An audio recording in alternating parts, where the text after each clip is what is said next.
Well, a very good morning and welcome to Hove for day 3 of this county championship match between Sussex and Leicestershire. Before we do anything else, as we do every morning, let's do a roll call in the spin car. There we are.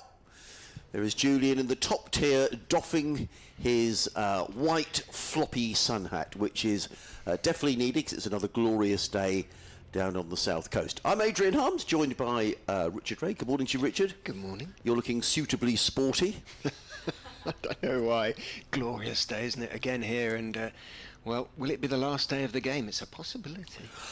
Well, the interviews from last night, I spoke to Ollie Robinson last night and on a variety of things, but one thing we did talk about was what Sussex's plan was. Now, Ollie was saying he thought that Sussex might bat for 3/4 of the day, which suggests to at least well, that's half an hour after tea, isn't it? And, yeah. And you think, oh, surely not, because by then, given that at the moment they're, 233 to the good, I mean, by tea, you would imagine Sussex will be the best part of 500 to the good, really, and surely that would be enough. Yeah, I mean, there is a short boundary, as we've been saying throughout the game. What Ollie did say was he felt that there was a lot of discussion yesterday as to whether Sussex should enforce the follow-on or not, but they just felt that if they had enforced the follow-on and Leicester had got a lead, they didn't want to chase down much more than 250 on the last day. Well, exactly. You know, that was the only way they're going. They could have possibly lost the game, which sounds ridiculous. But if Leicestershire had got 175 ahead and it had started to really turn or break up the pitch, and what, interestingly, Vian Mulder, who I spoke to yesterday, said was that when Robinson was bowling, he was leaving indentations in the pitch. That yes. The ball was actually leaving little indentations in the pitch, so they weren't quite sure whether the ball might pop or stay a little bit low sometimes. So he said as a batter you couldn't then really start to get into any sort of flow. You were always just that little bit wary, which is a very good sign for Sussex, really. This is not the pitch on which Leicestershire nearly chased down 500 last year. It's a different sort of pitch. It's a good pitch, it's a good cricket pitch, don't get me wrong, but it isn't the road that we had here last year. So, the players and the umpires are making their way out on to the field. The two umpires are Paul Baldwin and Neil Pratt. We have a couple of additional voices in the commentary box today, which is always very grateful for. Nikki Chowdhury, who's been with us yesterday, is with us again. Hello, Nikki, who's been telling us all about the Afghanistan-Bangladesh game in the World Cup yesterday. Well, I think there was, or earlier on today, I think there was all sorts of shenanigans going on in that game, which we'll no doubt talk about a little later on. And Oliver Shooksmith, who was a student at Eastbourne College, very keen cricket fan, local Sussex lad, came and watched the game against Gloucestershire and enjoyed it, I think, and he's going to do some commentary with us today as well. So welcome to Oliver. The players are out on the field. Sussex resuming this morning on 66 for 2, which is a lead of 233. And it looks as if we are going to get some spin to get us underway. We were talking about over rates. Leicestershire are miles behind. They're -4, which would mean a deduction of 4 points if it stays like that. And it is going to be Louis Kimber who is going to open up from the Cromwell Road end of the ground. Leicestershire very keen not to lose the bonus points they've acquired, as in comes Kimber wide of the off stump, and Tom Haynes immediately on his way to a friendly, juicy long hop almost outside of the off stump that he cuts away through backward point, and Haynes is on his way. Tom Haynes goes to 28. With him is Sean Hunt, who was the night watchman last night. In fact, Sussex almost had 2 night watchmen because Jack Carson was sent out as well when Ollie Carter was dismissed for 31. Carson out for 7, and Sean Hunt is on strike. In comes Kimber and bowls, and Hunt is forward and punches that to a mid-wicket, and there is no run. I would imagine Sussex will be keen that Sean Hunt has probably got licence here to play some shots, because they won't want to waste a lot of time this morning. In comes Kimber bowls, and Hunt again plays that to mid-wicket, and again there is no run. A slip is the only close fielder in a catching position. There are 3 men saving 1 on the offside, a sweeper on the cover boundary, 3 men saving 1 on the leg side as Kimber is in bowls, and Hunt again prods forward, plays into the onside, and there is no run. Glorious day here on the south coast. Just a couple of clouds around, but weather set fair, and it's going to be hot today as Cameras in bowls. Hunt again plays to mid-wicket, and there is no run. In fact, I can already see at the far end of the ground there is an umbrella up, thankfully not for rain, which was in far too much of this summer, but a yellow and orange umbrella to keep the sun off. Here comes Kimber to bowl, final ball of the over. Hunt plays it back down the track, there is no run. So the opening over has gone by. Sussex are 67 for 2. Hunt on 2, Haynes on 27, and noticeably the Leicestershire players are running between the overs. Last night we didn't finish here until about 5 to 7. It was very, very late indeed. And the Sussex over rate wasn't great either. And in fact we are going to get Lewis Goldsworthy, who's going to bowl, so we can have spin from both ends as Leicestershire look to make up for this slow over rate. Just a reminder, there is sun cream around the ground. It's a really hot day if you are coming down to Hove today, so lots of sun cream dispensers around the ground. Make sure you get that on and drink plenty of water as well, as Goldsworthy is in. Bowls to Haynes, who doesn't time that, plays it down the offside of the track, and Goldsworthy fields off of his own bowling. Just the one slip in place. Lewis Goldsworthy, the left arm spinner, comes in off 3 or 4 paces over the wicket, bowls to Haynes, and Haynes punches this through the offside and picks up his second run of the morning. He goes to 28, and Sussex to 68 for 2. If you're just joining us, you're listening to live cricket on the BBC Radio Sussex and Leicester. If you're watching via the live stream, the Sussex live stream with camera operator Jack in control again, a very warm welcome to another day here at Hove. In comes Goldsworthy, bowls, and Hunt looks to clip that one through mid-wicket, but gets a bottom edge and the ball ends up at shortish fine leg. And there is no run. Goldsworthy in again, bowls. Hunt again, clips to mid-wicket, and again it is another dot ball. And Leicestershire noticeably are getting through these overs very quickly. Goldsworthy in again, bowls, let go by Hunt outside the off stump. There is no run, and immediately the ball is taken by Cox. He throws it back to Goldsworthy, and there's a whole different tempo about the game this morning with the 2 spinners on.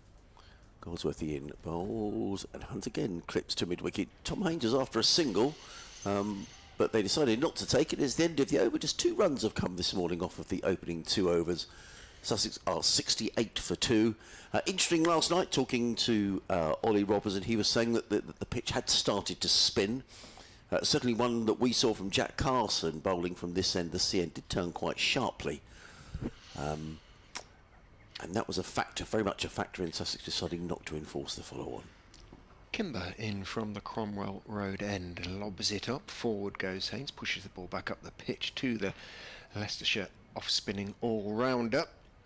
I think the fact that he and Goldsworthy are bowling indicates Leicestershire trying to sort out that over. In fact, they've already improved it to -3. In goes Kimber and bowls. Haynes is forward, thick outside edge, squeezing it down to short. Third man Goldsworthy runs round to field. Haynes takes 1, moves on to 29. So I think we'll probably get 4 or 5 overs each, perhaps maybe 10 overall of spin, and that will get the over rate back down to roughly level, and we can get the seamers on again. In goes Kimber, lobs it up, driven by Hunt, but only as far as mid-off. No run. The county ground looks a picture out there. In goes Haynes, and in goes, I beg your pardon, Kimber, and bowls to Hunt. It's worked off the back foot through mid-wicket down to Scott Curry, who's down there on the mid-wicket boundary in front of the Spenkarma Pavilion.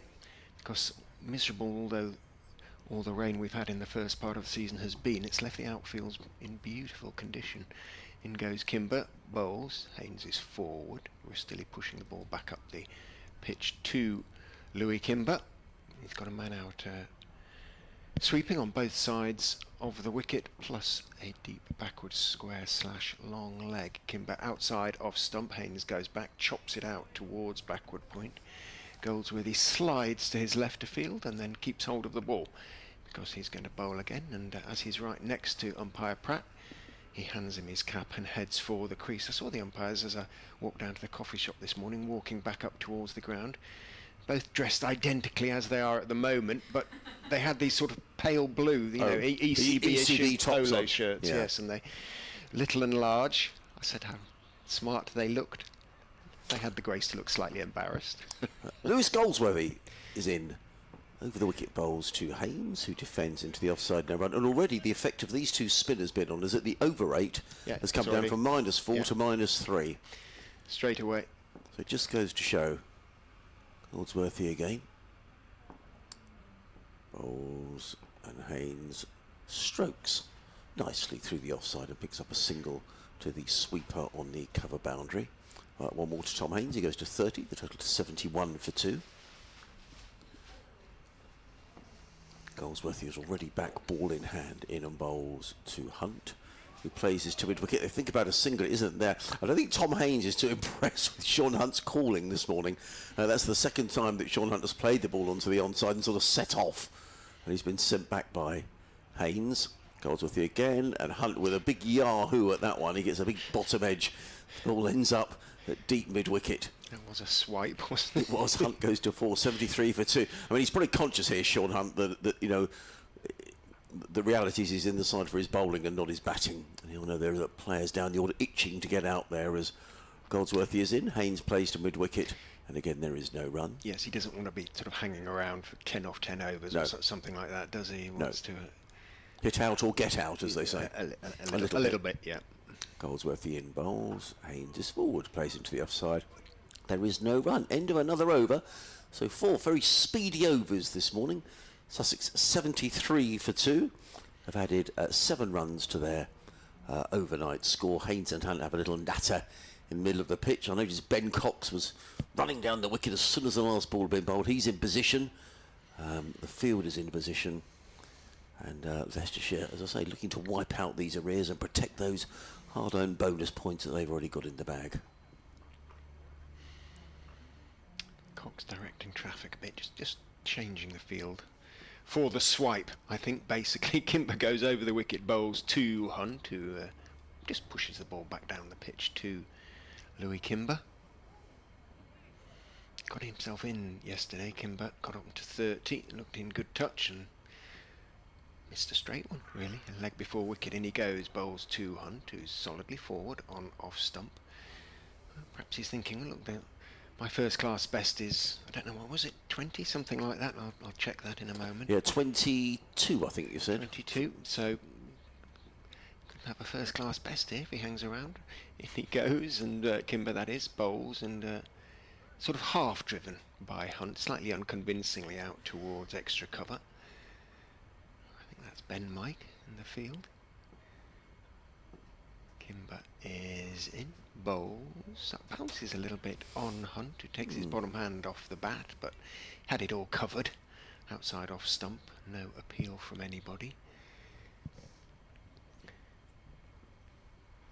Walks in, bowls, tosses it up, turned out towards mid-wicket. Again, as Adrian said, he's quite interested in the possibility of a single. Haynes isn't, and sends him back into his ground. It's almost a sort of understanding between the teams that they'll get these over 8 down and then we can start playing the game again. In goes Kimber and bowls. Hunt again is pushing to mid-wicket, and this time they are going to take the single. Did it come off the pad? It may have done. Well, the pad was involved, but there was a little bit of batter as well. So umpire Baldwin makes no signal. Hunt moves on to 5, keeps the strike, 74 for 2, 8 runs added this morning. Therefore, the lead is now 241. And they've had 5 overs. I mean, you know, from a Leicestershire point of view, they're clearly well behind in the game. From their point of view, they will just hope to restrict Sussex as much as possible. That, you know, every over they can take out of the game is to their advantage. As Goldsworthy is in, bowls to Hunt, who clips into the onside. It's another dot ball. There's an awful lot of cricket left to be played there in this game, isn't yeah, there? So it's difficult to make a big case for Leicestershire, but I'm sure they're going to give it their all as Goldsworthy bowls again. It's a similar shot, played to mid-wicket, no run. I mean, I'm sure they would have opened with a seamer this morning. They might have had spin from one end if the pitch is spinning a little. Goldsworthy in bowls to Hunt, who... no idea where it got. No idea. He gets a single down to short, fine leg. And picks up his 6th run. The total goes to 75 for 2. Looking about him slightly wildly before seeing that Haynes was running down the pitch to him. Yeah. And realising it had squirted out down to short fine. Goldsworthy again bowls. Haynes drives through the offside and picks up a single. Does Tom Haynes? He goes to 32. It's the end of Goldsworthy's over, is it? No, there's another 2 balls to go. Is this Alfonso Thomas wandering around? Here's the head coach, Leicestershire's head coach. He is up at the media centre. Clockwise. In comes Goldsworthy. Bowls. Forward comes Hunt. Plays to mid-wicket.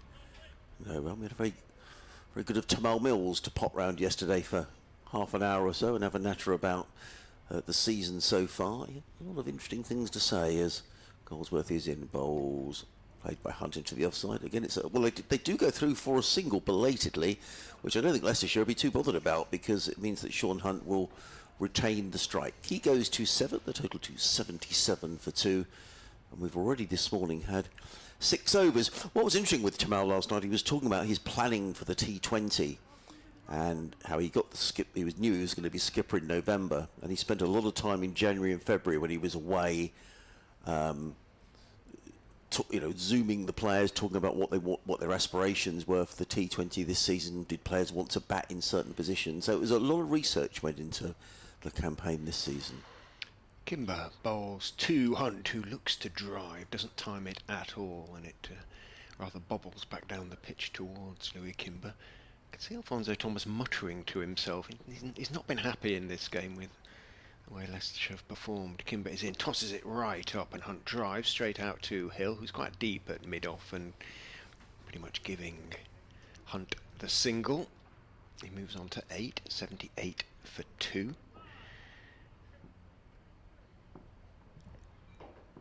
Round the wicket goes Kimber and bowls to Haynes, who's forward, dabbing the ball into the onside. Holland comes in from mid-wicket to field, and there's no run.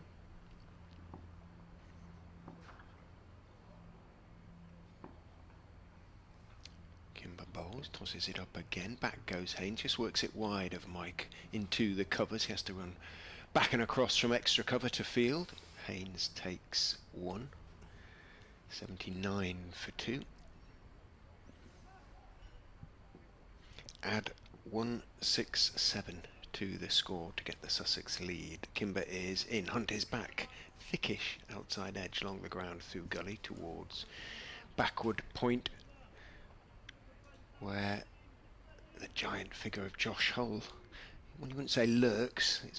He's too big to lurk anywhere, isn't he, really? He's there. In goes Kimber and bowls, and Hunt pushes it just wide of him. He has to run out towards extra cover, and the single is taken, and it's all very sedate and well-mannered, and it is. What, he had 7 overs this morning already? Gentle stuff this morning.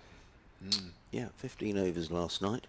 We had 7 this morning, 7 overs in 15 minutes. Wow, if it was like that throughout the season, it'd be wonderful, wouldn't it? I'm a big believer that you should be able to bowl 16 overs in an hour, even with your seamers on. But Leicestershire are rattling through the overs this morning. In comes Lewis Goldsworthy, bowls to Hunt, who plays out firmly into the covers, and there is no run. It's been good from these 2 this morning. I mean, from the spinners, they've kept it tight. Goldsworthy in again, bowls, and Hunt is forced onto his back foot, plays that out into the covers, and again there is no run. And I'm sort of thinking of possible scenarios here for Leicestershire, Richard, that might happen. In comes Goldsworthy, bowls, and Hunt is bowled. No, he's not. I think it went through to keeper Cox. Did he whip the bails off? No, I thought for a moment he had whipped the bails off. But it's another dot ball. He's in and bowls wide of the off stump. Hunt lets it go. Is that Sussex, in attempting to score runs quickly to give themselves more time to Leicestershire, bowl Leicestershire out, get themselves into a bit of a pickle. That's one possibility. In comes Goldsworthy again, played it. Oh, that's a very, very good bit of fielding. That was a super bit of. Who's that in there? Kimber. Very good indeed. Prevented a single, and again the field spreads because Leicestershire are keen to keep Sean Hunt on strike. 9 off 44 balls for Sean Hunt. In comes, and well, Goldsworthy bowls. I think he's been dropped at first slip. I'm not sure it carried. He's in there at first slip. Minimal reaction. Hanscom? It's Hanscom. Yeah. Minimal reaction. Maybe it bounced in front of from Goldsworthy or Cox. Nobody seemed to get excited, did they? As Hunt tried to chop it away. We'll have a try and catch the replay if we possibly can, just to make sure it did Either way, it's a dot ball. So about 8 overs so far this morning. Oh, well, no, you're absolutely Was it a right. drop? It was a chance. So Hanscom, who made a very good catch in the first innings, has dropped Hunt. You're absolutely right. In goes Kimber, bowls. Haynes drives it back past him out towards long off and takes one. So dropped a diamond that scores 80. Wasn't that difficult a chance, actually? Wasn't it? No, it was spinning a bit because the way he hit it, sort of top edged it, tried to cut it. Kimber is in to Hunt, who is forward. Playing the ball back up the pitch to him. I wonder if Tom Haynes is getting a little frustrated here at the non-striker's end. He's seen a lot of the strike this morning. Kimber bowls. Hunt goes back, works it towards square leg. Again, there is no run. It's a sort of unspoken agreement that between the sides that Leicestershire would get the over 8 down, and no doubt at some stage, as Kimber bowls and Hunt drives only as far as mid-off. If Hill throws and hits the stumps, it could be close, but Haynes hurried up and made sure he got there as the ball bounced over the stumps. At some stage I would imagine that it will work the other way as well, because I'm not so Sussex sure. will need to get their over 8 down, just they don't want to miss out. On a bonus point, Kimber lobs that one up and it's stroked by Haynes out to deepish, extra cover where Mike is the fielder. The score moves rapidly on to 83 now for 2. I'm looking at the over 8, see if it's come down to -2 yet. It can't be far away. Kimber is in, back goes Hunt, dabs it out to that deepish mid-wicket, and there's a single there to be had, essentially, off every ball at the moment, and there'll be a little bit of head scratching around as to what is going on.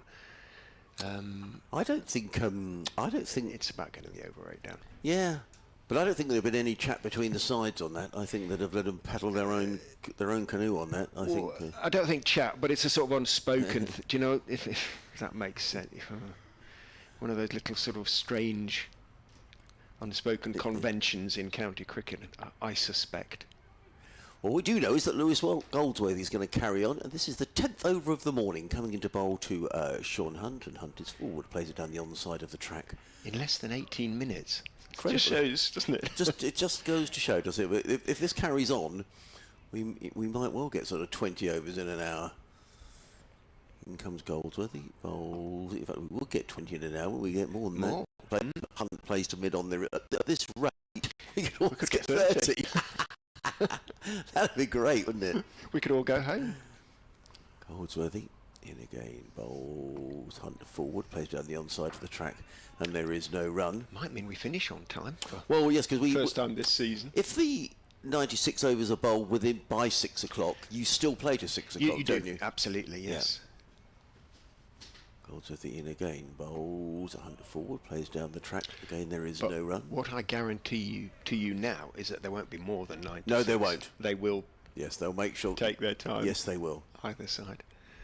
Goldsworthy in again, bowls, Hunt is forward. It's a maiden over from Lewis Goldsworthy. One more ball to go. Sorry, I thought that was the last ball of the over. The field again retreats, allowing Sean Hunt to take the single.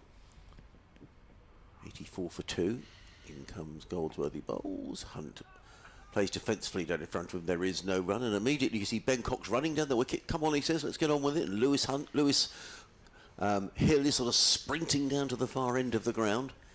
So we've had 10 overs this morning, during which Sussex have added 18 runs, and those 10 overs have come in 20 minutes. Extraordinary.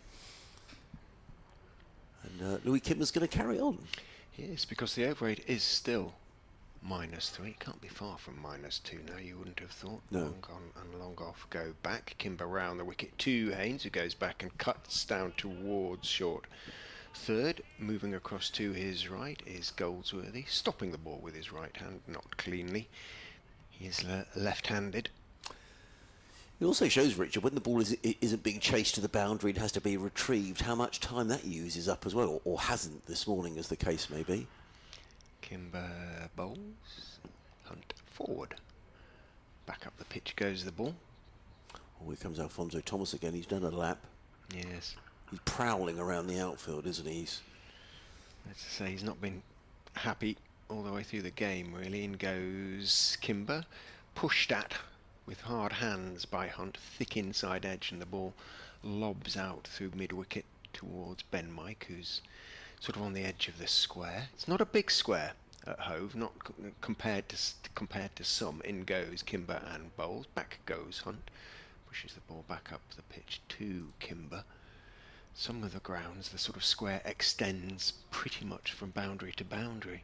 Yeah. Not here. Try and count the pitches in between overs. In goes Kimber and worked to mid-wicket by Hunt. 1, 2, 3, 4. Something like 18 pitches, 16 or 18 pitches, I would say. Kimber is in. Hunt is back, working it out towards Mike, who's giving Hunt the single, so it means he keeps the strike again. And it is one of those going through the motions passages that just occasionally pop up in county cricket, which leaves a few shaking their heads, but it's semi-justified. 86 for 2. Well, from a Leicestershire point of view, they're sort of time out the game here, bowling these 11 overs. A couple of emails have come in. First of all, to in Hastings. Hello, Bob. Lovely to hear from you. He says, good morning. Thank you for the commentary. We've enjoyed 2 days of excellent cricket so far. Let's hope for 2 more. And a Sussex win, akin to last year's thriller in this fixture. It was a wonderful game. Bob, in comes Goldsworthy, bowls to Hunt, who plays to mid-wicket. There is no run. That was a great spell of bowling by Sean Hunt yesterday evening after an indifferent start to his day to clean up the Leicestershire tail, taking 4 for 6 in just 11 balls. In comes Goldsworthy, bowls to Hunt, who works us into the offside. And again, there is no run, fielded by Kimber. I hadn't realised that was the stat, actually. Thank you, Bob. You've helped me out enormously. 4 for 6 in 11 balls. It comes on to over rates. In comes Goldsworthy, bowls, and Hunt drives through the covers. He gets a single to the sweeper on the cover boundary. Hunt goes to 13, Sussex to 87 for 2. Bob says it looks very much like there will be a points deduction for slow over rates, possibly for both sides, and nobody seems to care. Well, Perhaps that's what's going on at the moment, Bob. in comes Goldsworthy, bowls, and Haynes plays down the track, footed by Goldsworthy, no run. Perhaps someone, if they're brave enough, he says in brackets, could tell Ollie Robinson and Sean Hunt to get back to their starter, then run a little quicker. They both walk back painfully slowly, says Bob. In comes Lewis, Goldsworthy bowls to Haynes, and Goldsworthy fields off his own bowling, and there is no run. Well, certainly Leicestershire are doing everything they can do here this morning to make sure they don't incur a points deduction. I think we'll see similar from Sussex as well. In come Goldsworthy, bowls to Haynes, plays it down the onside of the track.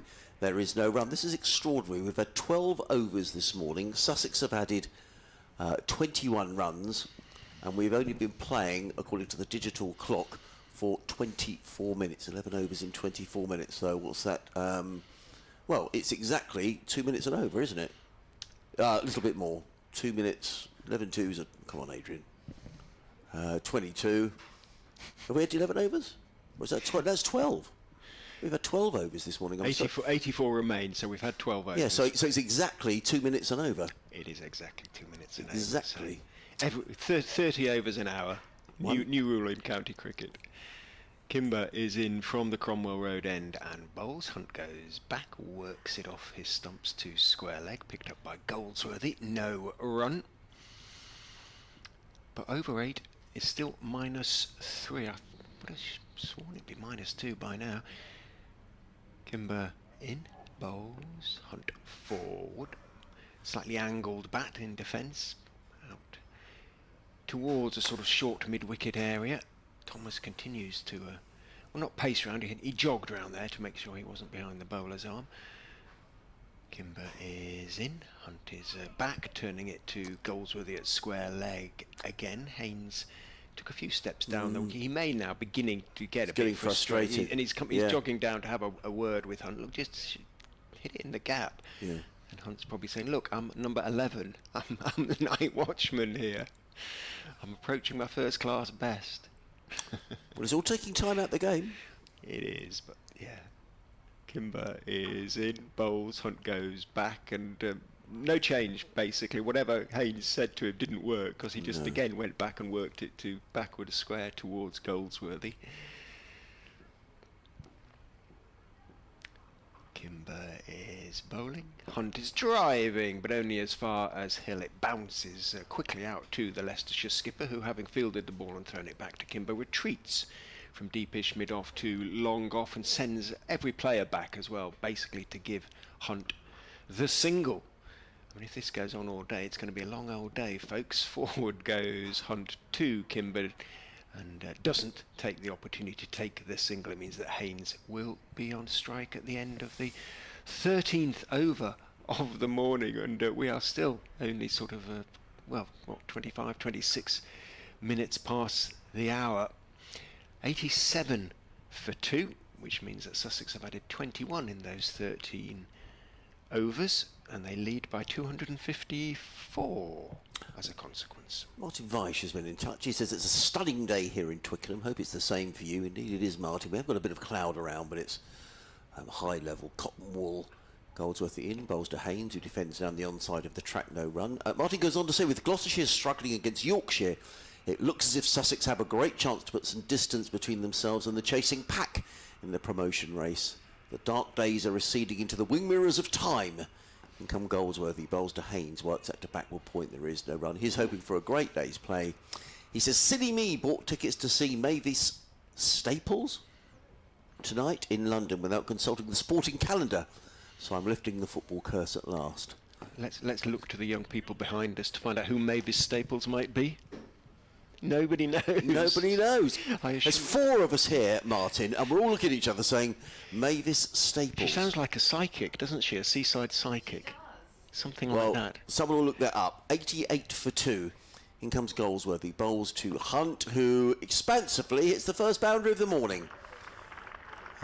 Drilling the ball away through wideish mid-on for 4 runs. He goes to 17 and the total 92 for 2.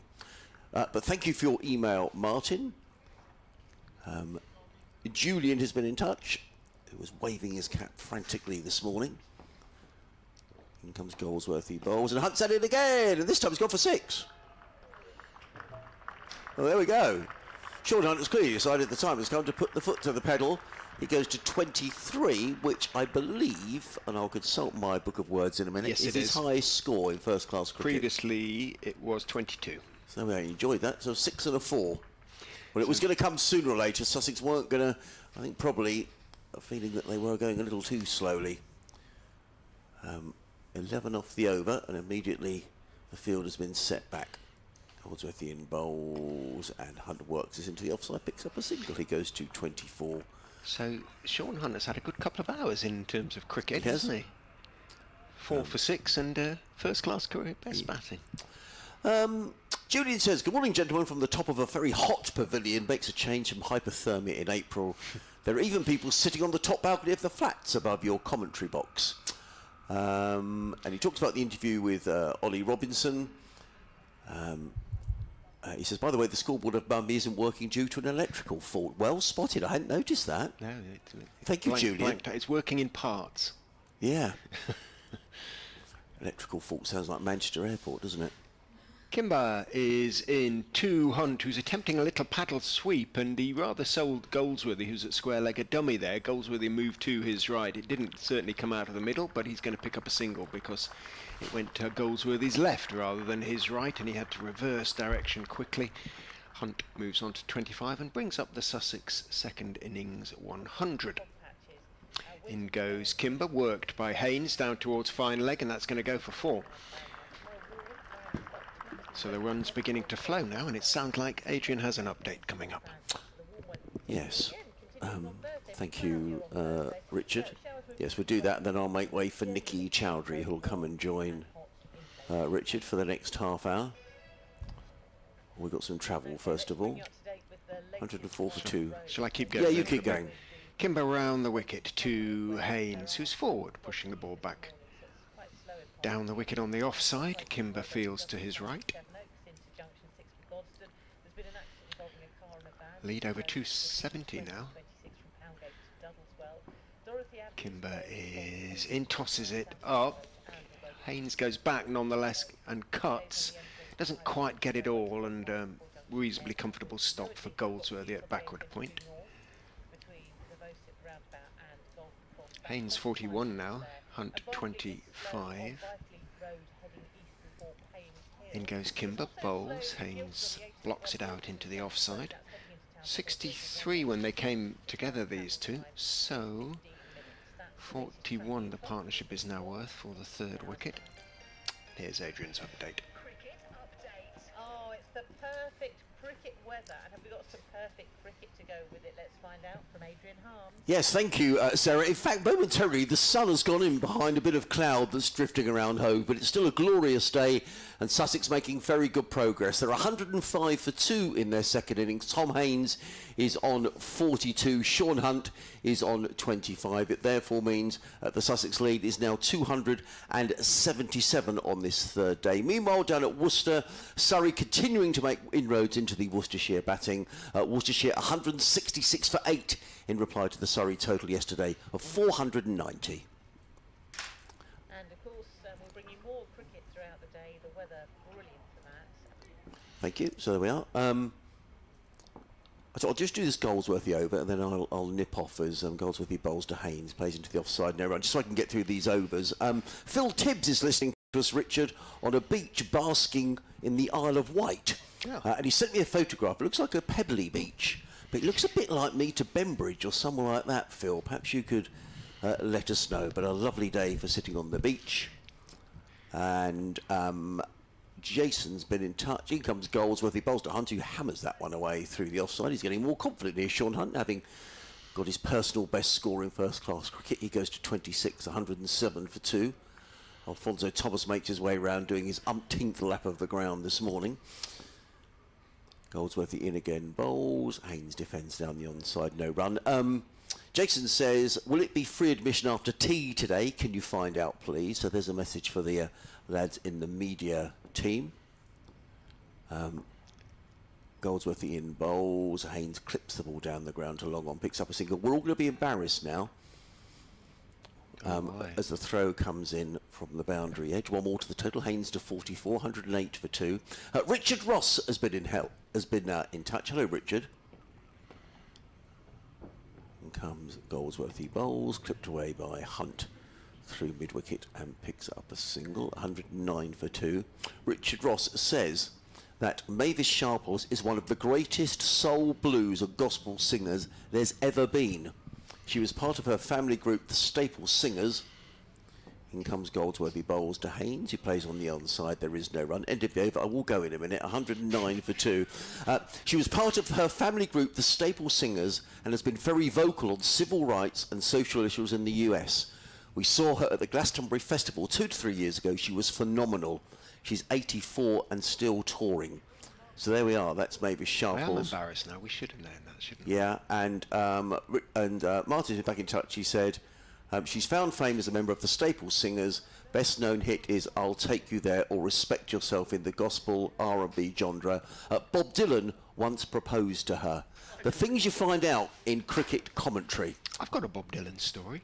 Right. Which I'll probably wait for you to come back. Yeah, do. Bob Dylan doesn't mean too much to Nicky or to Ollie behind us. I'm very jealous because Glastonbury is on this weekend, isn't it? But anyway, I'll leave you with Richard and Nicky back with us in a minute. In goes Louis Kimber from the Cromwell Road end and bowls to Hunt, who tries to paddle sweep, and somehow the ball evades everybody behind him. I don't know if he got anything at all on that, and it's running down to the fine leg, almost long stop boundary. It might just have clipped the pad. Umpire Baldwin looks as though he's going to make a signal. In fact, it's going to signal buys. So if there was a little bit of bounce and turn there for Kimber, Hunt sort of stepped across, tried to help it on its way, didn't get anything on it. Nobody got anything on it, and it trickled down almost to the fine leg boundary before being retrieved by Goldsworthy. So 2 buys accrue to the Sussex score, 111 for 2. And Hanscom, seeing that, has decided to go to sort of leg slip, to leave conventional slip and go to leg slip in case Hunt tries the shot again. Kimber is in, bowls, Hunt goes back, turns it, or tries to turn it round the corner. In fact, turns it more or less straight to Goldsworthy, and there's no run. Morning, Nicky. Morning, how are you? Very well. Hot. Yeah, it's quite sticky today, isn't it? I Beautiful. took myself for a little walk. But it's so much nicer to be too hot than too cold. Oh, definitely, yeah. I'd rather be hot and uncomfortable than cold and frozen. In goes Kimber, an attempted reverse sweep, and my word, he's got all that. Sean Hunt, he got it fine of Josh Holt, who's down there at, well, effectively sort of short third man, and it's run down to the fine third man boundary for 4. So Hunt is beginning to unveil his array of shots, and he brings up the 50 partnership, something of which I'm going to guess he has not been part of previously in his first class batting career, because he's into the 30s now for the first time in his first class batting career, onto 31. Kimber is in to him. He's just turning it round the corner, looks around to see it has gone well wide of Goldsworthy, and that Haynes is running towards him, and he picks up a single, moves on to 32, 116 for 2, and Sussex will be very happy with this because the runs are coming sufficiently quickly to give John Simpson all the options, basically, as and when he wants to take them, really. Sometime later this afternoon. In goes Kimber, bowls. Haynes is forward, just nurdling the ball out into the offside, and there's no run. Well, it's a beautiful day to bat, that's for sure. Right, the over rate has changed dramatically all of a sudden. In goes Kimber, pushed out to the offside. It has gone from -3 in the blink of an eye to +4. Look at the scoreboard. So that was a rapid change. They must have only they weren't calculating it as they were going along, essentially. So that they've calculated perhaps every 10 overs, something like that, and it has suddenly whipped round, and Hanscom is staring at the scoreboard with both hands on, and so is Hill, and they're clearly puzzled by this. Well, that has been a rapid change. They're saying, well, now what shall we do? We can go to seam now if we want. That is the quickest change I have ever seen. That is... Less than 2 minutes ago, it was -3. It is now +4. Go figure. It's been a rapid change, hasn't it? Haven't seen anything move quite quickly like that in a long time. But clearly, it's worked. Spin from both ends have got them back, as here's Goldsworthy from the C end, and this one just punched off the back foot to short mid-wicket by Hunt. They can go back to their seam now. They can. If they wanted to. Goldsworthy in again now, and this time Hunt looks to go big, and he does. He's absolutely smoked this over deep mid-wicket. It's landed in the hospitality box. The umpire raises both his arms to the score box. That adds 6 to Sussex's total. They move on to 122 for 2.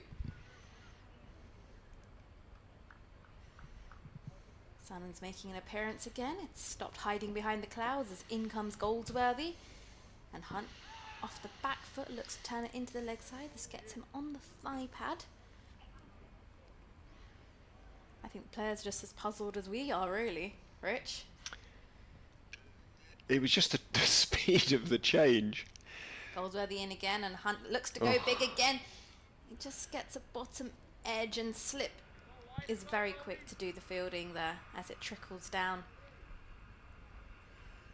towards a leg slip sort of position. Didn't quite connect it. You can tell with what momentum Hunt wants to play. Is this one pushed off the back foot into the offside? They'll take a single as point comes round to their right to do the fielding. Sussex 123 for 2. Tom Haynes now on strike. Left-hander. I think the 4 for 64 he took yesterday was his best first-class bowling figures. Goldsworthy in again, and Haynes just tries to tuck this into the leg side. He won't get it away. And will end the over as well. Sussex 123 for 2. Hunt with 39 to his name, and Tom Haynes moves on to 44. And the 39 is his first-class batting best. So, as I say, he's had a very good few hours here at Hove. He leans on his bat nonchalantly, as like a man who's very now used to occupying the crease. Just call me an all-rounder, says Sean Hunt. I could get used to this, that's what I was thinking. He's It's rather not enjoying too bad, himself. actually, is it? He's rather enjoying himself. Well, he's going to be on strike now. A couple of the Leicestershire players just getting together, having a conversation. What will be the plan of action, I'm guessing? That is what's being discussed as they now revert to their positions on the field.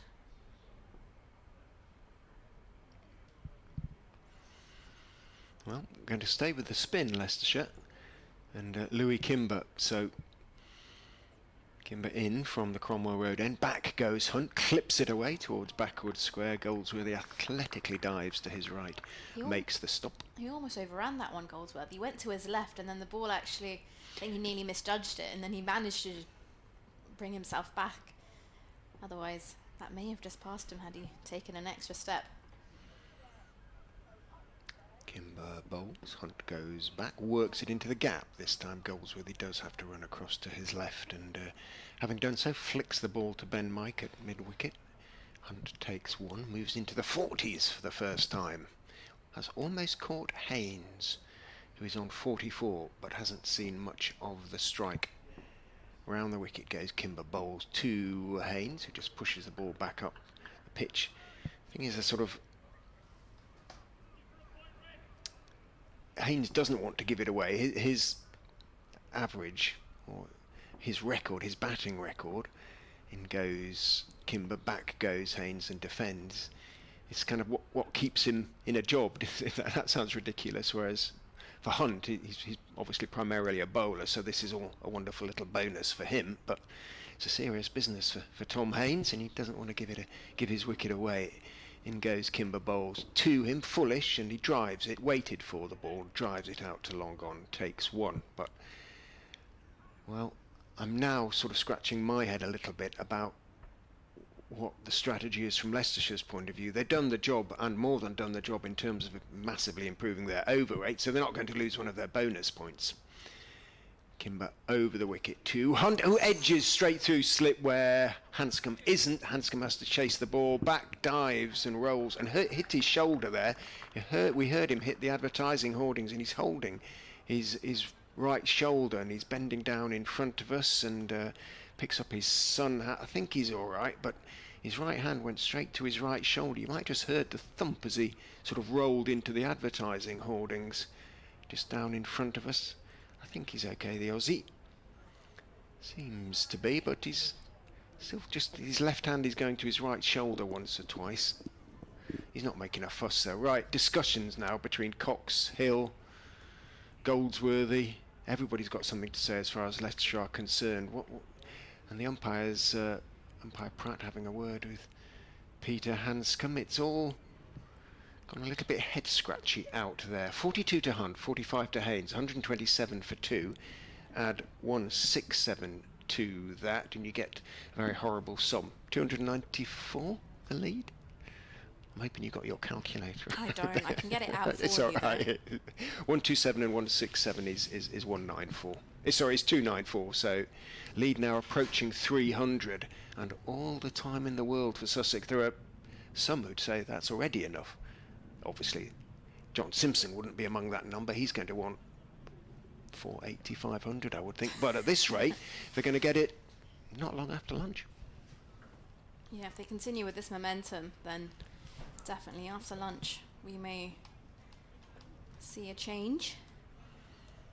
Goldsworthy from the C end will be continuing. Slip in place for the left-handed Tom Haynes. Yeah, I know, it went like that. It went from -3 to +4, just like that. So they must have calculated it after sort of 10, 12 overs or something like that. Here's Goldsworthy to Haynes now. Taps his bat, awaits, tossed up, and this one is hit straight back at Goldsworthy. It's a caught and bowled. That was a loose dismissal there from Tom Haynes. He looks to work it in to the leg side. He's gone early, and he's hit that straight back to Goldsworthy, and he's taken the most simple catch that he could have ever asked for.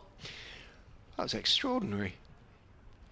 Chest high, he just bunted it straight back to him, and for a moment I think we all paused, didn't we, thinking, like, was it a bump ball? Or it wasn't, as you can clearly see on the replay, just chipped it straight back to him, like giving him the gentlest of catching practices. So, as I was saying, that Tom Haynes was sort of taking it seriously and obviously valuing his wicket, it's sort of a casual little chip just straight back to him, and It's been an extraordinary 45 minutes of cricket, one way or another. It's been very bizarre, I'll be honest with you. And Bizarre's the word, I actually. think just the reaction, there was a brief pause from both of us as well, because I initially assumed that was a bump ball and then hit back to Goldsworthy, and the reaction of Leicestershire as well, very casual with that wicket, but then again, that was a very casual approach from Tom Haynes. He could have hit that anywhere. That was quite a juicy delivery, and I'm sure he would have been licking his lips when he saw that with a bit of flight tossed up from Goldsworthy, and unfortunately he's hit him straight back to him, and he couldn't have asked for a more straightforward catch. Well, Leicestershire going to bowl their spinners all day. Do you think they're just going to save the seamers on the basis that they have absolutely nothing really to gain? Effectively, Sussex are 294 for 3 in terms of their lead, so 7 wickets in hand. We've got the night watchman out there playing as though he's a credited all-rounder at the moment, Sean Hunt, joined by Tom Alsop, but umpires are sort of getting involved in having chats as well, and again, Cox and Hill and the Leicestershire Brains Trust. I mean, Harry Swindles is out there at the moment, so presumably he's obviously substituting for somebody, but he's maybe got a message or two from on high, so to speak, but nobody really seems sure what's going on out there. Certainly we're not. Mark on the stream, absolute joke of a dismissal from Haynes. Sorry, he says. It was as if he got infected with the general sort of laissez-faire attitude of going through the motions out there. Well, knowing Haynes, he's not going to be happy with that either. Goldsworthy from the C end to Alsop, the new batter, who's forward and defends as the ball trickles into the offside. It's quickly picked up by keeper, actually. Comes in and quickly tosses it up. And we go again. Goldsworthy in. This one's tossed away. Alsop forward, drives, beats short extra cover. Mid-off comes round. They'll pick up a single. Alsop gets off the mark. Sussex move on to 128 for 3. He's just tossing it up above the eye level here, Goldsworthy. Just trying to tempt the batter. And if they don't execute it correctly, you'll get a dismissal like that of Tom Haynes. Goldsworthy in again, and this time Hunt looks to go big, and he does go big over the deep mid-wicket boundary, and I believe this has left the ground, and where has it gone? Behind the hospitality box. Could take a while for Rishi Patel to find that. The hospitality boxes or sort of little permanent marquees are in use today, so hopefully there'll be somebody around to help him, but it went into the road behind them. It's not exactly. Well, it's a He's road. got it. There you go. There's a little sort of access road behind them, and then there's a fence or wall before the actual road and the houses, gardens, and things. Well, there's lots of cars parked on that road behind the hospitality box, so let's hope it didn't cause any damage there. Can't really see from here, but yesterday when I came to the ground, I had to go that way to go round behind the hospitality boxes to find some parking, and there were quite a few cars parked down there. So let's hope no one's car's been damaged. Goldsworthy in again. And this one's a shorter delivery, and Hunt cuts it away down towards deep cover, who'll come round to their rights. Some good ground covered, and they'll come back for 2. And Sean Hunt, well, you can hear the claps and applauds around the ground. He brings up his half century. And Sussex move on to 136 for 3. So it's, I believe, his first half century. Oh yes, by a long way. In the county championship. He's breaking all sorts of records today, 50 of 89 deliveries. He's been given the license to go big, and he's making the most of it now as he's in his groove, and this time works it off the back foot into the short mid-wicket area, which has no fielder. He'll take the single as he jogs rather casually to the other end. He'll keep strike as well as that ends the over. Sussex now have a lead by 304 runs now. 137 for 3 on the board.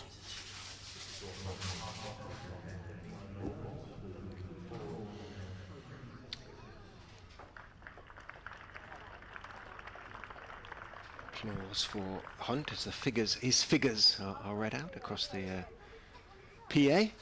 But Kimber is going to continue from the Cromwell Road end of the ground. So they are staying with their spinners, Leicestershire. They see no point, it seems, in bowling their seamers and tiring them out. It's going to be all about batting as far as they're concerned. Kimber is in, back goes Hunt, and plays a nice back foot punch out towards wideish mid-off. Well, that said, Ian Holland just has begun to roll his shoulders a little bit, so it may be that Leicestershire's on loan all-rounder is going to get a little bit of a bowl. Well, Kimber's got the left-hander Allsop to bowl at now, so he's going to go round the wicket, and Holland, who's now doing a few rather ungainly squats, has gone to slip. Kimber is in and bowls. Allsop's forward, thick inside part of the bat, pushes the ball out towards mid-wicket. Cox comes out from behind the stumps and fields. A few fluffy white jobs around now, just taking the sun away from us momentarily. Back goes Allsop, works it out just in front of point, and Goldsworth is behind point, so comfortable single taken. 139 for 3. This means the leader now well over 300. Kimber is in, back goes Hunt, and just works it out to mid-wicket. He's not thinking that'll do, 50. Fancy a few more here. Why not a first-class century? Stars in his eyes.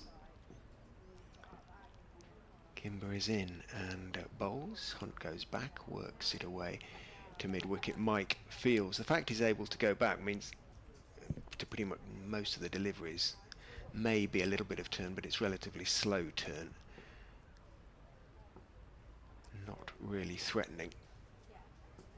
At the moment, Kimber is in and bowls, lobs it up. Fullish, outside off stump. Hunt drives, but unconvincingly, and it rolls out to Hill at mid-off, end of the over. 139 for 3, so the lead is 306.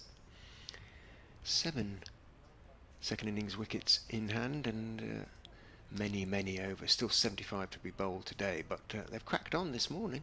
21 overs in 55 minutes. Well, they have indeed. And just to add to that, from the last over, you just mentioned that Hunt is able to manage a lot of those deliveries off on the back foot. Little bit of spin on show, but of course his height as well will contribute to that, because the length does change. And I've always seen that if you are slightly taller, like Hunt is, it's easier to manage. You can, off the back foot, you can make some balls which may normally be a forward drive, maybe for someone who's slightly shorter. If you have a bit of extra height on you, it's slightly easier to just change the length by working that onto the back foot. Slightly easier. Change of bowling from the C end. Holland into the attack.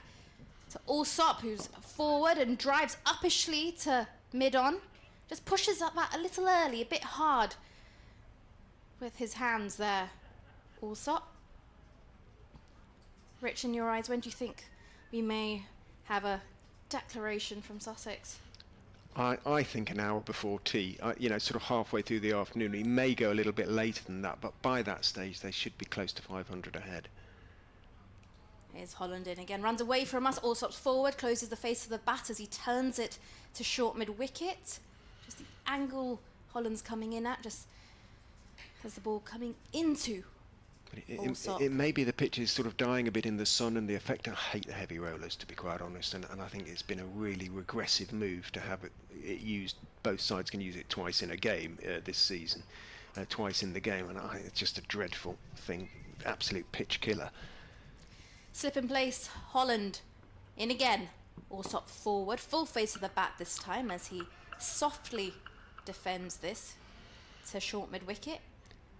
But Simpson will surely want to give himself 4 sessions and a bit, you would think.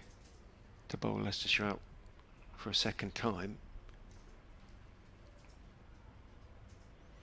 Simpson at the top of his mark, turns, does a 180, looks at Allsop and begins his way.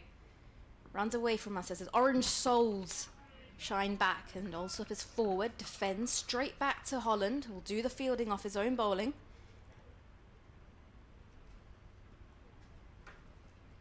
Just looking at the field, we've got one slip in place, a backward point, extra cover and a mid-off on the offside, and then taking a look on the leg side, a long leg, short mid-wicket, quite wide, and a mid-on.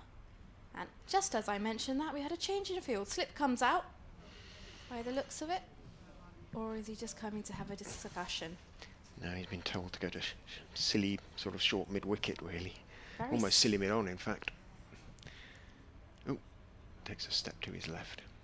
Silly wide-ish mid-on, right between your normal mid-on and mid-wicket, as in comes Holland now, and this time Allsop turns this down into the deep on the leg side, as deep mid-wicket will come in and do the hard yards. Sussex move on to 140 for 3. Hunt with 52 to his name. Allsop with 3. Hunt on strike now. Left-hand, right-hand combination continues for Sussex. And the field will pretty much be the same, apart from the fact we've lost that silly, short, wide catching mid-on. That's not a mouthful, is it? In comes Holland to Hunt, who's off the back foot and defends into the mid-wicket region. It's picked up immediately, and that will conclude the over as well. Sussex 140 for 3. Could have come up with a shorter fielding position name, really, couldn't they, Richard? South East Stars Rihanna McDonald-Gay has been called into the England Women's One-Day squad. I don't know whether she has Sussex connections, but It's got Kent connections, Kent I believe. sounds like it, doesn't it? South East Stars, but she's going to play some international cricket if she gets lucky. She's 20 years of age. She plays for the Oval Invincibles in the 100 as well. I'll do one more over and then I'll go and do my update. In goes Kimber and bowls. Forward goes Allsop and defends out to Ben Mike in the covers. 307 the lead now.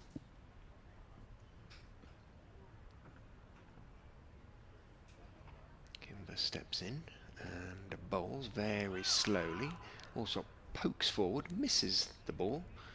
And as many keepers do, Cox automatically takes off the bails, but Allsop's back foot was firmly anchored.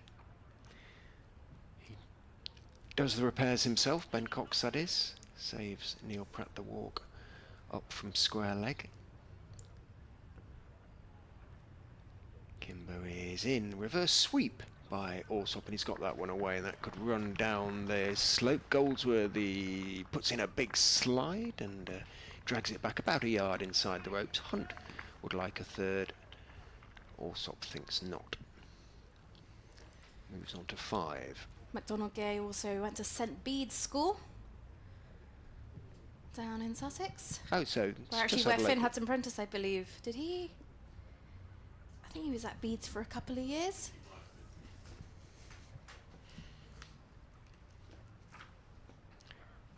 In goes Kimber. The ball is driven back to him by Allsop. Yes, he was. Hudson Prentice did go to St Bede's. And that's in That is Hailsham. in Hailsham, somewhere in Sussex.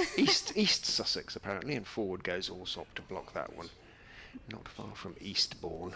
I believe Alan Wells is the head of cricket down there, so clearly churning out lots of professional cricketers down in Hailsham. Kimber to finish his over is in. Allsop goes back and cuts it away down towards deep point. Curry, who's not really been in the game down there, comes in and underarms the ball back to Ben Mike. It is the end of the over, 143 for 3. It's the top of the hour. I'll go and do my update, and And Sussex will be very pleased with their progress. Thank you very much, Rich. We'll hear from you again very shortly.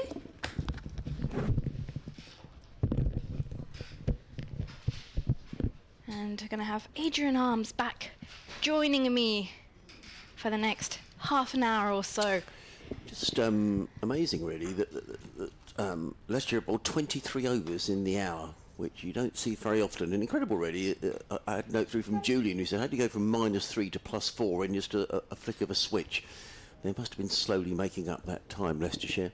All I would say is that just break off as in comes Ian Holland. Around the wicket bowls and Allsop defends. Down the track there is no run. I mean, Sussex are in a very, very powerful position in this game, a position where you'd feel they can't really lose the game. But Leicestershire will just be hoping to take as many overs out of this innings as they possibly can, and by bowling those 23 overs this morning, they'll feel, well,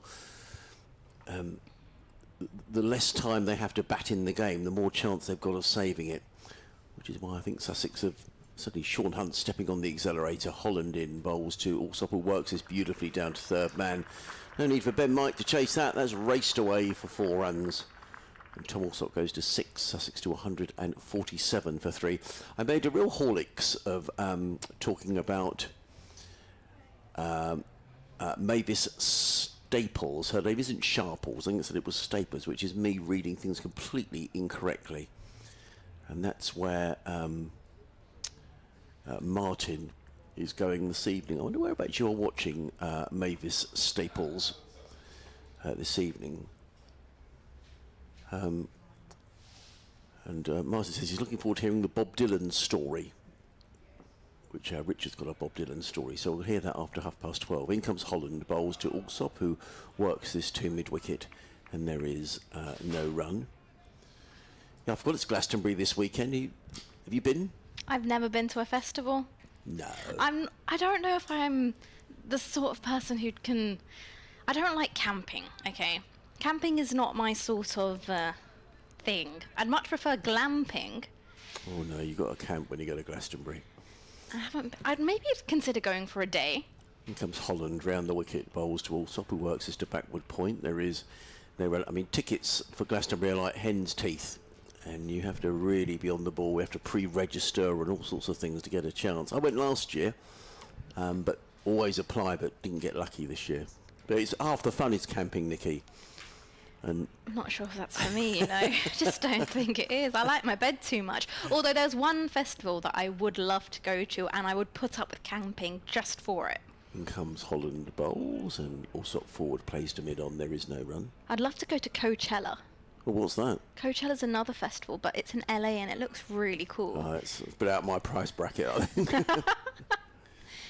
So if I'm going to go, I'd rather splash out and experience that. I don't know if... Also, the English weather is a bit unpredictable. So what happens if you're to go to Glastonbury and it absolutely chucks it down? I would be so miserable you would not want to see me again. In comes Holland around the wicket, bowls, and Allsop clips this one to mid-wicket. They take a single. Sean Hunt has to get a bit of a move on to run towards the striker's end, but he does so successfully. And another over drifts by, 148 for 3. Hunt is on 52. Allsop is on 11. To 148, you need to add 167, and you'll get the Sussex lead, which is 315. Yeah, I think the weather forecast for this week end is really good, actually. So hopefully everyone will have a good time. I thoroughly enjoyed it. I thought it was great. You just got to be prepared for 4 days of not washing and being smelly. So that's a problem, Adrian. If I can, I sometimes have a shower twice a day. Okay. Oh, so I think it's not for you, Nikki. Maybe I'd go in the morning and come back in the evening. You can't do that. I mean, it's 150,000 people there. Here comes Kimber from the Cromwell Road end, and Allsop lunges forward as he defends this to short extra cover. We'll get Oliver on later at the back of the box. He looks more like he might be more of a Glastonbury type than you are, Nikki. He shakes his head. Does he agrees with me. Wow. Maybe he's not a camping fan either. As in comes Kimber now, passes the umpire around the wicket. And this again defended by Allsop to a short extra cover. The youth of today. I thought you two had been right up for it. Not so much. Maybe if they introduce glamping. They do have it there. It costs a fortune. Kimber in again, tosses it up, and this time also up forward, drives to mid-on. It's fielded immediately. It's not going to be a run. Sussex 148 for 3. But you should look at Coachella. Check it out online. That looks more up my street. As in comes Kimber once more and defended into the offside off the front foot by Allsop. He's just giving it a bit of flight as well now, Kimber. We saw Goldsworthy earlier from the C end, was tossing it up just above eye level, trying to tempt the batter, and Kimber's now trying to do the same. Round the wicket he comes, and this one slides down the leg side. He doesn't get anything. Good take behind the stumps. Very good, wasn't it, by Ben Cox? I think he's one of the top wicket keepers on the county circuit. Very fine glubsman. Very fluid take. Kimber to Allsop. This is flatter, and Allsop tries to work this off the back foot. Doesn't get it away. It's fielded straight at point. It concludes the end of the over as well. Sussex 148 for 3. Hunt with 52 to his name. Allsop with 11. And would you believe it? The scoreboard says that Leicestershire are currently +5 ahead on their over rate. Yeah, incredible, isn't it? They were -4 this morning. They've bowled 25 overs in an hour and 7 minutes. So the over rate has been terrific from Leicestershire. 71 overs left in the day. You're listening to live cricket on the BBC Radio, Sussex and Leicester. Adrian Harms, Nicky Chowdhury, Richard Ray and Oliver Shukesmith with you on commentary today. And Ian Holland is going to carry on from the C end of the ground. The man out this morning, Tom Haynes, who was caught and bowled by Lewis Goldsworthy for 45. If you'd like to get in touch, it'd be lovely to hear from you. Sussex Cricket at bbc.co.uk. Just to run through the scores on this opening third morning elsewhere in the Championship. Glamorgan piling on the runs down at Cardiff against Northampton. They're 450 for 9, leading now by 171. Mason Crane, 36 not out. He'd be very pleased with himself. He picked up a place in the 100 yesterday. In comes Holland, bowls, and Hunt plays into the offside, no run. Interesting talking about the 100. I spoke to Ollie Robinson last night, an interview that's available on the Sussex website and also on the BBC Sussex Twitter feed. And Ollie has been picked up by the Trent Rockets for the 100, but the point he was making, and it was a point that was made by Tamal Mills yesterday, that the 100 is not everybody's cup of tea. We all know that. The point that both Tamal and Ollie were making yesterday, as in comes Holland, bowls, Hunt defends to mid-on and there is no run, is that it's an opportunity for players to go and play with different players, often international players, to play at different grounds, to play with different coaches, and so the whole experience for young cricketers is invaluable, was the point that both Tamal and Ollie were making. And both Tom Allsop and James Coles have been picked up as wild card picks for the 100. So good luck to them. As in comes Holland, bowls to Hunt, who works this one onto the leg side and picks up his 53rd run. Sussex go to 149 for 3. Sorry, I was running through the scores, wasn't I, before I got distracted. Derbyshire bowled out for 339 at Lords. It means they trail Middlesex by 94 runs. Lewis Rees making 125. Bit of collapse though for Derbyshire, who at one stage were 317 for 4, bowled out for 339. In comes Holland, bowls to Allsop, who nudges that one into the gully region. There isn't a gully there, in fact there are no close fielders at all. And Ben Cox nips from behind the stumps to field. There is no run. 5 wickets there for Toby Rowland-Jones. 5 for 81. And Gloucestershire have been forced to follow on at Scarborough, bowled out for just 197 in reply to Yorkshire's 456. They are 6 without loss second time around, still trailing Yorkshire by 253. There's a lot more cloud around today, and the sun has gone behind that cloud as in comes Holland, bowls to Allsop, who works into the offside. There is no run. Probably blessed relief for the spectators, actually. It's we had a couple of messages saying how hot it is outside, and just to reiterate, the club do have sun cream all around the ground here at Hove, so make sure you make use of that if and when the sun does come back out again. Need to go find myself some as well before I end up getting rather burnt. Came back from Greece looking like burnt toast, and I was trying to stay in the shade as well. In comes Holland, bowls to Alsop, who works this one down to third man. He's going to pick up one. Ben Mike is very quickly round. In fact, that's very good fielding by Mike, and he prevents a second run being taken. It is the end of the over. 150 up for Sussex, 150 for 3. Sean Hunt on 53. Tom Alsop is on 12. To that, you add 167, which gives a lead of 317 for Sussex, with that applause around the ground. I can see the Sussex Museum is open for business today. If you're looking for something interesting to do during the lunch or tea break, have a wander around. There's also a book sale over there. It's by the Spenkarma Pavilion, so if you'd like to go and have a look at that, please do so. And I'm very grateful to David Stoner, who came to see me yesterday and bought me an excellent book all about the Sussex Cricket Library and its history. So thank you for that, David. And that'll give me some reading to do. Here comes Kimber from the Cromwell Road end, and this one shorter delivery, flatter delivery as he targets it at Alsop's body line, who plays it off the back foot straight to short extra cover.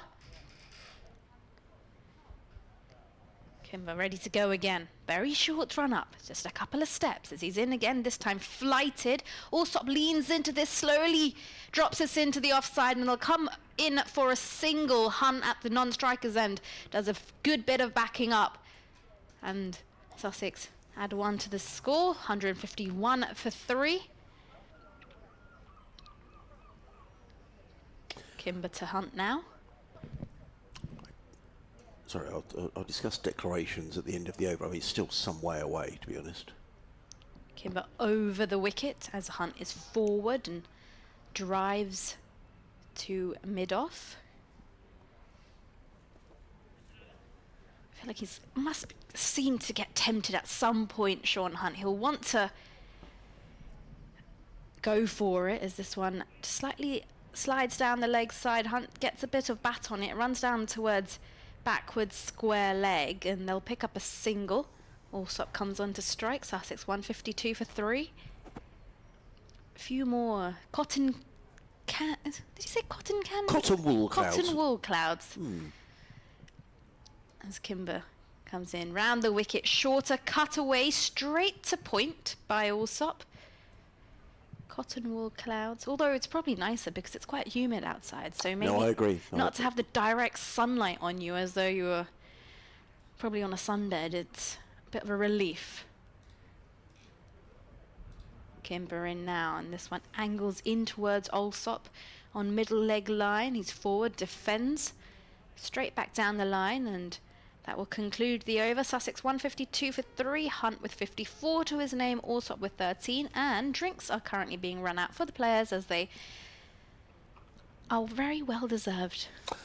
Well, they are, and I'm just sort of thinking here about the course that this match is going to take. Clearly, Sussex will make a declaration at some stage. I wonder whether that declaration will be to allow themselves a certain amount of overs they feel they need to bowl Leicestershire out, or whether it will be a runs target that they feel once they've got there, they feel is going to be almost unachievable for Leicestershire. So the lead at the moment, Nikki, is 319.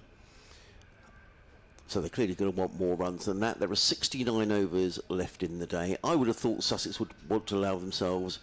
Ollie Robinson was hinting last night, batting for 3/4 of the day. Now that would suggest till at least tea time, maybe slightly further. There are 69 overs left in the day. If Sussex were to leave it until tea time, that will be another 37 overs away. So scoring at 4 and over, 160, that gets you to around about 450, something like that. So I just wonder whether that might be, I mean, that's a huge amount of runs. But last year, anybody who was at the game will remember that Leicester very nearly chased down. I'll tell you exactly what it was in a moment's time. Leicestershire very nearly chased down 498 to win here. They finished on 483 and lost by 15 runs. Now, Richard was making the point that this is a pitch that's more conducive to bowling maybe than that one. And it is a stronger Sussex attack than was in that game, with all due respect to everybody who played in that game. Nonetheless, it has been shown in this game that if you can get your head down, you can make runs. John Simpson showed that, making 183, Ollie Carter 96. So Sussex won't want to leave the door even half open here for Leicestershire, having got themselves into this very good position in this game. So I'm thinking, you know, probably declaring a roundabout tea with 32 overs left in the day. A bit of chatter going on down below. I think that's like the local business community sometimes have lunch here on the Boundary Club during matches, and it looks like there's some people who are arriving for their lunch. And Ian Holland is going to carry on from this, the C end of the ground. He's going to be bowling to Sean Hunt. He's got a bit becalmed, actually, since he got to his half-century. He's on 54, 152 for 3. The sun is firmly behind cloud as Holland is in and bowls, and Hunt drives back down the ground. Holland bowls of his own, fields of his own bowling. There is no run. And clearly, from a Leicestershire point of view, they'll feel the less overs they have to face, the more chance they've got of saving the game as well. But I think a day in a session is what Sussex will leave themselves to bowl Leicestershire out and win this game. They will hope to win this game, I should say. What will be their 4th win of the season. In comes Holland bowls to Hunt, and having said they'd been becalmed, he suddenly swings Ian Holland away for a mighty 6 over mid-wicket. Super shot by Sean Hunt. He's probably thinking that commentator doesn't know what he's talking about, and he's probably right. 158 for 3. Hunt to 60 off 102 balls. That was a mighty blow, and the ball has sailed over the offices and corporate hospitality down there and into the gardens of the flats below. 6 more. 158 for 3. It's clearly targeting the shorter boundary, Sean Hunt. We should say, yeah, absolutely. We should say as well that Leicestershire haven't lost this season. They've had 7 games and they've had 7 draws. Richard was saying the draw against Sussex at Grace Road was affected by the weather. The last day was washed out. It's a game that Sussex might have won. But on the other hand, Leicestershire were on the wrong side of bad weather. I believe Richard said against Derbyshire when the final day was washed out. So it's as broad as it's long, and these things generally even out. But certainly Leicestershire will not just going to lie down here. In comes Holland. Bowls. Hunt's at it again, looking to pull it onto the leg side. He picks up a single. He goes to 61. 159 for 3.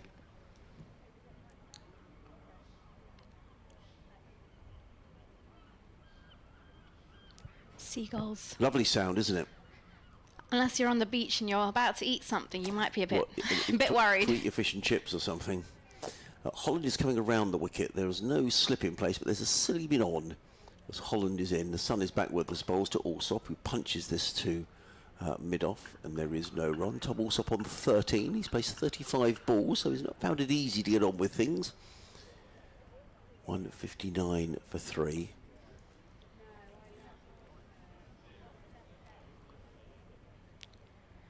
Sussex lead 325. Holland just pauses at the end of his run and then runs away from us, comes into bowl to Alsop, who's steadfastly forward, plays to the onside, fielded in there at silly mid-on. Well, it's a straightish mid-on, actually. It's not a silly mid-on. He's pretty straight on the edge of the cut strip. He's Louis Kimber. And Josh Hull then shines the ball rigorously on his trousers before throwing it to Ian Holland, whose figures in this innings are 1 for 35. He's in his 10th over. Holland in round the wicket, bowls and clipped away by Alsop, but again straight to mid-wicket, and there is no run. So apart from that 6 and a single from Sean Hunt, the other 4 balls were all dot balls. 159 for 3 at the end of the over. A couple of other emails have come in, most of them taking the mickey out of me, I have to say, for my pronunciation of Mavis Staples, who I refer to. In fact, Adrian Nicky Simon says, you made me chuckle. The 2 famous Coronation Street characters, Mavis Riley and Eda Sharples, to get the name of Mavis Staples. I'd love to see the 2 of them belting out the gospel and soul classics, says Simon. Thank you, Simon, for getting in touch. We feel free. Ignorant isn't the word, is it? What's the word I'm looking for? We should have known that Mavis Staples is a famous soul singer, but we didn't, so thank you. We've learned something new. We have. It's been a school day. Every day's a school day. As in comes Kimber from the Cromwell Road end, and Hunt off the back foot turns this into the leg side. He didn't take the single, although there could have been a run opportunity. Mid-wicket has to cover a fair few yards to their right to field that, and perhaps they could have taken a single, but alas they didn't. He's bowled unchanged, hasn't he, Louis Kimber, this morning? He's in his 15th over of the morning. He's been racing through them as well, as he's in again and Hunt forward. Gets into a low defence. Well, we could have potentially 40 overs in the morning session, which would be virtually unheard of. Well, they seem to be on track for that as well, right? Yeah, well, we've had, this is the... Kimber passes the umpires in to Hunt, who goes to reverse sweep, doesn't make contact, and Ben Cox doesn't cleanly take the ball either, although I must admit, I just saw Ben Cox take his helmet off for the first time. He's got blonde hair, isn't he? I think that's blonder than blonde. Is there possibly a colour to... I think a name so. for that colour? It was blonder than blonde. It's brighter than the sun shining down here at Hove as Kimber in again, tosses it up and Hunt drives. Kimber dives to his right to try and stop the ball. He doesn't do it as it makes its way down to long on. They'll take a single. Sussex now have 160 on the board for the loss of 3 wickets. Allsop comes on to strike. Kimber just adjusting his run up. He's going to go round the wicket to the left-handed Allsop, who's low in his stance, keeps his bat along the ground and is forward now, defends straight back to Kimber. Actually interesting that Allsop in his stance leans on his bat more so. Well, he did in that delivery there. As he taps his bat, he keeps it down against the ground. As Kimber's in, and this one tossed, and Allsop's forward, drives down to long on. He'll take the single. Will also conclude the over. Sussex 161 for 3. As that concludes the 44th over in their innings. I'll tell you what, Nicky, we'll just have a little switch around in the commentary box for 10 minutes. Let's just bring Oliver in so he can say hello to our listeners. Sure. And then Richard will be back at 12:30, and then we'll juggle things around this afternoon. Thank you, Nicky. 161 for 3. So we've had 29 overs so far this morning. Now, some of our Sussex listeners who listen around the ground may be familiar. Oliver is a student who came to the game against Gloucestershire, and he asked if he could come back again and watch what we do. And well, I guess you're looking for a career in sort of cricket commentary or something, are you, Oliver? Yeah, I think so. One day. Right. Well, we'll do what we can to help. As it's going to be Scott Curry who's going to come in around the wicket, coming into bowl to the left-handed Tom Allsop. 161 for 3. He's in and bowls, let go outside the off stump, and there is no run. So for the benefit of our listeners who haven't heard from you before, just tell us a bit about yourself, where you come from, and what you're up to. Okay, I'm 19 years old from Eastbourne. I'm a big cricket fan, always have been, and yeah, I've always had an interest in... I've never been good enough to become a professional player, so next best thing is commentary, right? Right. Well, I was certainly never good enough. That's for sure. Anyone who saw me play cricket. In comes Scott Curry round the wicket, bowls to Allsop, who is forward back down the track, and there is no run. So tell us about some of the cricket you played locally, teams you played for around the Eastbourne area. So I played at school at Eastbourne College, and then 4 years ago or 5 years ago I joined Eastdean and Friston Cricket Club. So at the moment I'm in the first team there, which is Division 4 of the Sussex League. In comes Curry round the wicket and bowls to Allsop, who is beaten outside the off stump, taken by Cox low down, and there is no run. How are you doing this season? We're doing quite well. We got promoted last year, so it's not been easy, but we've got 3 wins and 4 losses. That sounds pretty good. And, so and what do you do? Bat 6 and bowl a bit of left arm off spin. Okay, that sounds useful. In comes Curry bowls, and there's a loud appeal for a catch down the leg side. He's just struggling to get going here, Tom Alsop. 14 or 45 balls, 161 for 3. So what's your top score? This season or Any ever? season, yeah. I've got 100. Well done you, okay. In Sunday cricket. Right. Is that a little easier? Yeah. Yeah, okay. That's like the friendlies, Okay. no, not competitive. And Well, 100 is 100. And comes Curry round the wicket bowls to Alsop, who works this one down to third man and picks up a single. Does Tom Alsop? He goes to 15. And the total to 162 for 3. Just in terms of club cricket on a Saturday, because you do hear, I don't know how many teams your club put out on a Saturday. That's one question for you. The other question is sort of what time do games start? Because a lot of club cricketers are saying it goes on too long now. You know, you're having to. There's a lot of travel involved. Games start earlier, so perhaps after this delivery, you could tell us about that. In comes Curry running away from us. And bowls, and Hunt's beaten outside the off stump. Taken by Cox. There is no run. End of the over. 162 for 3. Hunt on 62. Alsop on 15.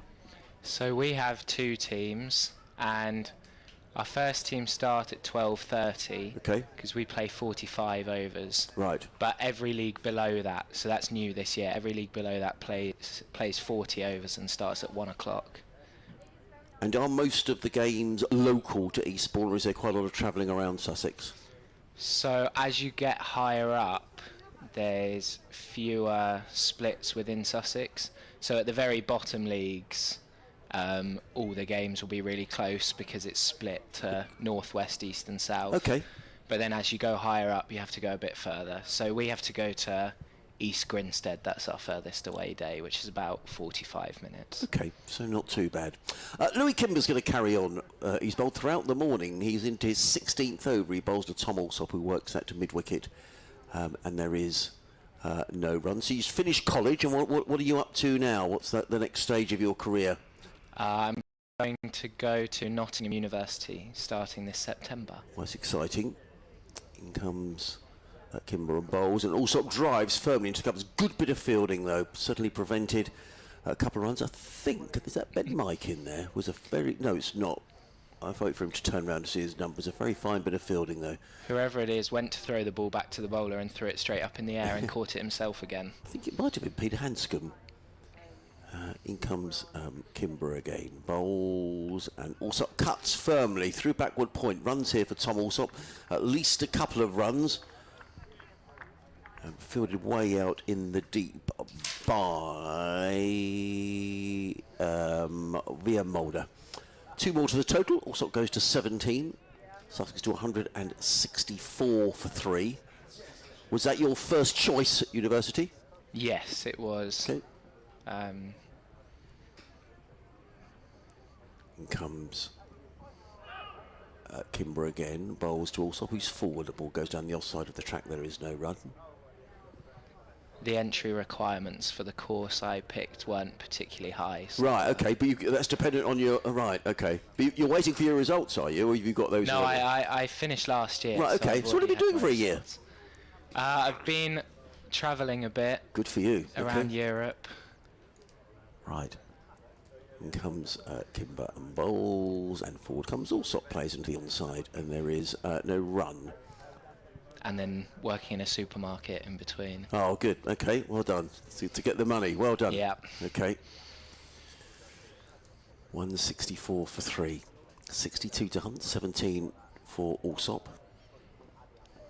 I've got an update to do in a couple of moments' time as in comes Kimber again. Bowls, really throws that one, gives that plenty of air, and Alsop drives into the covers. There is no run. End of the over. So Louis Kimber has bowled 16 overs on the spin here, and no pun intended. 16 overs, 2 made, no wicket for 40, 164 for 3, Hunt on 62, Alsop on 17. I will do my update, Oliver, then we'll bring Richard in, then this afternoon I know you did commentate for a while in the Gloucester game, so we'll give you a go behind the mic as well. Okay. And I'm sure you'll be fine. More drinks being brought out. Interesting today. I just wonder whether it's such a hot day, whether there's maybe some sort of directive in terms of making sure we have plenty of drinks brought on. And it could also have been some instructions maybe as well to Tom Alsop and to Sean Hunt. So the Sussex lead here is now 331. And Sean Hunt, the Night's Watchman, still on 62. Sorry, I'll do my update and then we'll bring back in Richard. We'll hear it in the headphones. Yeah, okay, that's fine. I'll just turn that off.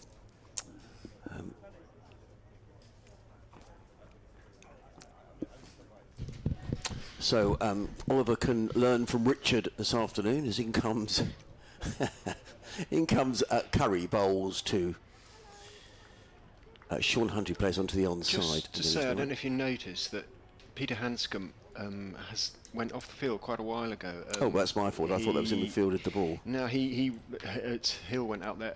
He rolled into the advertising hoardings, chasing a ball down here in front of us, and he was feeling his right shoulder, and he has gone off and hasn't come back yet. Hopefully he's all right. Didn't look in too much issue of a problem.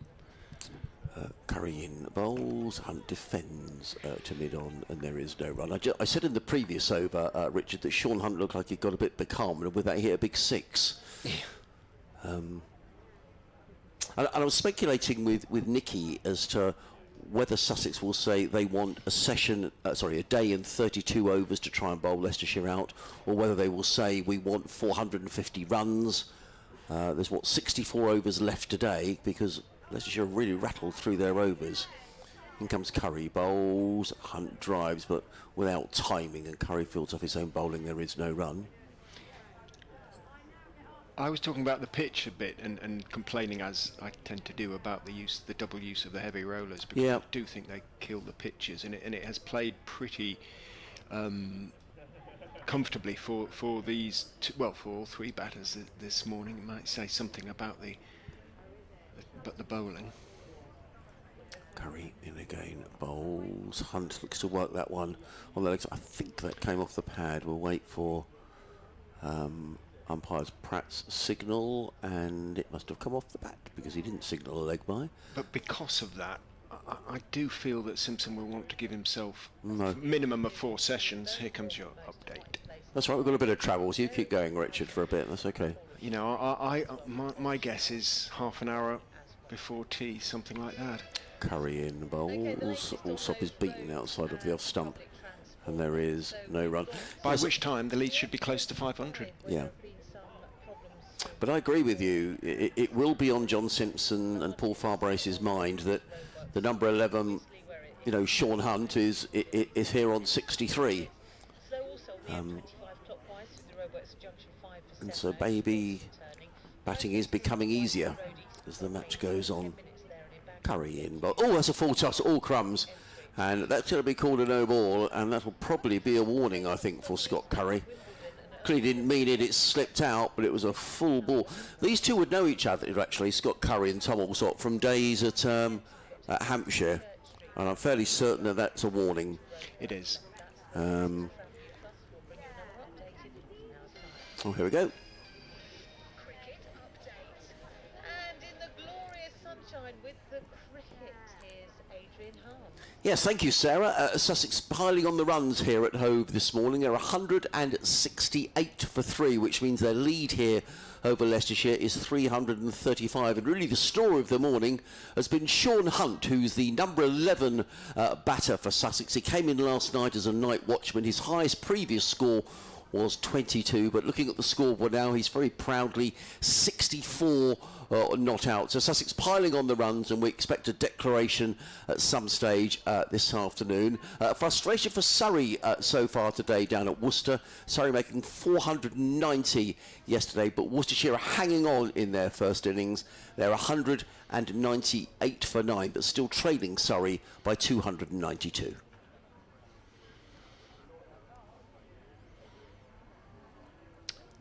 And it looks like Louis Kimber's mammoth spell is going to continue from the Cromwell Road end of the ground. 16 over. He's bowled with a decent measure of control for very good. Sort of part-time off spinner.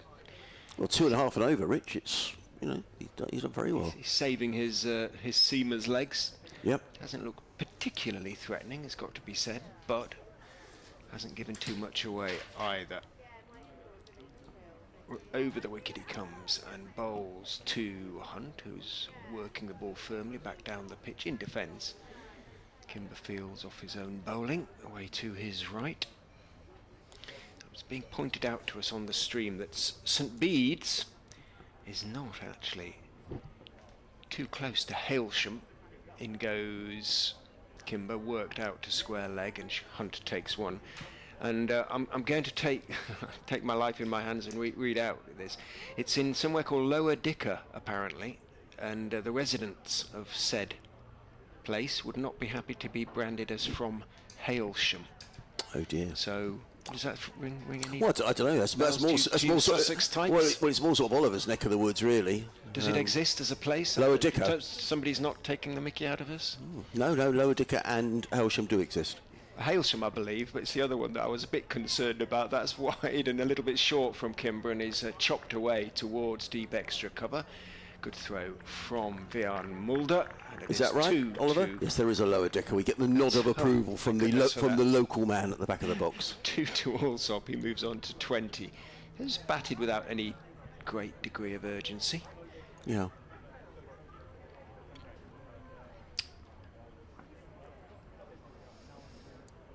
Kimber again to Allsop is in. Well, that was a degree of urgency, and it was a bit of a swipe, to be quite honest, from Tom Allsop. He reached for it outside off stump and tried to smack it away over mid-wicket and sort of flat batted it. Rather ugly shot, bounced out towards mid-on. He got a single out of it, but not a shot he'll look back on with a great deal of pride, I don't think, in terms of its technical correctness or lack thereof.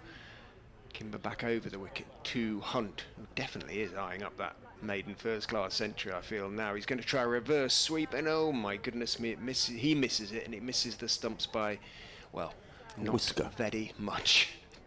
I just wonder whether the word has come here. Those drinks were brought out. I wonder if it might have been, come on fellas, can you step on it for the next 25 minutes?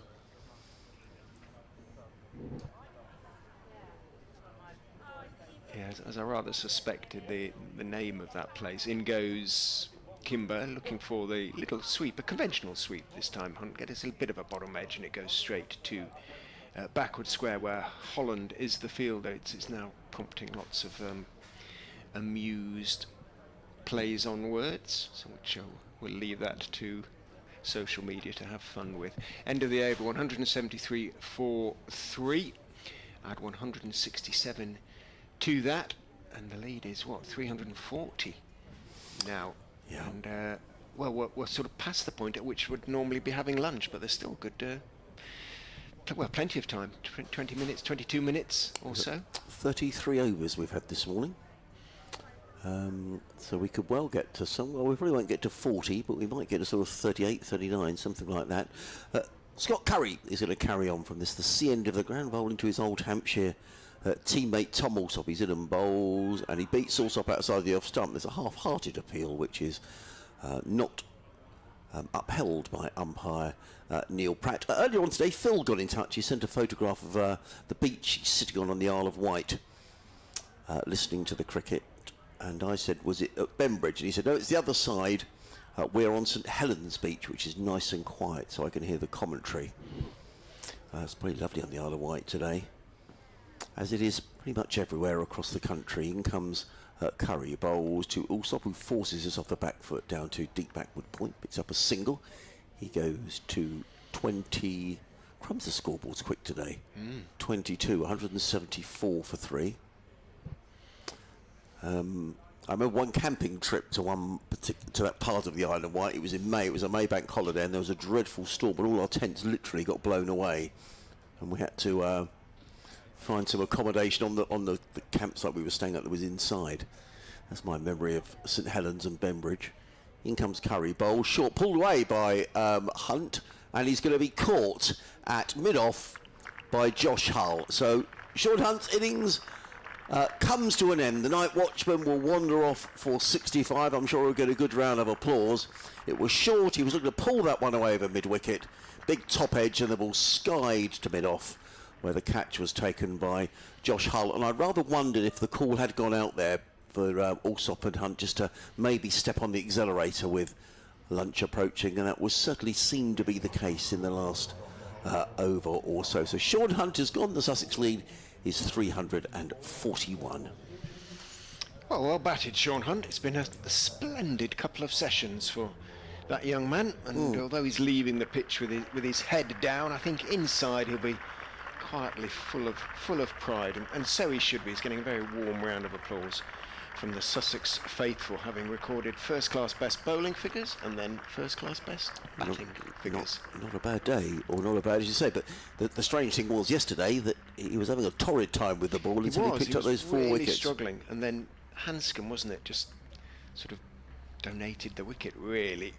Yeah. And you could see the lift in Hunt as a consequence. He picked up an Australian international who was in the 90s and going very nicely, and he was a man transformed, a cricketer transformed from that moment onwards. James Coles comes to the crease. Well, Coles it was involved in that silly incident yesterday, which cost his side a 5-run penalty. We're yet to find out what the consequences of that, if any, may be, apart from the 5 runs. But he certainly, umpires and the match referee would have taken a fairly dim view of that particular incident. So he owes his side 5 runs at least. Curry. First wicket of the innings for him. He continues to impress. Picked up 3 in Sussex's first innings, so he remains Leicestershire's leading wicket taker in the county championship. He's moved on to 24 in 11 innings for the, I suppose you have to still say, Hampshire man. He is on loan for the season at Leicestershire. I think they'd love to keep him because he's made such good progress this season. He's got his hands on his hips now. He looks incredibly serious. He never celebrates. Yeah, he looks quite cross, doesn't he? Yeah, he's sort of a grumpy looking chap. However, in he goes and bowls outside off. Is it you or me? It's me. Beg your pardon. Right. Coles plays that one into the covers, and there is no run. Tall man is Scott Curry, but taller than his brother Brad, who was over in the Caribbean with the Scottish side in the T20 World Cup. He's lovely to talk to, and the players tell me he's an absolute joker in the Yes. dressing room. Oh, So, really? Okay. Curry in bowls short, and Coles defends in getting to the covers, no run. Well,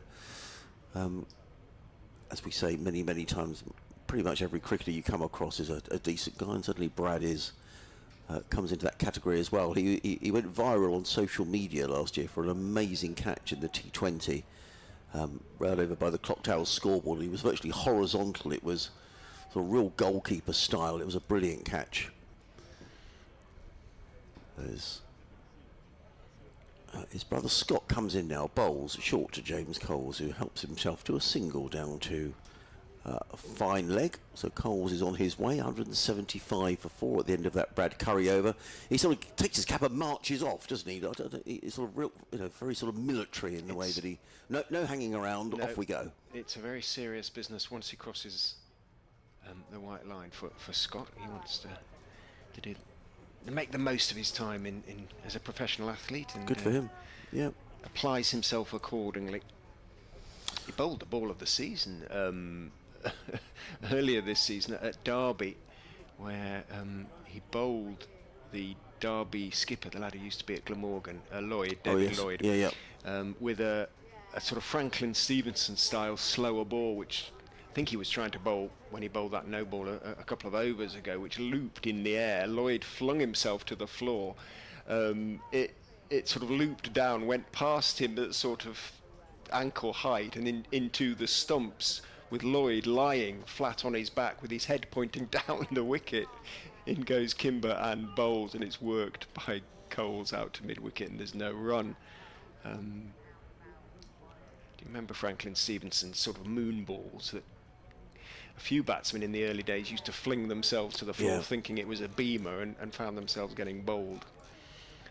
And it was one of those from Scott Curry.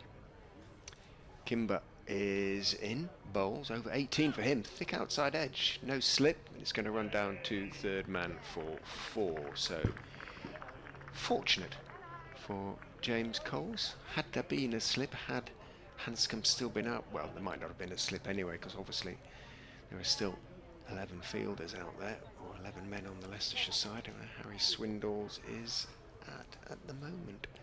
I think that's him up at long on.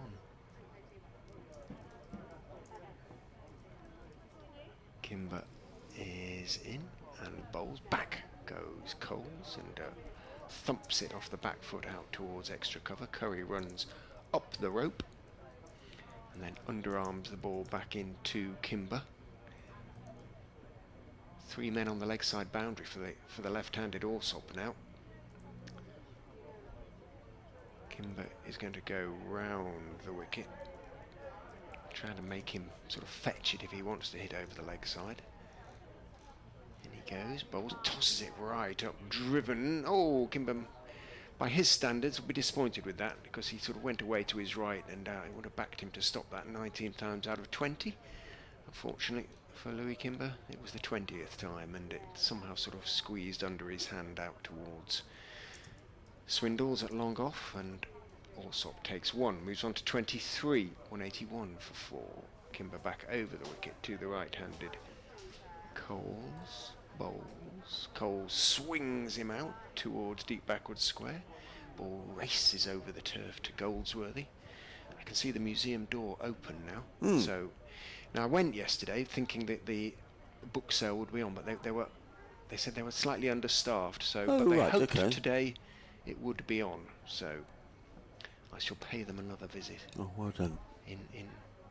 In hope rather than necessarily expectation. Kimber bowls and forward goes Allsop, gets a thick inside edge. It runs down on the 45 towards backward square. Ben Cox in pursuit, and 1 more is taken. So Allsop keeps the strike. He moves on to 24. Sussex 183 for 4. And it is, well, what, 12 minutes until lunch, so we could get, with Kimber continuing to bowl, and it looks like he's going to bowl through the session. 18 overs he's bowled now. Could get 4 more overs here. We could, most certainly, yeah. The digital clock says 12:48. As you say, 12 minutes to go. The way Kimber's rattled through his overs, he's bowled unchanged today. So here comes Scott Curry with the 36th over of the morning. Comes in and bowls to Tom Allsop, who plays into the covers. And there is no run. So we will have 64 overs left in, well, actually less than that in the day. We'll lose 2. I guess if Sussex declared at tea time, they won't lose those 2 overs between the interval. So that sort of seems to be sort of roughly the best guess, doesn't it? 32 overs for Leicester to face tonight, and then a whole day tomorrow. Curry. Round the wicket bowls, and Allsop works this one down to deep backward square, picks up a single. Does Allsop? He goes to 25, the total 184 for 4. I think he'll give himself 8 overs before tea. Okay. But I don't really, Simpson as a captain, maybe to me still a slightly unknown quantity in terms of, how cautious or otherwise he may be. Yeah, so I sort of got the impression, talking to Ollie Robinson last night, that it's clearly, ultimately, it's the captain's decision, but I think it's a decision that's taken in consultation with others. In comes Curry, bowls, and Coles works this one down to deep mid-wicket. Picks up a single, he goes to 8, 185 for 4. So clearly Paul Farbrace would be involved in that, and I'd imagine his senior bowlers, the likes of Ollie Robinson and Nathan McAndrew, who would have to do a fair bit of... I mean, Kimber's bowled very tidily. I don't know if he's a big spinner of the ball, Rich, but he's bowled tidily enough. There hasn't seemed to have been too much turn that we can see. Not so far. Curry again, bowls, and Allsop is beaten outside the off stump. Taken by Cox, and there is no run. Curry actually gets through his overs pretty quickly. He does. As well, because of that sort of military demeanour that you were talking about, the march, if you like. He doesn't mess around getting back to his mark. He doesn't. I mean, he's been very tidy. I mean, he's in his 6th over, figures of 1 for 12. And Kimber, 18 overs for 52. He's just going at just over 3, so it's been very tidy from Leicestershire this morning. In comes Curry bowls, and it just balloons past the edge of Tom Alsop through to keeper Cox, and there is no run. As Richard was saying, here comes Curry walking quickly back towards us. There's a third man, a fielder on the deep point boundary, 3 men saving 1 on the offside, then a mid-on, a mid-wicket, then a deep backward square and a fine leg. So Curry is in bowls, also up on his toes, steers that one down to third man. I think that's Ben Mike all the way down in the distance. Field's tidy enough, and there's Scott Curry again, takes the cap from the umpire, no nonsense, wandering off on the parade ground. Good for him. I like it. You know, I really like it. I think it's far too much hanging around goes on. Yeah, there's something of the sergeant about him, isn't Yes, there is. The sort of the NCO. Yeah, I like that. You know, he was on forgive me if I've told you this already. He was on Portsmouth Football Club's books Right. until he was 15. Oh, so it must have been a decent footballer. Midfielder. Right, okay. He said box to box. He said, but he was never thought he was going to quite be good enough. Because I said, were you centre half, tall, good in the air? No, not particularly. You were going to give us a Bob Dylan story. Oh gosh, yes, that was a long time ago. Yeah. Yes, I know. I took my son to see. You know, you can go on a National Trust tour of both John Lennon and Paul McCartney's childhood homes. I didn't know. It's brilliant. Kimber is round the wicket to Alsop, who cuts him out towards backward point, but no run. Goldsworthy is the saver. Yeah, I mean, Lennon's was sort of quite a middle class home in quite a nice suburb. McCartney's genuine sort of terraced sort of home, but so they've recreated them as they were in the sort of late 50s, early 60s. They've left them as they are. In goes Kimber, and a little deliberate, I think, outside edge from Alsop, just guides it down through slip, good sliding chase and stop from Holland, and it means just 2 Alsop. But anyway, we went on this tour, and in Lennon's bedroom there's his old childhood guitar, and so my son quietly stayed behind and strummed a few chords on it. But anyway, went back downstairs, and the tour guide said, "Did I hear you playing the guitar?" Which you weren't supposed to do. To my son, who sort of nodded a shamefaced assent. He said, "Well, in goes Kimber, and worked out towards mid-wicket for the single by Alsop. You've played a guitar that not only has been played by John Lennon, but has also been played by Bob Dylan." 2 weeks before we'd gone on there, the tour guide looked at the guy on the back of the bus, who sort of quietly got on by himself, and realised it was Dylan. Well, and he'd turned up and gone on the National Trust tour of the Beatles' houses. In goes Kimber, bowls outside off stump, cut away by Coles for a single to a deep backward point where Hull is the fielder, and it sort of and Dylan had sort of stayed behind, had retuned Lennon's old guitar and had played a few chords on it as well. So Great story. My son sort of lived on that for a couple of years. And the houses, Richard, are they in the original street? So they are actually the houses? Yes, absolutely. Right. The genuine houses. Absolutely, and as I say, McCartney is very sort of, for want of a better description, sort of working class terraced home. Lennon's much more sort of middle class, so to speak. Round the wicket goes Kimber, and it's blocked back to him on the back foot by Alsop. But yes, if you're in Liverpool, I do recommend it. A lot of really interesting, because you know everything has been, if not sort of kept the same way, put back to the way it would have been in the late 50s. Outside loo? I would imagine. I don't know. I don't think that, no. Outside off stump, cut away this time by Alsop. Should get 2. Yeah, because it's not quite picked up cleanly at the first attempt. But Matt Salisbury's out there. So Is that again, whether he and Swindles have taken turns at 12th man, or whether somebody else is off, not quite sure. End of the over, 192 now for 4. The lead then is, well, getting over 350 now then, isn't it? And Sussex in complete control. It is down to Simpson to dictate the course of the game from here on in. Yeah, the lead is 359. In terms of overs left, I think we'll get this one and another. So in that case, we will have had... this is going to be the... Kimber has bowled 19, so this is the 38th over of the morning.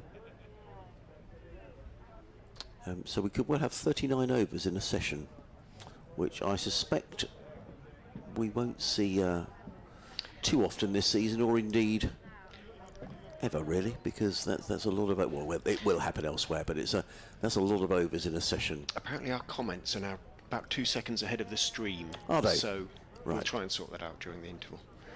Curry comes running in and bowls to Coles, who works that one down towards deep backwards square and picks up a single. Coles goes to 10, the total 193 for 4. If you've been listening to us this morning and wondering who on earth we are, well, I'm Adrian Harms.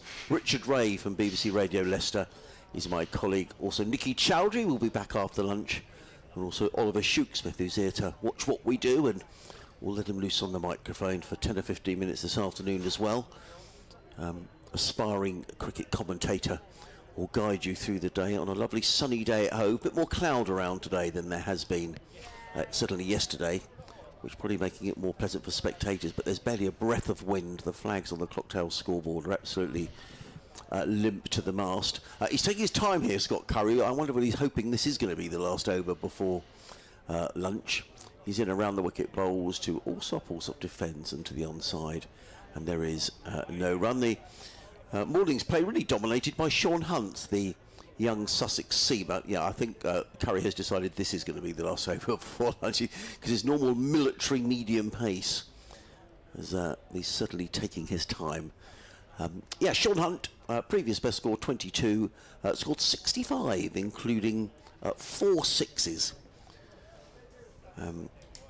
As Leicestershire, they kept on the spinners. They wanted to get rid of their arrears, which were -4 overs, and the scoreboard shows now +5. Scott Curry's doing everything in his power here to slow things up. You can't blame him. He's on his way. The clock clicks over to 12:58. Curry in, bowls, clipped away by Allsop onto the onside, and there is no run. So after lunch, there will be a whole day tomorrow, 96 overs tomorrow, and another 58 today. Leicestershire will just be trying to week out as many of those overs as they can. The less time they have to bat. They're actually going to have to work quite hard just to bowl 58 in 2 sessions, assuming, well, the declaration, I'm sure, Well, totally, will come yeah. at some stage today. Yeah, well, yeah.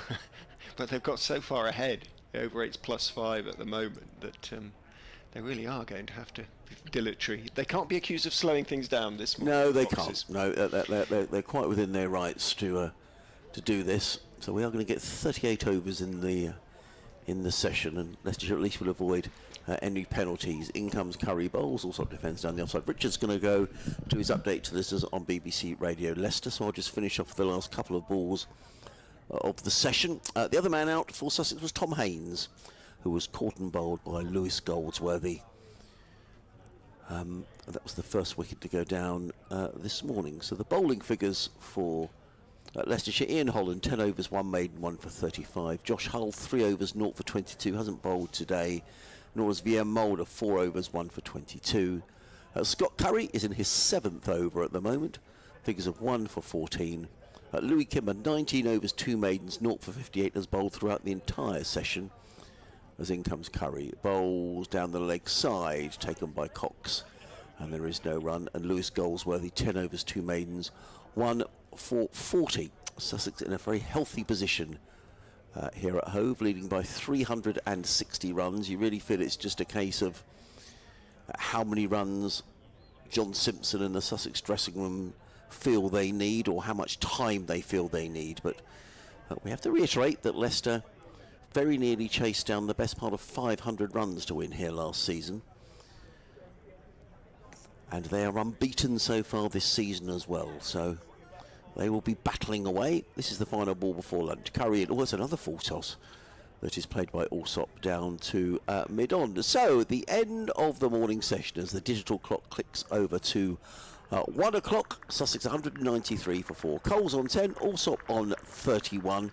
Thank you for your emails throughout the morning. It's good to hear from everybody. We apologise to those of you who were fans of Mavis Staples, because we didn't know. 4 people here in the commentary box and none of us knew, but we do know now. So the Sussex lead is 360 as the players make their way off the field for lunch. And we'll be back at about 20 to 2. Richard Ray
Good afternoon again from the First Central County Ground in Hove. Day 3, second session of the Vitality County Championship Division 2 match between Sussex and Leicestershire.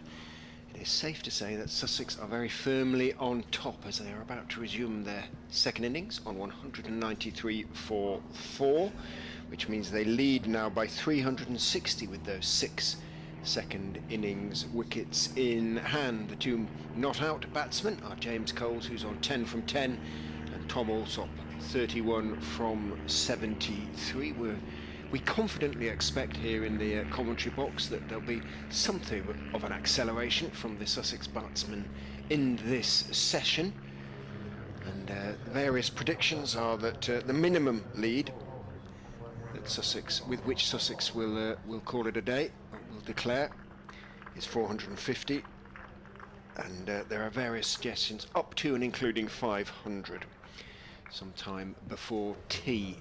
For me, 8 overs before tea. My name is Richard Ray from BBC Radio Leicester. Adrian Harms from BBC Radio Sussex. Nikki Chowdhury from BBC Sport. Your 3 commentators in the game. And Oliver Shooksmith is with us for today, and you'll be hearing from him a little bit later. He'll bring the young man's, Sussex man's perspective to the commentary box. We've got a bit of cloud at the moment, which, to be honest, is a blessed relief. Something of a relief. It's been a baking hot morning here in Hove. Leicestershire sprightly in the field as they come running out post lunch. Something good in their lunch, no doubt. Louis Kimber, who bowled throughout the entirety of the morning session, he has the ball in his hand, Nicky, so it looks as though he might be about to continue this mammoth spell. 19 overs he bowled this morning, which John Mallett, Leicestershire's club photographer, tells us is 1/3 of his first-class bowling. That's incredible. I'm sure his shoulders are going to be rather sore by the end of the day as well. He's keeping going, bless him.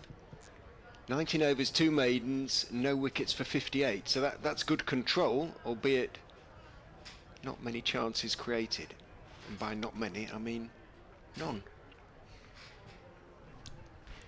Nicky will take you through the first over post lunch. Here's Kimber from the Cromwell Road end, continuing after lunch. He's in and Coles is forward as he defends straight to short mid-wicket. Dot ball, first ball after lunch. But Rich, I'm assuming that Sussex are going to come in now with a little bit of a shift in gear for this session, as in comes Kimber now. Fuller tossed up and turned down to 45. They'll take a single. Good backing up from Alsop at the non-strikers end. Sussex get their first run after lunch, 194 for 4. Yeah, you would think so, wouldn't you, really? I'm the one who's going for the lead of 500 in the commentary box. 8 overs before tea, and to get that, they're going to have to crack on a bit.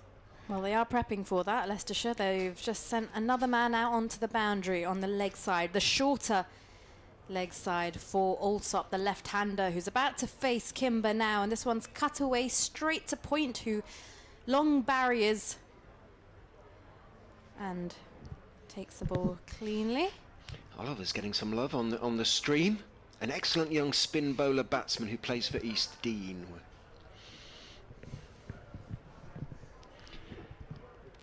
Says Andrew Spear.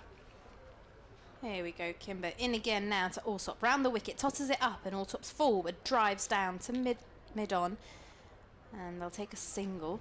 Mid-on's quite deep, not far enough to be called long on, but not close enough to be called mid-on actually, somewhere in the middle.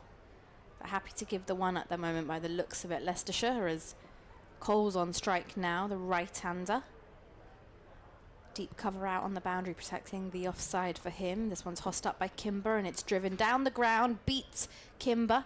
He can't field it off his own bowling as long on comes in and does the hard work.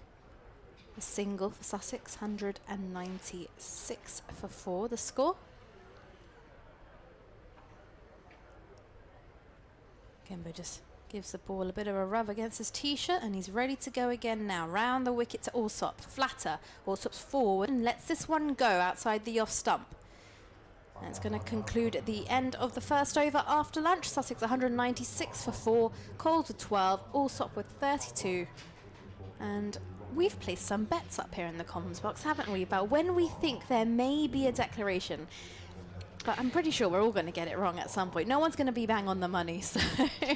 Yeah, when Nikki says we've placed bets, not in the government style on the time of the election. We haven't literally placed bets, but we're having a little competition between the four of us. Vian Mulder is going to have a bowl for the first time today from the sea end. So I'm in the coffee shop. I had a chat to Vian yesterday. Confirmed that he's off to America. This is his last game of the season, essentially, for the Foxes. So it's been a relatively brief stay for Vian, who was sort of late to join because of his international commitments and his South Africa commitments. He was called up to the West Indies to help South Africa prepare for the World Cup. In he goes and bowls forward, thick outside edge from Coles, and Mulder has his hands on his head. Had it not taken the outside edge, he would have been absolutely bang in front, right in the middle of the pad, but it did get an outside edge. It runs down towards backward point stroke third man, and one is taken. But yeah, he confirmed yesterday that this is all Leicestershire will see of him this season. Essentially, he's off for 6 weeks to America, and then will be involved with South Africa in the West Indies, against the West Indies. Round the wicket he goes and bowls to Alsop outside off stump, just waited for it and steers it down towards backward point. Holland pursues it for a few yards, and again one is taken. Much louder murmur among the Sussex faithful now. They've enjoyed their lunch, as we did as well. Thank you for that to the hospitable Sussex Club. I went down the squash and feta pie route. Okay, when you went? I went for a tuna sandwich, actually. I didn't feel like having something warm when it's already extremely warm outside. Mulder is in, bowls outside off stump, left by Coles. There's talking about sort of warm food, there's a place under the arches in Brighton where you can get sort of warm smoked fish sandwiches, and my word, they're good. Is it a rather smelly shop by any chance? Yeah. Yes, it is. I don't know if it's a downside. I like the smell of fish myself. Not too much perhaps, but yeah. But they're good. They're good. In goes Mulder, and bowls worked off the body nicely down behind square by Coles, and he's going to take one. Looks like Scott Curry, the long-legged Scott Curry down there in front of the electronic scoreboard. So singles off pretty much each ball so far. Oh, I like it too myself, but it can be a little bit overpowering. Imagine if you're the owner of the shop and every morning when you go in to unlock and start the day, if you're not awake, you definitely would be, right? He probably the doesn't. fumes. I don't imagine they smell it anymore. Do you know what I mean? If you're in it all the time. Round the wicket goes Mulder, bowls to Alsop, who covers up to a straight delivery, drops it out into the covers, and there's no run. Probably so used to it. I may favour it with my custom later.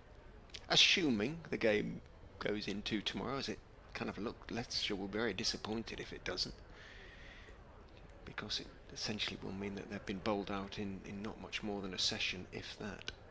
But Simpson has got to be careful. He's got to leave himself time here.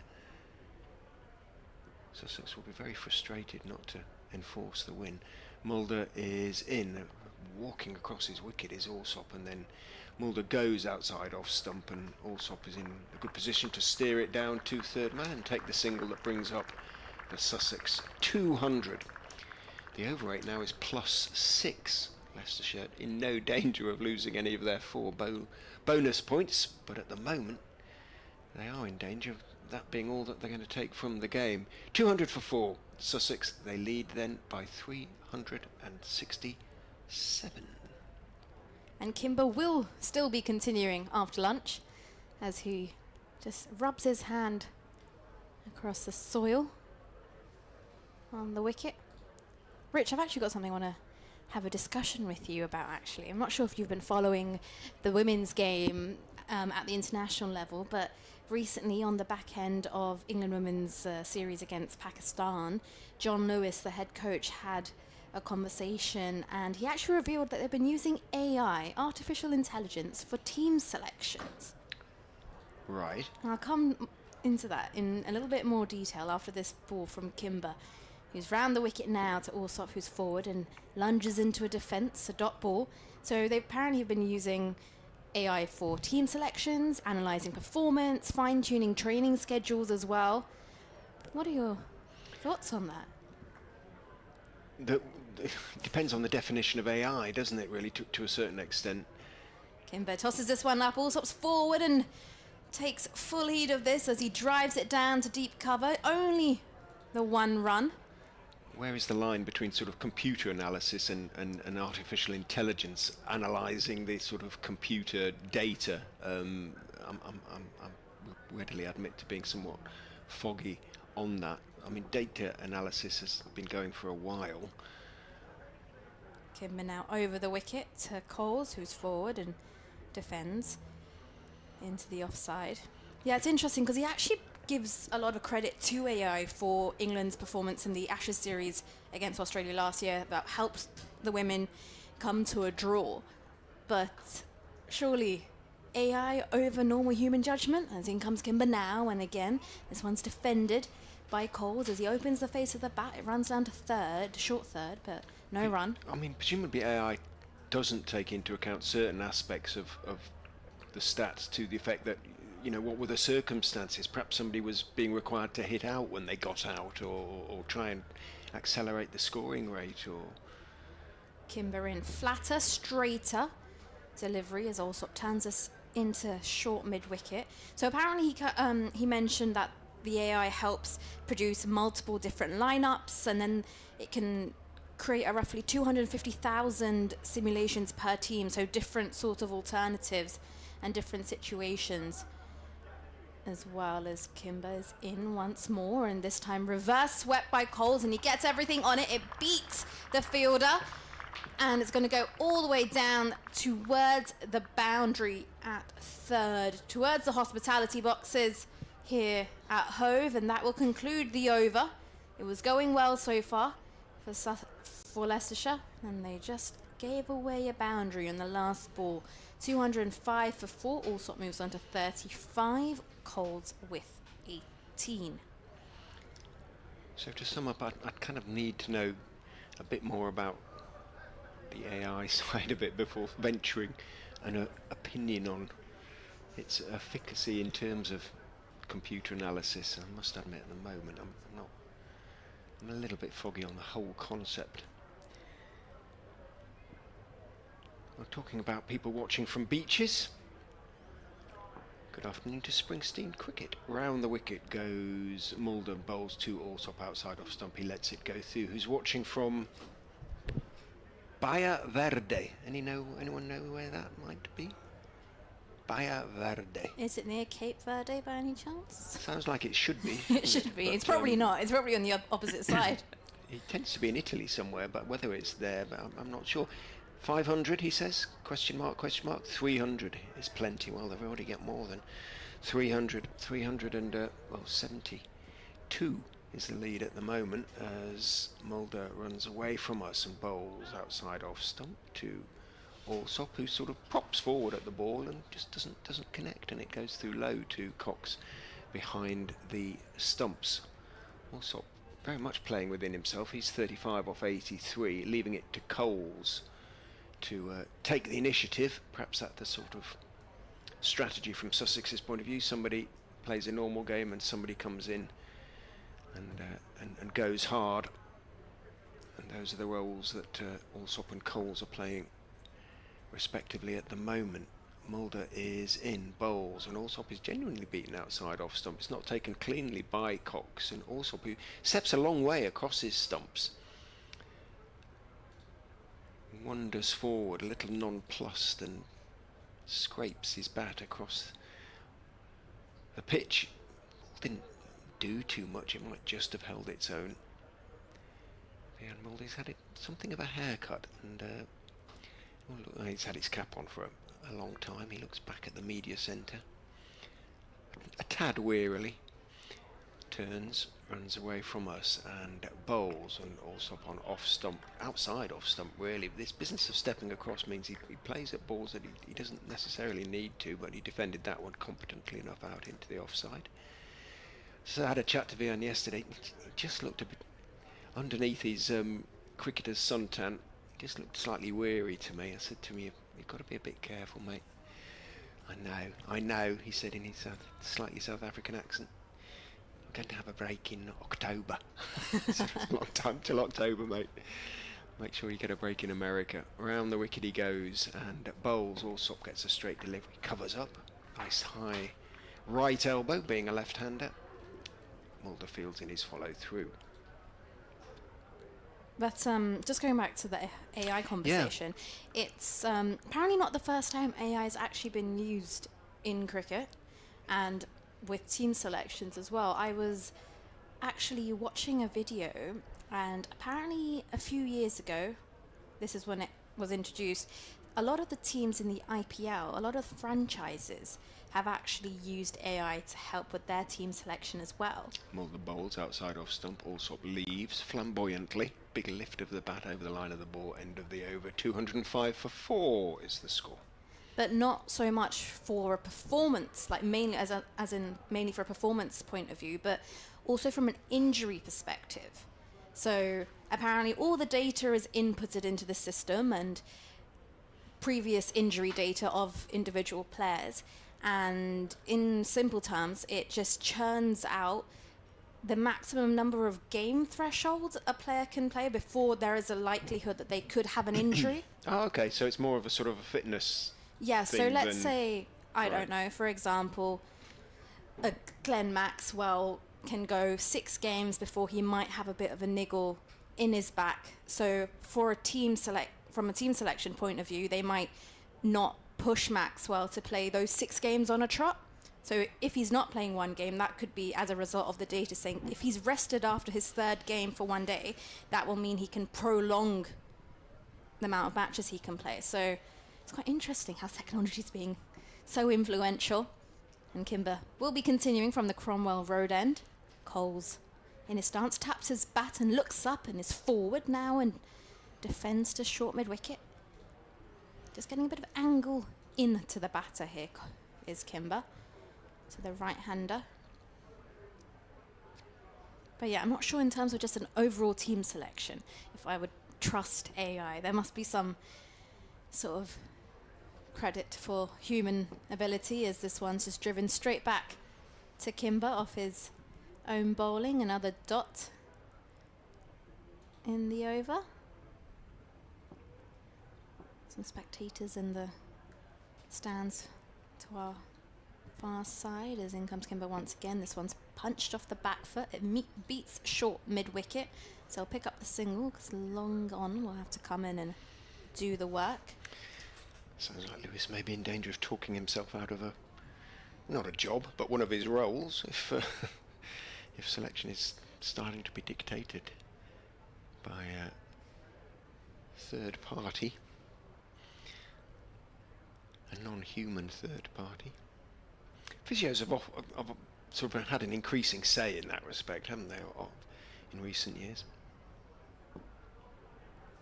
Kimber in again, this one driven back to the bowler. I think 1 or 2 comments sort of cautioning Sussex about the Leicestershire chase last year when they very nearly chased down 500 to win the game, but I'm not entirely sure it's a similar situation really. In comes Kimber round the wicket, wide angle as this one slides down leg and Allsop gets some bat on it, turns it away, will pick up the single. Sussex 207 for 4. They'll certainly be hoping, Sussex, that when they do come to bowl, the likes of Carson and Coles get more turn from the pitch than Kimber and Goldsworthy have managed. But Kimber is very much a part-time spinner still. Well, he might think differently at the end of today when He looks at how many overs he's bowled, currently in his 22nd, as he approaches the crease now, and Coles turns this away off the back foot into the leg side. It's going to be fielded by deep square leg. There'll be a single, and it's going to be the end of the over as well. Sussex 208 for 4, Coles with 20, Allsop with 36 to his name. And the sun is shining across the ground here in Hove. What a beautiful Tuesday afternoon. Summer is well and truly here. I don't want to jinx it though. Well, we've endured a long and fairly miserable first half of the season, so we're due it, aren't we? Hopefully it'll be around for a while. Leon Mulder won't be, from Leicestershire's point of view. He's going to continue though from the sea end. 1 for 26, picked up a wicket last night. Runs away from us and bowls to James Coles, who works him comfortably off his legs down to Curry in front of the electronic scoreboard. The ultra-fast electronic scoreboard takes 1 and trudges back to his mark. A marked contrast in Vian's return to the top of his mark to that a Scott Curry who marches everywhere, except in the last over before lunch when he wanted it to be the last over before lunch. Vian husbands his resources, puts it all into his action, runs away from us, very straight run, round the wicket, bowls to Allsop, who again is sparring away and missing outside off stump.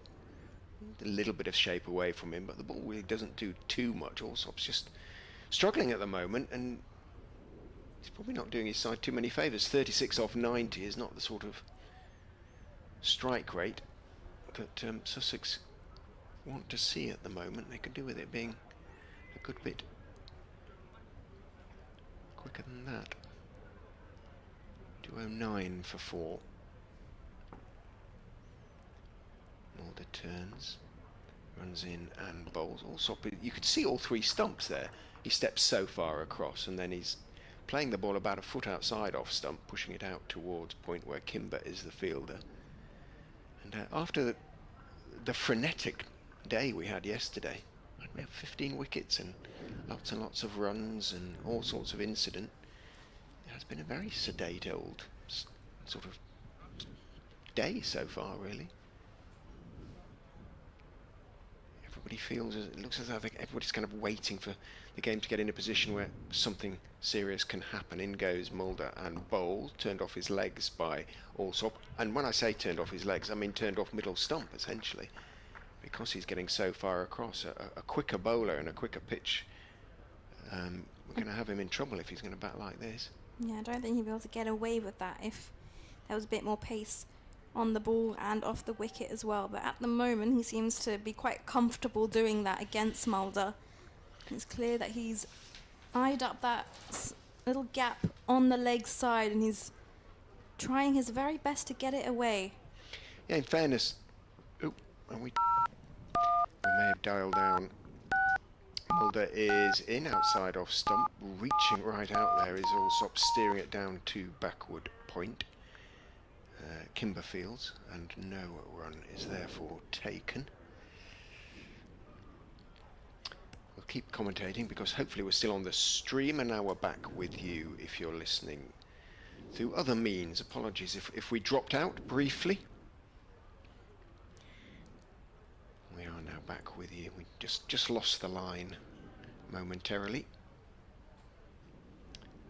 He didn't miss much. Allsop and Coles just working it round at the moment. Mulder is in. Allsop is playing the ball out to mid-wicket where Rishi Patel is the fielder. And that is the end of the over. Mulder, 7 overs, 1 for 27 for him now. 209 for 4 at 167 to that. The lead then is 378? No, something like that. A lot. They've got a chunky lead, safe to say. Chunky, yes. Although we must discuss, I'm not sure if you saw it, Rich, the game between Afghanistan and Bangladesh, and I believe we're going to be having an update through for BBC Radio We Sussex had a little as burst in our yes, ears there. we did. But, It's like but it's a gone, Adrian, now, so you can relax again. It's a warning. Here's Kimber now. To Coles, who uses his feet down the track, drives to wide long on as the ball dribbles over. Not much power in that. We'll take the single. Sussex move on to 210 for 4. Field is being sent out onto the boundary for the left-handed Allsop. We've got a deep backward square leg, and we've got a deep square leg as well. I'll probably say actually more of a long leg actually, and a deep square leg. As in comes Kimber round the wicket to Allsop, who drives through down into deep cover. Will take the 1, and they rotate strike. 211 for 1. Being asked if Hull is on the field. Yes, he is. He's at sort of deep gully on the 45 at the moment, but still no Hanscom. And Leicestershire supporters will be slightly nervous about that. I will ask at the end of the day. Well, he may be batting by then. Kimber to Coles over the wicket. He's in, and Coles is forward. Turns the bat into the leg side. Turns the ball into the leg side, and will pick up a single. Sun's getting to me. But yeah, did you manage to see some clips of the game between Afghanistan and Bangladesh? And what will no doubt be referred to as the infamous clip. I saw that. Our old Leicestershire teammate Mohammed Nabi going down as if shot in the slips. I saw comments on social media saying, "Leave alone the World Cup, he deserves an Oscar." As in comes Kimber now. Round the wicket to Allsop, who's off the back foot and just pushes this to short mid-wicket. I'm very glad it didn't have an impact on the game. Yes, that would that's all people would talk about. You can talk about it in a sort of amused way now, but had it, had a genuine impact, it would have been awful. Yeah, definitely. Especially if you watch the clip, you're like, actually, what's gone on? Why is he just fallen to the ground? And no one, especially none of his teammates, could also tell. As Kimber in round the wicket, this one just down the leg side, and Allsop gets some bat on it, turns it down to deep backward square. We'll take the 1. Sussex 213 for 4. Yeah, it's glad they didn't end up winning that way, and the rain did stop so they could get back on and actually finish the match in a legitimate manner. But my goodness, what a journey for Afghanistan cricket though. Became a full member in 2017, and now to be qualified for a semi-final as Kimber's in, and it's a full ball which is defended by Coles, and that's going to conclude the over as well. 213 for 4, Coles with 23, Allsop with 38. So within the span of 7 years, going from a full member to qualifying for World Cup semi-finals is just credit to them and their hard work. And to think that their result was kicked out Australia as one of the strongest looking team apart from India in that tournament. So yeah, it's been fantastic. I think with respect to South Africa, I know where the neutral support will lie in that semi-final, and probably throughout most of the cricket world. I think if they're playing England, then everybody non-English would want to see them win. Round the wicket goes Mulder, bowls outside off stump, reaching for it is Allsop, and he steered it nicely away to backward point.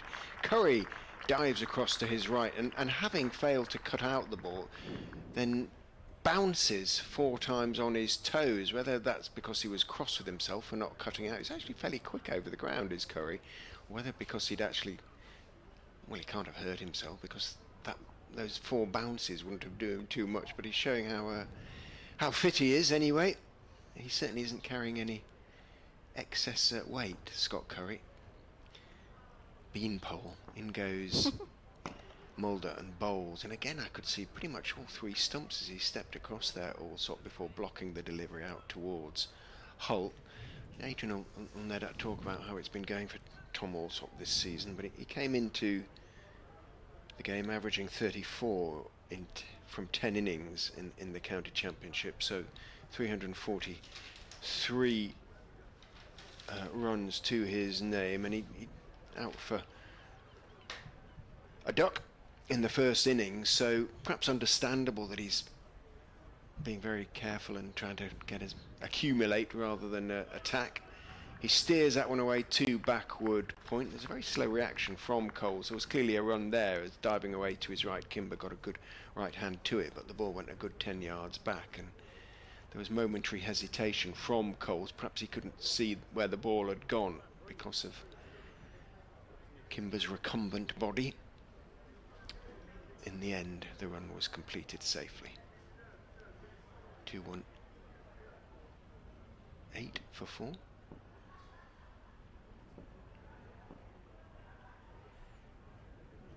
Mulder back over the wicket to the right-hander, who's working it nicely off his legs to the mid-wicket boundary for 4. That was a nice shot. He's waited for it. Coles, slight movement into him, and he used it very pleasantly to middle the ball, wasn't trying to overhit it. Wristy shot out through mid-wicket, past mid-wicket, and there was no deep mid-wicket. All Curry could do was trot down the boundary to retrieve the ball. 2-2-2 for 4. Well-timed shot, and given the surface, it flew away. Mulder is in, outside off stump, thick inside edge, and for a moment Coles isn't quite sure where it's gone. It bounced out towards sort of short leg. Umpire Pratt sort of signals something to umpire Baldwin. Quite what, I'm not sure.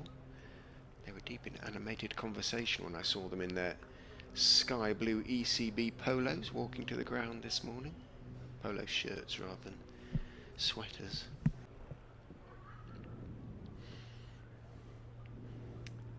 Mulder turns in past umpire Pratt and bowls. Up on his toes is Coles, and you probably heard the bellow of weight as he saw running across from mid-wicket. Ian Holland getting to the ball sufficiently quickly to prevent really any chance of a single. End of the over, 2-2-2 for 4. The lead then is 389.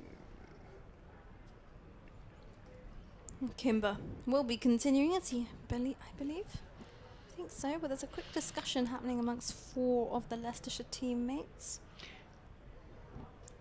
He's going to bowl forever, isn't he? He's not going to stop. I feel like he needs the physio at hand by the time he gets off the pitch today.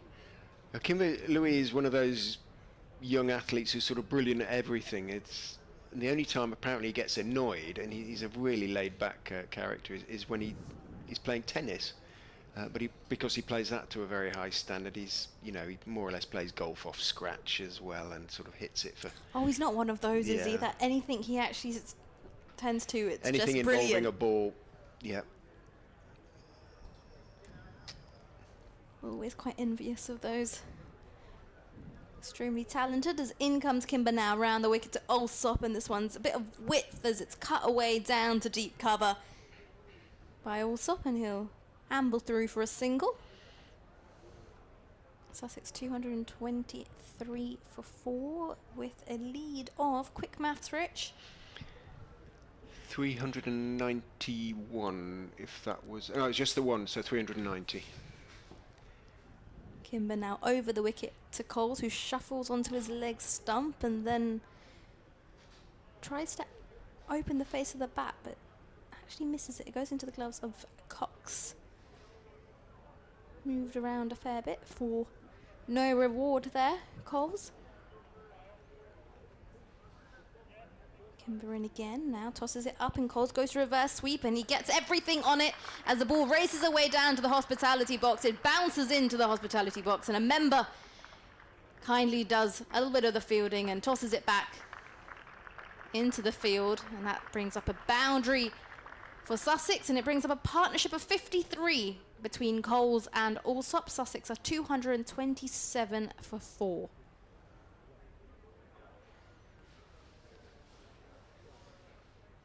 Absolutely raced away. Coles taps his bat as he awaits Kimber, who's just been tossed the ball. It's in again now, and Coles is off the back foot and hits this uppishly towards short mid-wicket, who dives to their right. Had they just maybe been 1 or 2 yards forward, that could have been an opportunity. It's a dot in the book. As Coles again taps his bat, looks down and stands tall in his stance as Kimber's in. This is a flatter delivery now, and it's turned off the back foot down towards 45. They'll pick up a single, and Sussex are 228 for 4. Sun's disappeared slightly, which I'm pretty sure is a bit of a sigh of relief for spectators around the ground. Otherwise, Players people, too, I would think. yeah, they might be going home looking like tomatoes. Especially if you haven't got your sunscreen on, and of course Sussex have got complimentary sunscreen dotted around the ground for everyone, as this one's pulled away by Allsop off the back foot, and that has gone over the hospitality boxes and I believe into the car park just behind the main scoreboard here. And what a way to bring up his half century. Tom Allsop, 50 runs from 102 deliveries, and Sussex now have a lead of 401. He went into the sort of tree behind the road between the two flats, and 2 pigeons flew out, looking very startled. Feathers everywhere. Yeah, maybe that's a sign that Allsop's going to start to accelerate now. So I gave you his stats earlier. Among them, well, that's his 4th 50 in the county championship this season. His highest score is 86. So it hasn't been a bad season by any means for him, but not sort of the weight of runs that probably he would have liked to have scored. And we have a hiatus now while we wait for the ball to be found. We do a change in the commentary box anytime soon. We'll get Adrian Arms back on. Is he going to switch for you or I?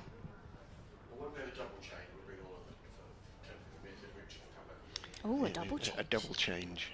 How exciting for our listeners. Probably bored of our voice by now. These two nattering on. Everything under the sun. AI, cricket selection, World Cup cricket.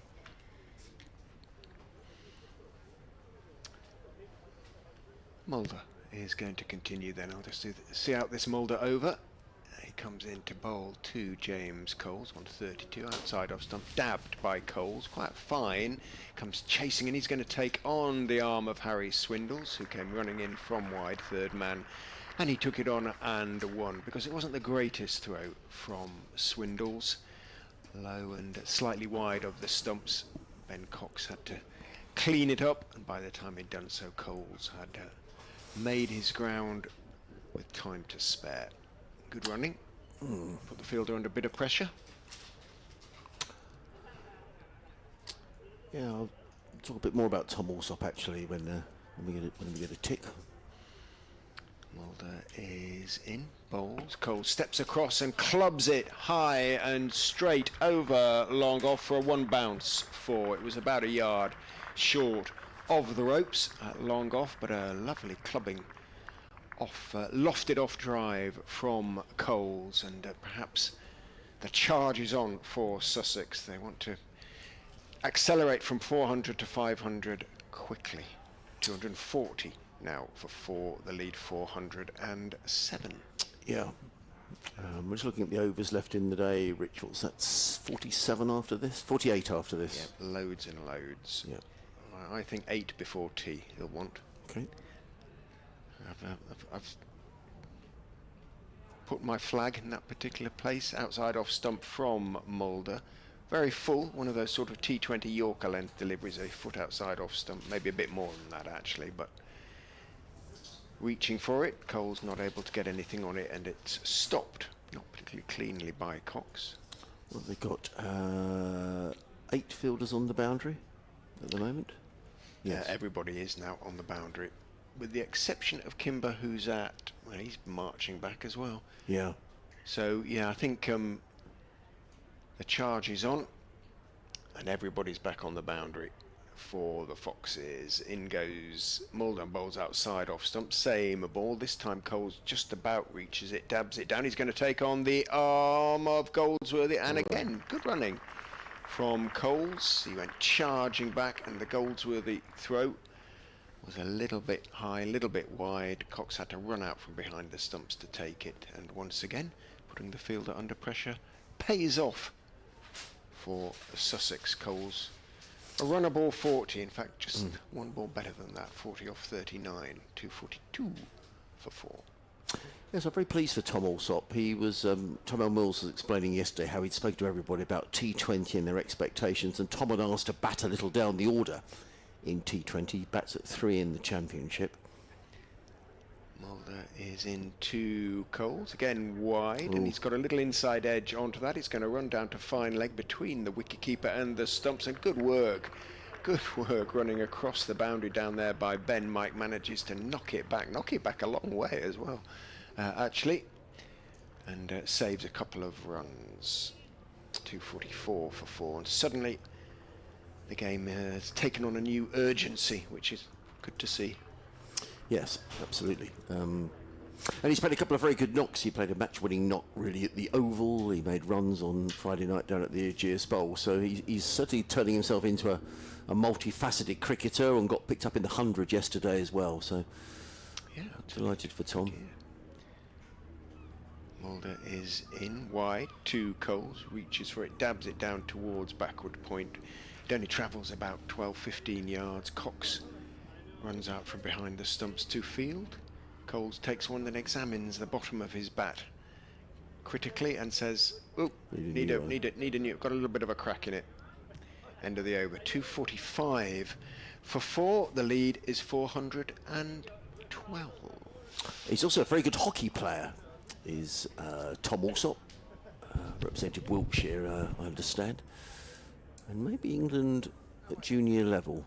He did tell me one day, and I forgot, which is dreadful, isn't it?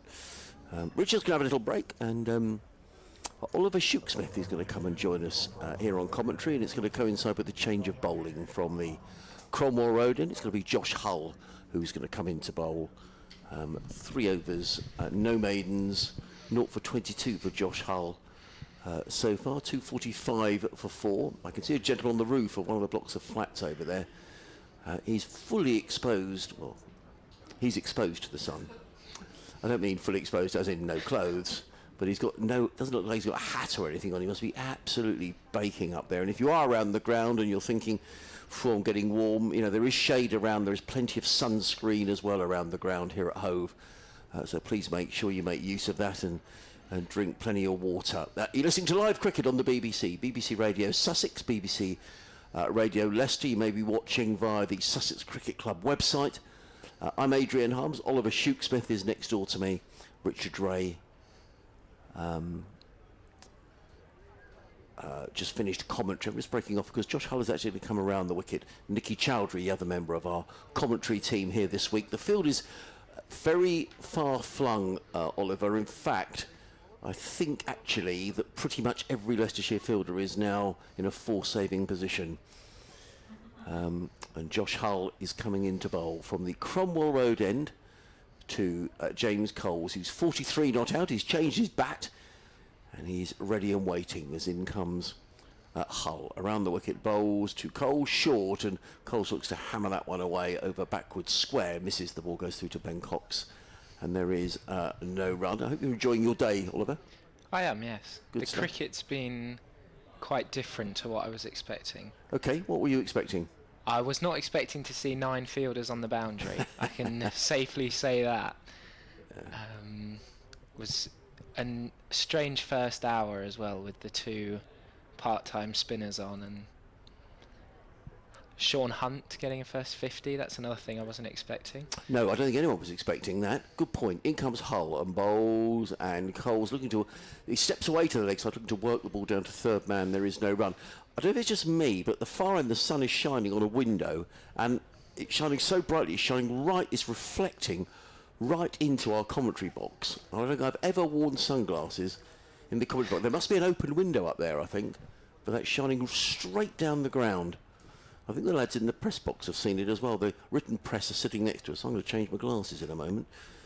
We've got a few emails have come in, which I'll read as well. Sussex Cricket at bbc.co.uk. Josh Hull, tall left arm around the wicket, bowls, and Coles eases that down to fine leg to one of the 9 fielders who are on the boundary. He goes to 44, 246 for 4. In fact, I'm going to put the glasses on now, I think. A few of the fielders coming back up to save one with Allsop now on strike. Perhaps they feel he's the less threatening batsman if Sussex are looking to get a move on with it. Yes, they've brought up what? They've brought up... well, they're not really on the one, are they? I would say extra cover is potentially on the one, but pretty much everybody else is still guarding the boundary. Earlier on today, Richard was talking about a visit he made to both John Lennon and Paul McCartney's houses where they grew up in Liverpool, and Jackie has been in touch. Thank you, Jackie, from Polegate, which is down towards Eastbourne. Oliver will know that. As in comes Hull, bowls, and also with a swing and a miss. That would have probably cleared the clock tower scoreboard had he connected, but he didn't, and there is no run. He said you might like to watch the YouTube link that weirdly came up in my Facebook memories today. It's the carpool karaoke that James Corden did with Paul McCartney, and they visited Paul's childhood home that your co-commentator was talking about. Jackie sent that in at lunch, where she said Sussex need another 150 and then they'll declare. Well, they're heading that way, Jackie, at the moment. 246 for 4. In comes Hull. Over the wicket, bowls, and also just pull this one around this occasion. That has gone for... In fact, I completely lost the flight of that. It's gone for 6 runs. He's clipped that one backward of square on the leg side, and I hope they're watching out down in the corporate area down there, because that whistled between a couple of the chairs down there. 6 more to Allsop, who's motoring. He's on 56, the 250 up for Sussex, 252 for 4. So, Jackie, thank you for your email. Jason has been in touch. He says, what was on the lunch menu today? What did you have, Oliver? I had an all-day breakfast sandwich. Right, what's in an all-day breakfast sandwich? Crisps, sausage, bacon and eggs. Okay. Tomato ketchup? Yep. Oh, well done. Okay. I don't know what everyone else had. They had a vegan pie that was rather nice. Not that I'm a vegan, but it was very nice. I didn't fancy anything else. One of the Leicestershire, they tried to retrieve the ball. You're not missing any of the action. One of the Leicestershire fielders, I think it's Scott Curry, has taken the opportunity to nip into the little room next to the corporate hospitality. I think there's a loo in there. And I think I think actually he's going to be followed in by... yeah, there we are. Josh Hull has just come out. And in goes Ian Holland. So it's a welcome break as well. So we haven't got a break in play. Now it looks like more bats are being brought out, but we're waiting for a ball to appear. I think they've brought replacement balls on. Brenda has come out. So Brenda Lower, who, good old Brenda, we always say every match is first in the queue here at Hove every day. And Brenda's brought out another ball, so we will be underway. And I can see that window may have been opened or shut because it's not shining quite as brightly. So I'm going to change my glasses again. Sylvie's got your latest travel news. And I'm going to give an update as well to the listeners on BBC Radio Kent and BBC Radio Sussex. And it is going to be Josh Hull. 252 for 4. What does that make the lead? All crumbs. A lot. 252, 490. And look at the field now. There's nobody saving one now. The 9 Leicestershire fielders are scattered around the boundary edge. As in comes Hull. Tall left arm over the wicket. Bowls to Allsop. Wide outside the off stump. Clubbed away by Tom Allsop. And despite those 9 fielders being on the boundary edge, Tom Allsop finds a gap. He hammers the ball through backward point. And he goes to 60. Well, he was struggling to time the ball earlier on, Tom Allsop, but not now. And he is 60 off 105 balls. 256 for 4 are Sussex. Just do this update and then we'll... Yeah, time to get the latest from the cricket now. Adrian Harms is watching day Sussex's game with Leicestershire at home. Yes, hello Adam. Well, Sussex are piling on the runs here at Hove. We're hastening towards a declaration. 256 for 4. Tom Alsop is on 60. James Cole's on 44. Earlier on in the day, the standout innings from Sean Hunt, who made 65, the night watchman, beating his previous best score of 22. So the Sussex lead now is 423. Lancashire have been piling on the runs down at Canterbury against Kent. They've just declared on 549 for 9. They lead Kent by 305. Meanwhile, Surrey look on course for yet another victory. They bowled Worcestershire out for 212 earlier on today. They've asked Worcestershire to follow on, and in second innings, Worcestershire are 44 for 1, still trailing Surrey by 234. Later, and you can of course follow those matches ball by ball right now on the BBC Sport app and website. Curry bowls to Coles, who plays it into the ground, and there is no run. So update done. So the floor is yours, Oliver. Oh, and hopefully we'll get rid of that music that's in our ears. So there's been another change in the bowling from this C end, as it's going to be Scott Curry replacing Vian Mulder, who, in my opinion, looked the most threatening of the bowlers this morning. But despite that, he's still got all 9 fielders back on the boundary. Coles hit the first ball for a single, so he'll now come into bowl to Alsop. It's full, and it's flicked down to fine leg, and it will beat the fielder and go away for 4 runs. It was a leg stump half volley, really, from Curry, who's staying over the wicket to the left-handed Alsop. And Ben Mike only had 5 or 10 yards to travel and still couldn't make the distance. Alsop getting enough bat on it to find another gap and get 4 more to move himself to 64. This is tough for the Leicestershire lads, isn't it? Because you've got everybody back and Alsop is still finding the boundary rope. As Curry in again, goes past the leg stump. Alsop tries the same shot but can't connect, and it will go through to the wicketkeeper, who's now having a conversation with Scott Curry. Yeah, and I mean the over 8 is fine for Leicestershire. They're +6, so quite within their rights here to take their time. But you just think we've got 46 overs left. I wonder whether there might be a declaration at tea, but that's still another 14 overs away. And you'd have thought if Sussex carry on like this, you know, there will be around 400. So maybe the declaration. Richard said 8 overs before tea, and I think that might be a decent shout. He might win the biscuits. As in comes Curry again to Alsop. Again, it's on leg stump and worked away down to deep square. They look for 2, but it was never there. So just a single. It seems as though Scott Curry's trying to hide the ball around leg stump, not give Alsop easy access to this short boundary that is on his offside. Coles' leg side now, who is the right-hander, comes on strike. Yeah, I think you're right, and you know, in this form of cricket, he's quite within his rights to bowl, you know, wide as well. It's not as if he's going to get called for a one-day wide here, so he'll use all the tricks he can here. Scott Curry, I'm sure. He's into Coles now, and this one's wide outside off stump, and Coles looks a bit annoyed with himself that he's missed that ball. It goes through to the wicket-keeper. It's more like one-day bowling, this, really. Wide Yorkers to Coles, who's looking down at the ground. He's taken one of his gloves off and is shaking his hand. I don't know if he has hurt his hand or... Yes, I don't know. Perhaps he's just readjusting that left glove.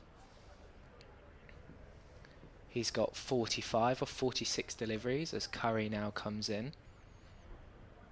This one is full and straight. It's been hit out. There's a fielder at long off who takes the catch, inches off the boundary. It's Lewis Goldworthy who takes a fine catch at long off. Coles didn't quite get all of it, and he is dismissed for 45 of 46 deliveries.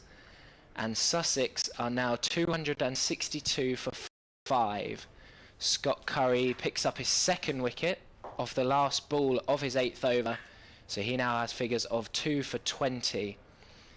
And it was a good innings from James Coles. Played the situation very well. Scored at just a tick below a run a ball for his 45. And which included 5 fours just coming up on the scoreboard now. But Leicestershire will be happy to see the back of him. Although I think that will bring the Sussex captain, John Simpson, to the crease. Who Yes, I'm just looking. I'm not sure if that's Simpson or whether It might be Hudson It Prentice. might be Hudson Prentice, which is interesting. And I just, it's interesting. I just wonder whether John Simpson's thinking to himself, well, he's going to have to, he's got to keep wicket. He's got to obviously skip a Sussex. I'm only thinking, just give yourself a bit of a breather and get yourself mentally prepared, which again suggests that potentially a declaration may not be that far away. So that's interesting. Good spot. Oliver, change in the batting order. It is Hudson Prentice, who is coming to the crease. Perhaps a more aggressive option with the bat as well than John Simpson. Interesting. I mean, the way Simpson has played, I mean, he's proven that he can score runs quickly in any situation. The only thing I'm thinking of may be that Sussex want to keep a right-hand, left-hand combination, particularly with this short boundary. So I guess what you've always got is someone is hitting towards the that short boundary, or it just may be that John Simpson's spent a lot of time in the field in this match, and that wouldn't be the worst idea in the world, I don't think, to just have a bit of a breather. I mean, the lead now is, my maths is dreadful, 429. Yeah.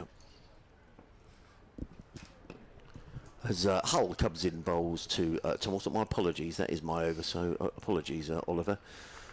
Very poor from me as Alsop plays out into the offside, picks up a couple of runs. What's your feeling been on the pitch? Because the feeling from Ollie Robinson last night was that he thought there was a bit of spin. I'm not sure we've seen a huge amount of that today. Not really. It looks like a few have kept low, particularly from Mulder to Alsop. So outside the left-handers off stump, a couple were keeping low. But there wasn't much spin on offer to Leicestershire's two spinners.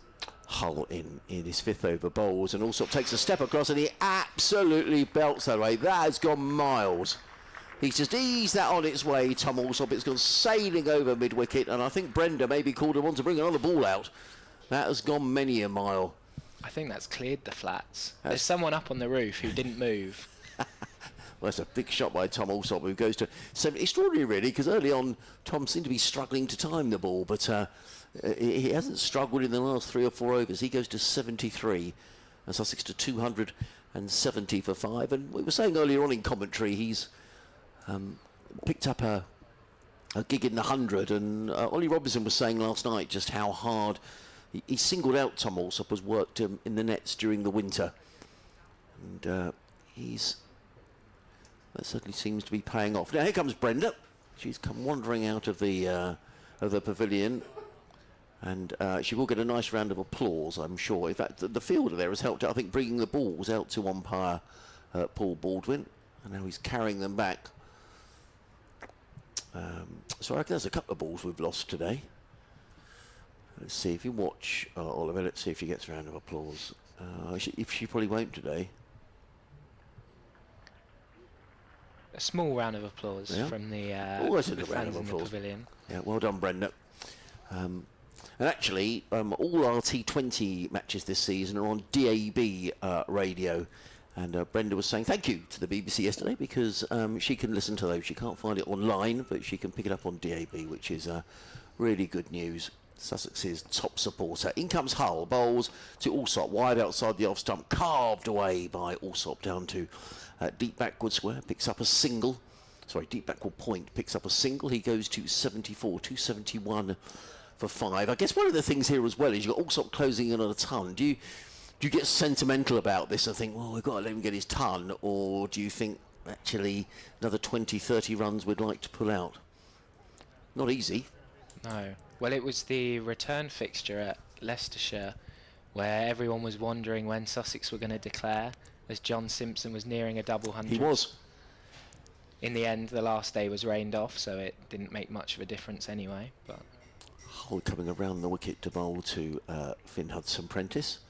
The new batteries in and bowls down the leg side. Good stop by Cox, diving away and preventing byes. Interestingly, actually, about that innings, because Paul Farbrace actually said, I think John Simpson was quite keen to declare and to finish his innings, and Paul Farbrace said, no, not too often you get to around about 200, so you carry on.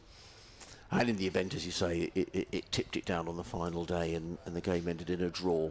271 for 5, Alsop 74. Hudson-Prentice yet to score. The Sussex lead, I'll give you in a moment. In comes Hull bowls, and it balloons over the head of Finn Hudson-Prentice, who looks at the square leg umpire, and that is called a no ball. So it'll be 2 more to the total, 273 for 5, which means I think the lead is 440. Yeah. Your maths is better than ours. I've also got the live streams on just next to me, which tells you. There we are. I was going to say. Well, good. You can keep telling us what the score is. Hull, who's expensive. This is his 5th over. He's gone for 44 already. Comes in around the wicket, bowls to Hudson-Prentice, who plays a ramp shot for 4 runs. Well, that's a very skillful piece of cricket, because it was short from Josh Hull, and Finn Hudson-Prentice sort of stepped away to the leg side. The ball always seemed to be going for his head, and he just got the bat there in time and managed to deflect it down to the boundary, literally in front of us, behind keeper Cox, for 4 runs. 277 for 5. I'm not sure whether the ramp shot is something you've ever tried, Oliver. I have done it once. Right. We were playing a game where you had to retire on 35, and I had 34, so I thought I had to go for something adventurous. And? I hit it, so I wasn't out. Hull around the wicket, bowls to Hudson-Prentice, who takes a couple of steps down the wicket and plays the ball firmly through the offside. They'll come back for a second run here, because Tom Alsop is like a hair between the stumps, and that's good running. The throw comes in. There was almost an overthrow, but Lewis Goldsworthy was showing good cricketing nous and backing up, and there is no run. 279 for 5. Hudson-Prentice on 6. Tom Alsop is on 74. And Josh Hull has been a little expensive here. 5 overs for 50. And the Sussex lead, you can tell me, because you can see it on Richard's laptop, is 446. Okay, well, I said 450. There's an announcement being made.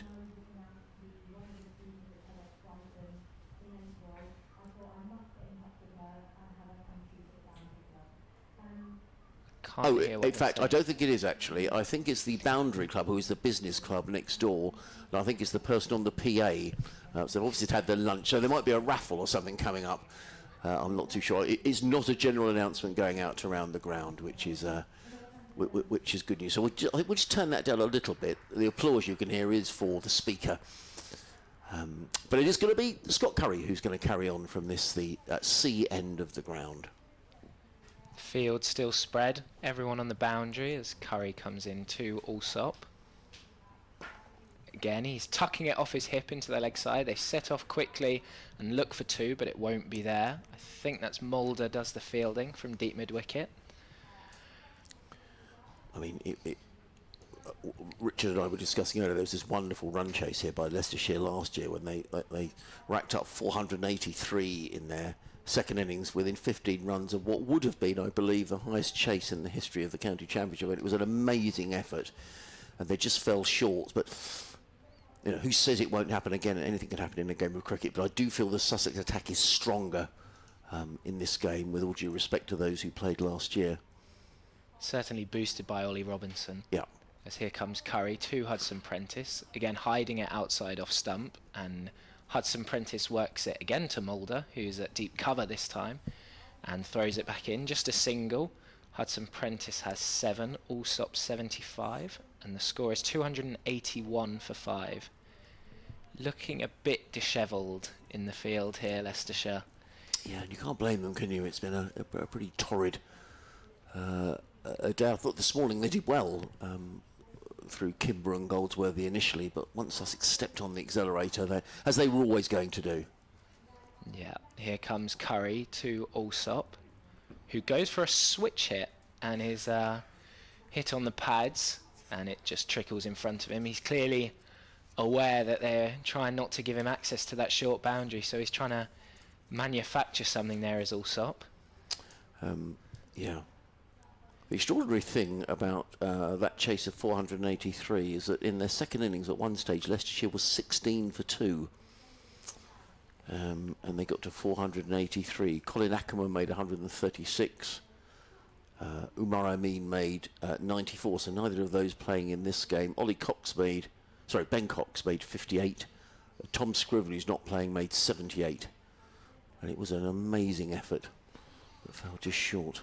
Here comes Curry. Allsop, that must have been close to leg stump. Yeah, very close. My view is slightly obstructed by the umpire, but he stepped across his stumps, and again it was another Yorker length delivery on about leg stump. It's just missed and gone through to the keeper. And Brad Curry's, as you were, Scott Curry, as you were saying earlier, had a very quick march back to his mark. It's more of a slow trudge. It is. That's very well described. He is not looking particularly happy with the task of bowling at the moment. No, it's hard work and it's very hot. As in he comes to Allsop, who it's a bit shorter, and he pulls it away to deep backward square for another single. And there is one delivery left in the over, which will be bowled at Hudson Prentice. Curry really looks reluctant getting back to his mark now. His figures are the best of all the Leicestershire bowlers. 8.5 overs, 2 for 23. And he's yet to go for a boundary in this over, which is more than can be said for Josh Hull at the other end. And a couple more emails, which I'll read out at the end of this over. sussexcricket@bbc.co.uk. Curry into Hudson Prentice. Outside the off stump, he takes a big swing and a miss through to the wicket-keeper Cox to end the over. 3 singles from it. 282 for 5. The lead 1 run off that magical 450 mark that you predicted, Adrian. Yeah. Have you got to do 3? Do you have to do a 3 o'clock, Richard? Right. Well, I'll do another over, and then I'll bring Richard in, and you can commentate alongside Oliver. Ray Gates has been in touch. He says, "Good afternoon from an overcast and not very warm Inverness." So there is this colder weather that's coming. I think by about Friday, it's meant to be much cooler everywhere, which will be a relief for those who don't particularly like the heat. He says, "I've been a Sussex supporter for more years than I like to remember, and I'm thrilled by the level of success we're having in all formats, but we need to declare now to leave ourselves enough time to bowl Leicestershire out. Thanks for the coverage," says Ray. I think you're also referring to Tom Allsop's innings, which you thought was a little sluggish initially, but he's certainly stepped on the accelerator now, Ray. And that lead, as Oliver was saying, is 449. 449, there we go, thank you. I'm glad you're on the ball.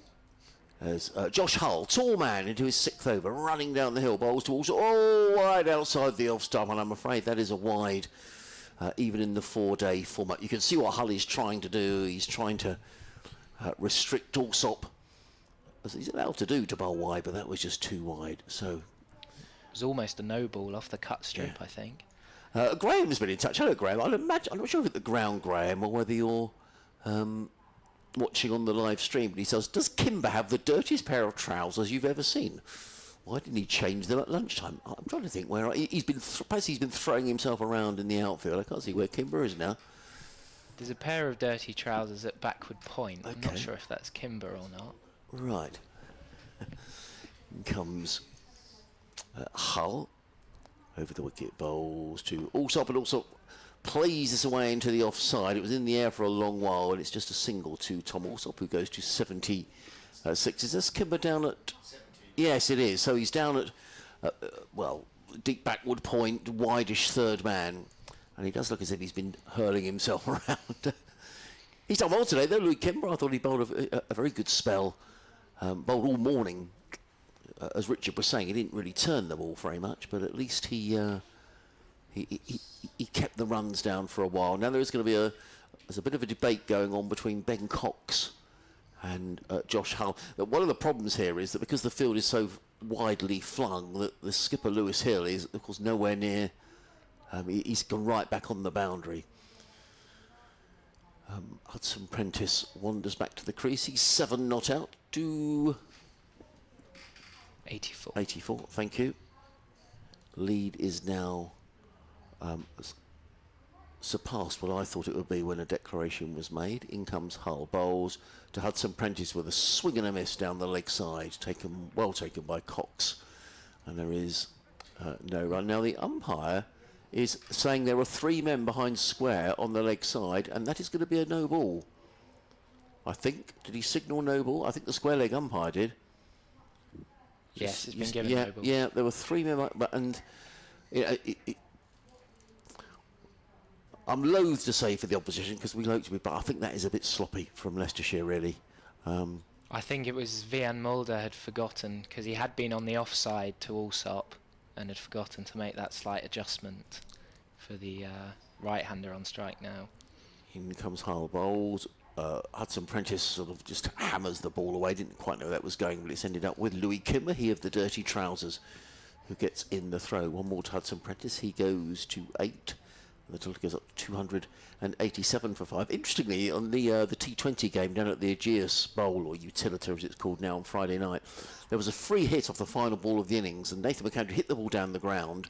It was caught at long on, and the fielder had forgotten it was a free hit, and he was sort of going, "Oh, great!" And then the other saying, "No, get the ball in." I saw a video of that. It's true, isn't it? He definitely didn't. He'd forgotten. So I guess it can happen in the heat of battle.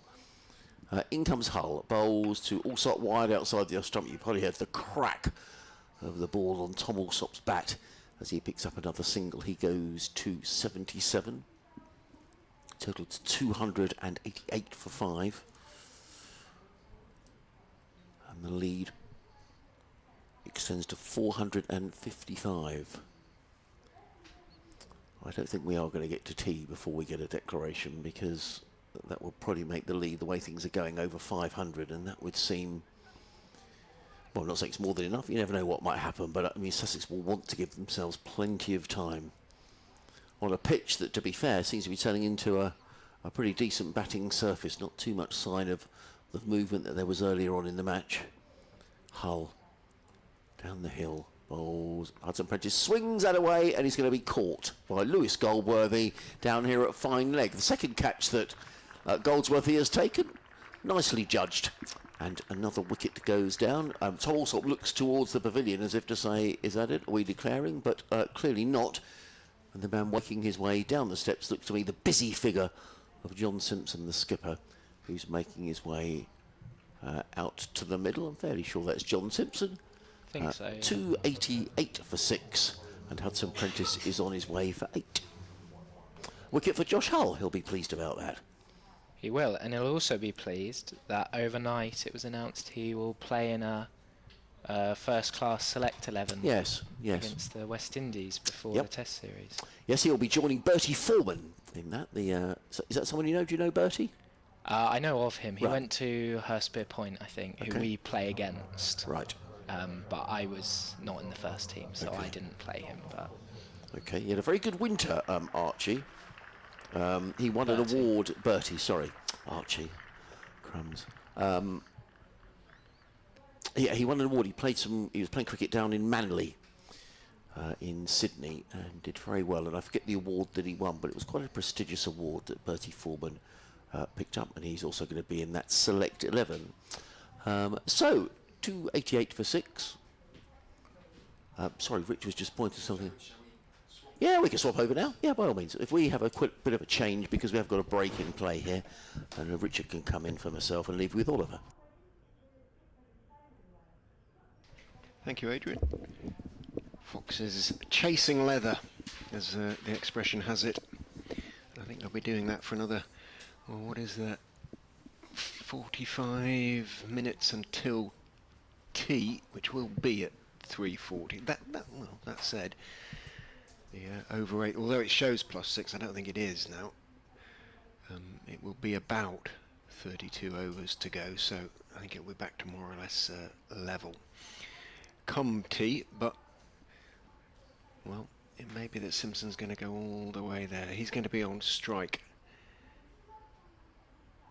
Simpson obviously wasn't here when Leicestershire got close to that sort of 499 target that was set to them last season, but different game, different circumstances. Hull is in and bowls outside off stump, short, wide, and Simpson, first ball notwithstanding, cuts it away to Mulder, just in front of square on the offside, in front of the Spenkarma pavilion. Every Leicestershire player on the boundary, with the exception, of course, of bowler and wicket keeper. announcements going on. I think, as Adrian said, I think it's coming from the hospitality marquee. There's speeches being made. Leicestershire going to show umpire Baldwin the ball, which has taken a bit of a battering. Well, it's been changed twice, hasn't it? They've been lost twice. One's probably still going somewhere down near the sea, that pick up by Allsop. It's reminding me of a game I was in on Sunday. Right. We have a... were you on the right? Were you the chasing side or the hitting side? We were the chasing Right, side. okay. I think we lost 4 balls in about 10 or 12 overs. Opposition batsmen scored 100 with most of those runs going for 6 over long off or long on into the neighbouring field, which had very long grass, so we lost a few balls in there.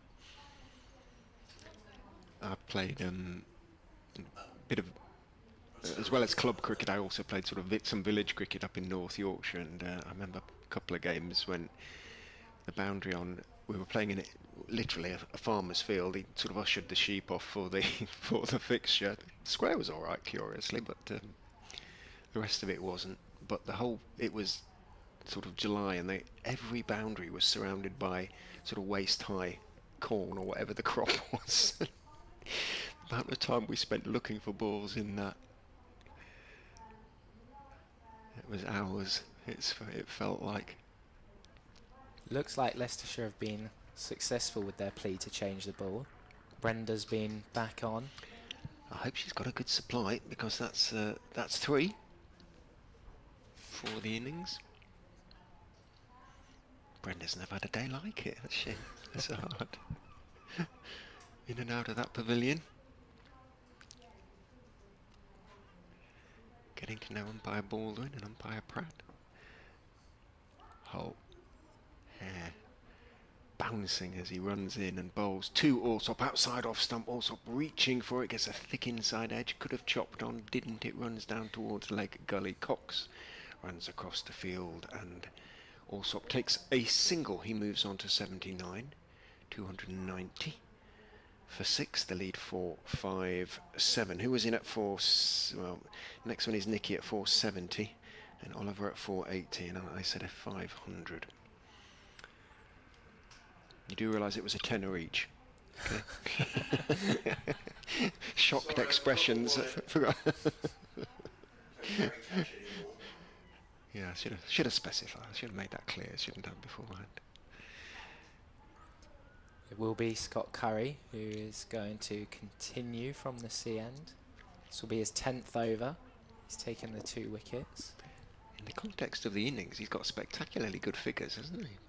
Sort of 2 for 20 odd in 9 overs.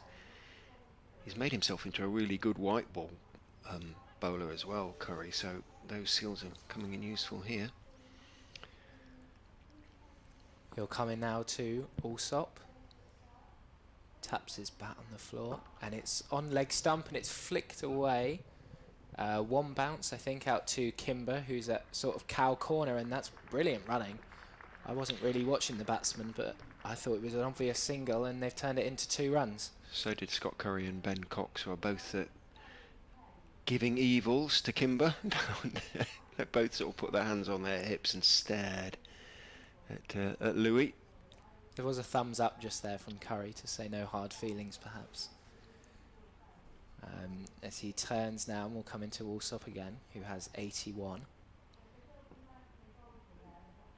Ooh. It was a short ball, and did it keep lower than Allsop was expecting, or was he trying to scoop it? It's hit him on the shoulder. Did he just completely misread it, or lose it, perhaps? Let's have a look. He sort of almost ducked into it, didn't he? And got down low, tried to get out of the way, and as you say, hit him on the right shoulder. Whether it just popped a bit, or Curry's got a really sort of good slow bouncer, and whether that was it. It was a slower ball, and he completely lost it. Really well bowled. He's got a great slower ball, Curry. He looks okay to carry on though, Allsop, as Curry will come in again. This time Allsop steps right across, and it's an appeal for LBW. Simpson sets off for 2, but is turned back. It will just be a single, a leg bye out into the offside. The appeal came in, it probably hit Alsop in line with the stumps, but would have almost certainly been pitching down leg with the angle that Scott Curry's bowling from. The field a bit slow to react once again as the ball trickled into the offside, but still managed to keep it to just one leg by. Yeah, pitched outside leg, you're right. A good couple of inches.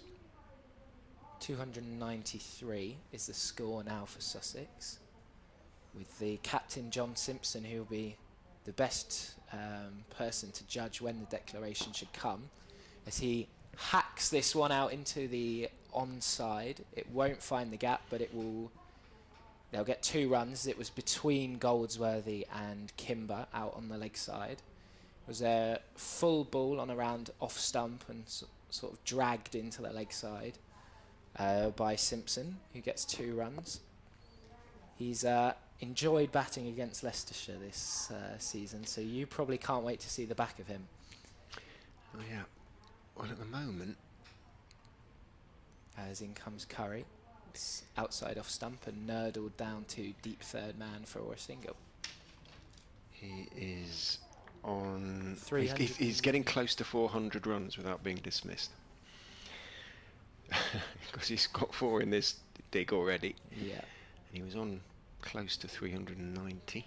183 not out in the first innings and 205 at Grace Road. He's enjoyed batting for Sussex. Just generally, he's had a really good season. There's John Simpson, who is Sussex's top run scorer in the county championship this year. Yeah, 392 not out against Leicestershire. So I'm sure Ben Cox particularly has seen enough of Simpson 9 on the back of his shirt. As in comes Curry to Alsop, and that is another attempted slower ball. I suspect it's come through it's a full toss just below waist height, and the Sussex batsmen are running off. That's it. Is that the I declaration? think that's the declaration. It is. That's an interesting one. 463. So 464 is the lead, and I said 472. you did. Nikki is the winner. Whoops from behind us in the box. Pay up, guys, pay up. So 296 for 6 is Sussex's score in the second innings off 69 overs. Alsop will end 81 not out, and Simpson will continue his undismissed streak against Leicestershire, just the 4 runs this time. So Leicestershire will need 464 to win the game, and they have been left time in which to do it. It is, I think there'll be 1 or 2 Sussex supporters who'll be thinking, yeah, very good declaration. 1 or 2, remembering last year, will be thinking, ooh, that's an interesting one, but I think it's about right. Loads of time, loads of runs, and if Leicestershire were somehow to get close to this, then you say fair enough, don't you? You know, we haven't bowled well enough, but it is a different attack, as the point Adrian has been making. I think your prediction of 8 overs before tea was That was about right, wasn't it? I'm sure. I know he wanted to. I'm sure he wanted to dig before tea, but I think he probably hoped for a few more runs. Shall we have 5-minute break? Yeah, well, 5-minute breather, and I'll just say we had a very nice email in from Barris.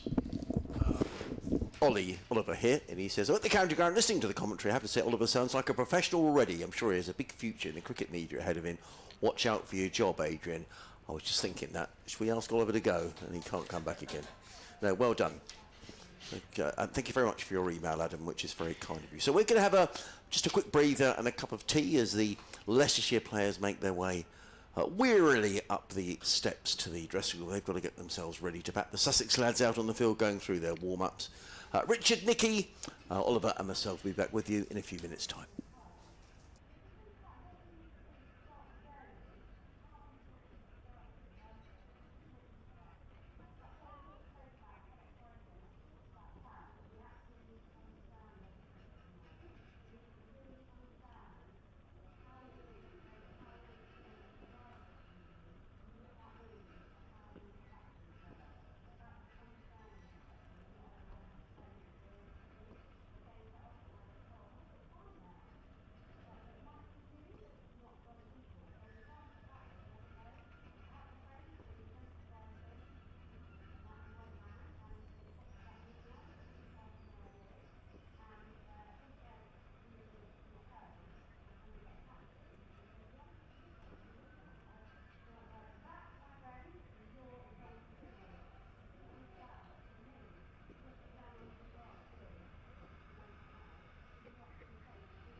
Well, very good afternoon. Welcome back to Hove. We are suitably refreshed as the Sussex players make their way out onto the field. For those of you who are just joining us for the first time today, first of all, a very good afternoon from BBC Radio Leicester, BBC Radio Sussex, Adrian Harms and Richard Ray on commentary.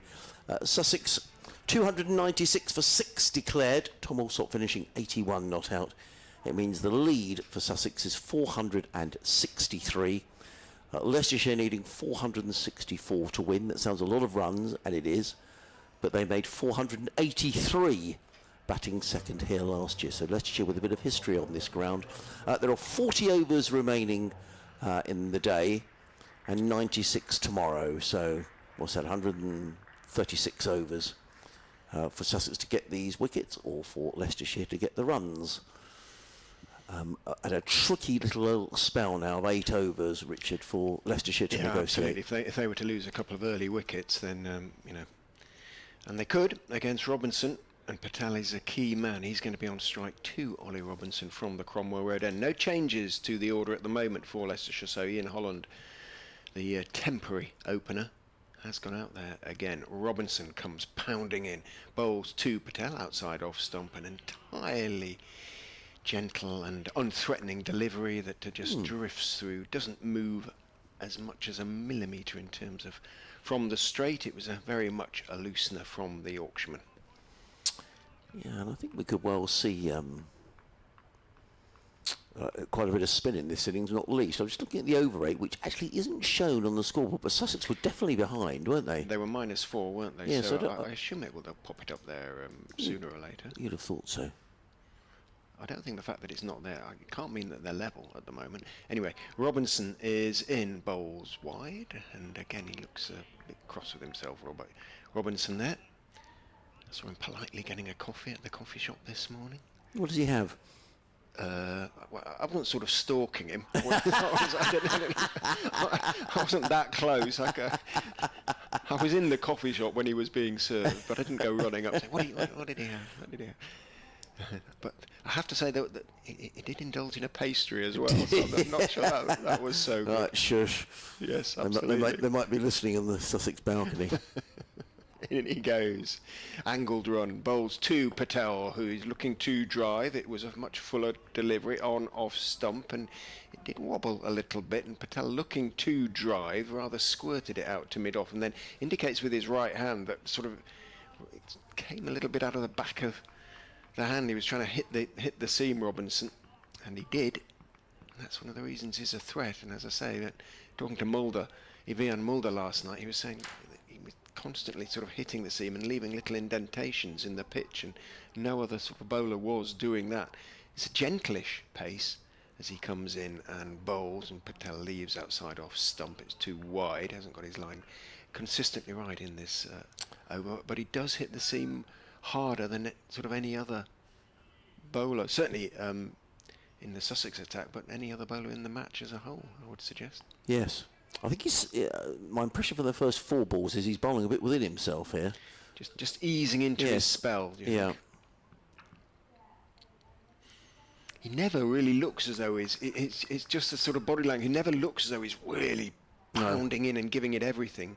He always looks slightly as though he's bowling within himself. In he goes and bowls, thick outside edge as Patel goes for the drive. A little bit of shape to that one for the first time. And it, again, squirted off the outside edge towards backward point. There is a backward point, so no run. 4 slips as ever.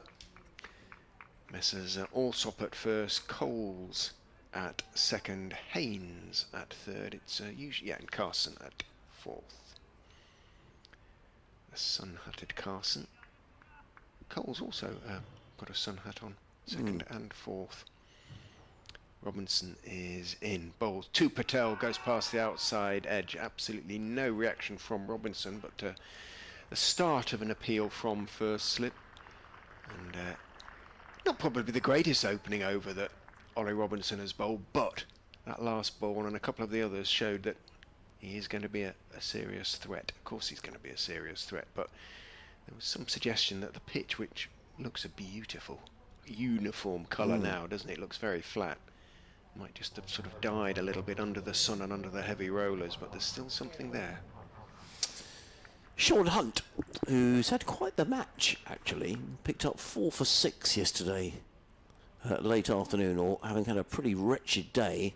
And he's backed that up with 65 today as the night watchman. He's going to open the bowling. Good to see Ollie Robinson at mid-on, Nathan McAndrew at mid-off, so sort of the experienced, quicker bowlers to give him a pat on the back if he needs it. In comes Hunt going running into bowl to Holland, and that slants across the right hander, taken low down by Simpson. And there is no run. Email from Gary Knight. Hello, Gary, good to hear from you. He says, I think the Sussex declaration timing is good and shows positive intent to allow time to win the game. In recent seasons, I think a more cautious approach might have been taken, but I think it reflects the feeling of confidence and belief around the club now.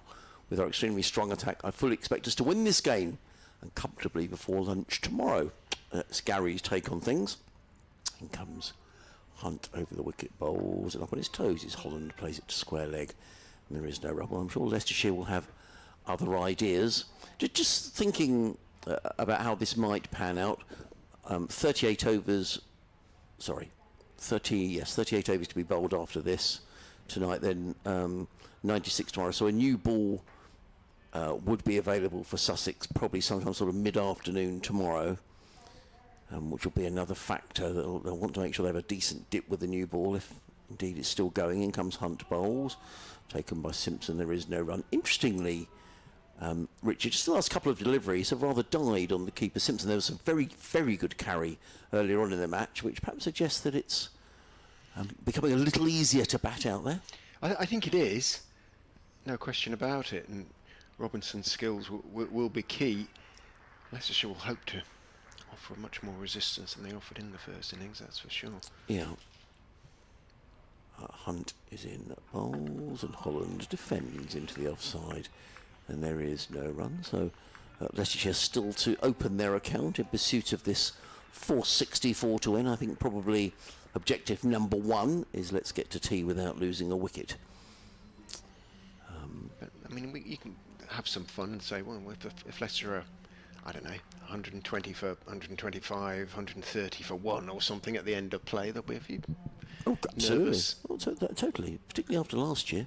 Hunt is in, bowls, Holland lets that go outside the off stump, and there is no run. Our friend is still sitting on the roof of the flats away to our right hand side. He's sort of got a bit of a rail around the roof. And he's been sitting up there all day. Well, I'm assuming it's he or a she, I don't know, but it's what a view. Well, a great view. Yeah, but blooming hot up there, isn't it, on a flat roof, and there's absolutely no shade. Down below, the washing is on the line. Looks like a sheet or a duvet cover or something, which is probably drying very rapidly. As in comes Hunt, bowls. Oh, and Holland is beaten on this occasion. Outside of the off stump, so a good opening over by Sean Hunt. Sussex racing around in between the overs. I'm going to try and find out what Sussex are in terms of over rates, but after 2 overs, 2 maidens, Leicestershire, unsurprisingly, are 0 for 0. Yeah, 1 or 2 people asking about that, because there's nothing showing on the board at the moment, which sort of usually implies level, but I'm certain they're not, because they finished. Yeah, I agree. The first innings -4. We shall see. But they've started well with 2 maidens, and both batsmen have been beaten. Robinson turns down the slope, bowls to Patel, who's slightly squared up, but gets plenty of bat on it as he pushes it down the wicket on the on side. Mid-on moves across to his left and fields, and there's no run. Where are you next week, Richard? We are at home to Middlesex. Okay. Middlesex playing this? Are they Yes, they are. Oh, They're playing Derbyshire at Lord's. A game that looks quite so well set, actually. It must be a better wicket than the one that Sussex played on there, which was like a road. Robinson is in. Bit of extra bounce to that one. First one we've seen was just a little bit too wide, and so Patel let it bounce through. Piers back down the pitch. Taken, gloves pointing upwards. Always a good sign from a bowler's point of view by John Simpson. Yes, in that game, Middlesex 136 for 2 in their second innings, leading by 230. So they too will be looking to declare. Weather today remains to be seen. They're sitting second in the table at the moment. They won't want to give Derby much of a sniff. Robinson is in. Forward is Patel very solidly. Back down the pitch goes the ball. Just warming to his task here, isn't he, Robinson? That was a fairly gentle first over by his standards, but he's just starting to crank it up a little here. Rather plods back to his mark, doesn't he? That was the point that one of our correspondents was making, wasn't it? Scott Curry is entirely different. There's a march. Yes, it is. But Robinson, as I say, husbands his resources. In he goes and bowls to Patel outside off stump. Played firmly by Patel off the back foot, but only as far as sort of extra cover, stroke wide, mid-off, trying to cover both those positions. There is Danny Lamb. Bowled nicely in the first innings. Everybody, all the Sussex bowlers bowled nicely to dismiss Leicestershire for 275.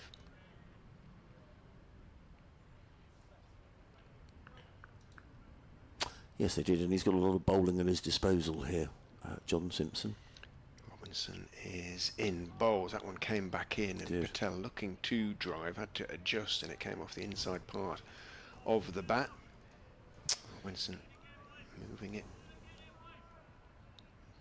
I think he's like a lot of sort of solid Yorkshire seamers. He understands the importance of movement as opposed to sort of out and out pace. There's such a emphasis on pace when you sort of get into the England setup, that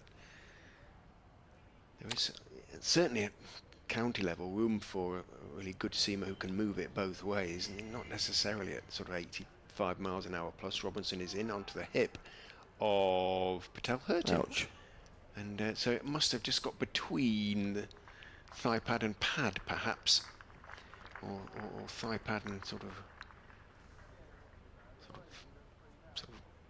left sort of buttock sort of area, quite exactly where it hit him. He's rubbing away on the left side now, but he'll have a bruise there tomorrow morning. Another maiden over. 3 maidens to start with from Sussex. Indeed. The other scores in the second division: Gloucestershire heading for defeat at Scarborough. They are 111 for 5, still trailing Yorkshire by 148. And down at Cardiff, Northamptonshire in their second innings are 96 for 2. Trailing Morgan by 115, so that looks like a good game as well. Sean Hunt running away from us into bowl to Ian Holland, and the ball goes through to John Simpson down the leg side, no run. It is great that we are wicket to wicket it, but from where I'm watching from, I'm staring right through, or trying to stare. Umpire Pratt is. Yes, he's right in front of us, so you can't actually, when the ball is delivered from this end, it's really quite difficult to see what the ball has done. The first half of the game, you could see over umpire Baldwin, who's not a tall man. No, he's not. Pratt is a substantial figure, a big unit, as they say. Yeah. Hunt in and bowls. Forward comes Holland, plays down the onside of the track. There is no run. I mean, it's a monumental task this for Leicestershire, but I think I'm sure they're just trying to do things in bite-sized chunks here. You know, if you can get to tea, if you can get through the 10 overs after tea. You know, and these little landmarks, then, you know, if you can get the ball becomes a little softer, and then perhaps it becomes a little easier. Okay, the over rate's gone up on the board. So -3. Thank you. I did just ask the question actually of the scorers, as in comes Hunt and bowls, and as a loud appeal, the ball hit the pad, but rattles out into the offside, and there is no run. So thank you very much to the scorers for that. They've changed it to 3. So thank you to the scorers. The sort of general consensus, looking at the comments on the stream, seems to be that it's a pretty good declaration, because it doesn't quite shut Leicestershire out of the game. You know, it gives them time, if a couple of them get in, to sort of be interested. Hunt in again, bowls pulled away, and they are going to be the first runs of the Leicestershire reply, not timed by Ian Holland. Nathan McAdoo chases all the way back to the boundary, does a good job of stopping the ball, but not before Holland comes back for a couple of runs. So Leicestershire are on their way. As Sean Hunt wanders down towards us. There's 4 wickets in the first innings, and then a first-class best 65 for him today, beating his previous 22. And he seemed to thoroughly enjoy himself. 4 sixes in that as well. So Sussex need him to take some wickets though. He comes in over the wicket, bowls to Holland, who's up on his toes, and plays that onto the onside. Hunt completes the fielding off his own bowling. There is no run. Are you a sun worshipper, Richard, or not really? No, not really. I have to be a bit careful. Yeah, of course. Yeah. But I certainly. But I love to be in it. I mean, everybody loves to be in it, but I wouldn't. I would think I would have a hat on and a shirt. Yeah, definitely. So would I, and a lot of sun cream as well. Indeed. No, I'm with you completely. Some people are really decked out in it. Hunt over the wicket, bowls. That kept a bit low. Holland is forward, plays it to mid-wicket, footed by McAndrew. It's the end of the 4th over of the innings, so 4 overs safely negotiated by the Leicestershire openers, who are 2 without loss. Those 2 runs, both to Ian Holland. Robinson, 2 overs, 2 maidens. Hunt, 2 overs, no wicket, 4-2 here on BBC Radio Sussex, BBC Radio Leicester. Adrian Harms, Richard Ray seeing us through here until tea, of which there's another 4 overs, and actually we ought to get a finish here around about on time tonight, perhaps a little later, about 6:15ish I reckon, because there will be 32 overs to be bowled after tea. But Sussex will be keeping an eye on their over rate. Robinson to bowl the 5th over of the Leicestershire second innings is in. Bowls 2. Patel seems back in again. Patel, bottom hand off the bat, tries to sort of work it off his legs, doesn't get anything on it, bounces up, comes off the pad. Just for Sussex supporters who aren't aware, Ian Holland, extraordinary entry into county cricket really. In 2012 he entered an Australian show called Cricket Superstar. Alan Border was the chief judge. He made it through his trial before beating 14 other finalists on the show and winning a rookie contract with Victoria. In goes Robinson and bowls to Patel, who defends, thick inside edge, thinks about the possibility of a single, but Carter is quickly to the ball. Born in Wisconsin, brought up in Australia, but holds a UK passport via his English father. Played a couple of seasons for Fleetwood up in the northwest. Made 1 appearance in the Sheffield Shield for Victoria against Tasmania.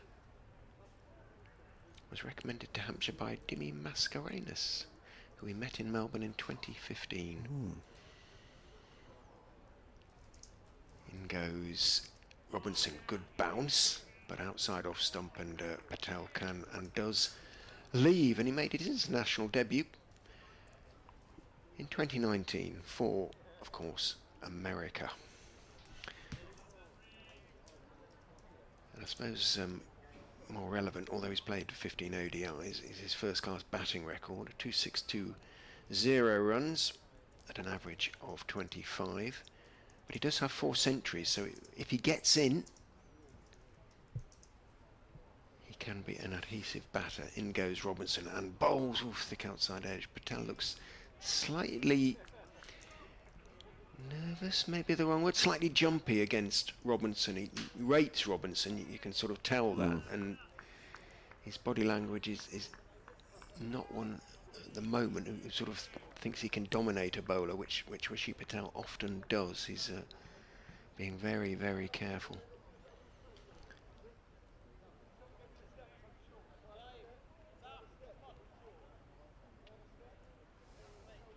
Waits with bat raised very high, Patel almost vertical, as in goes Robinson. Bowls to him very straight. Robinson is going to concede a single there. Patel drops it out into the offside, and I think Holland, as much as Patel, called for the single. The throw came in from the covers, but Lamb's throw missed. Patel sort of hopping out of the way is off the mark. Leicestershire 3 without loss in the 5th over. Yes, it was he seemed very keen to get off strike there, didn't he, Rishi Patel? But he is key, and if Leicestershire are going to make a serious assault on this mammoth total, you feel he needs to be a big part of it.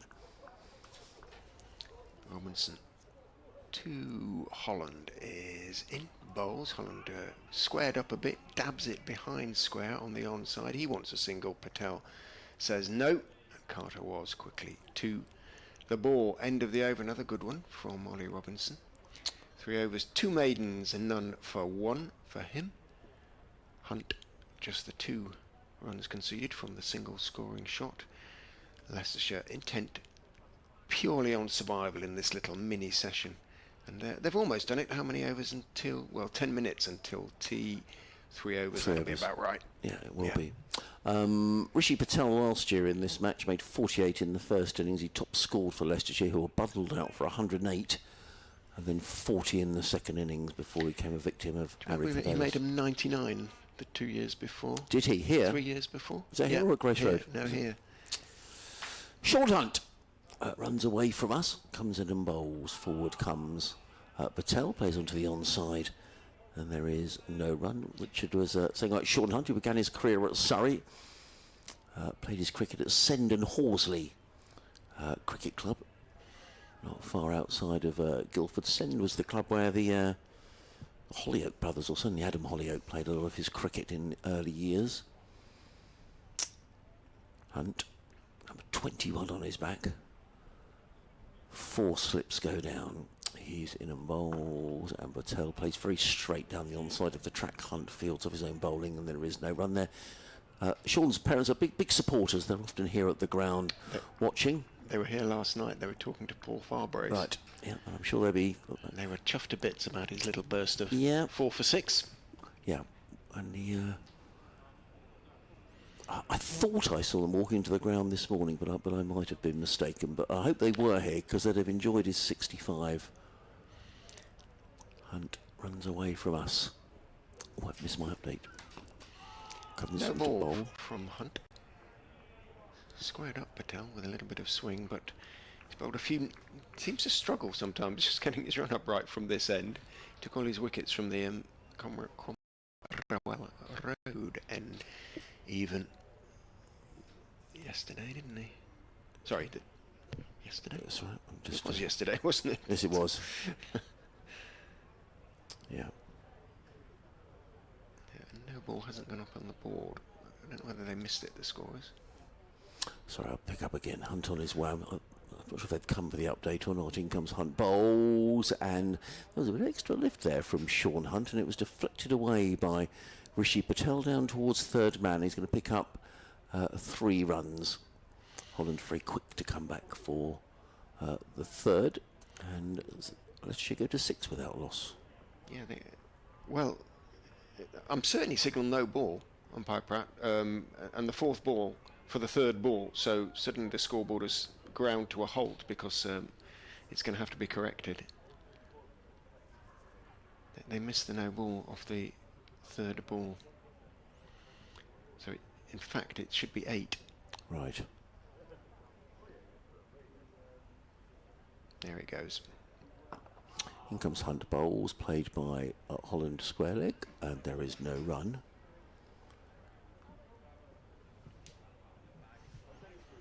So I'm just sending a message to base. A grovelling apology. But it didn't come up in our earphones, though. I didn't hear anything. No, although we are slightly pulled out, aren't we? Because they didn't cut the feed off. Right. And now it's all gone strange.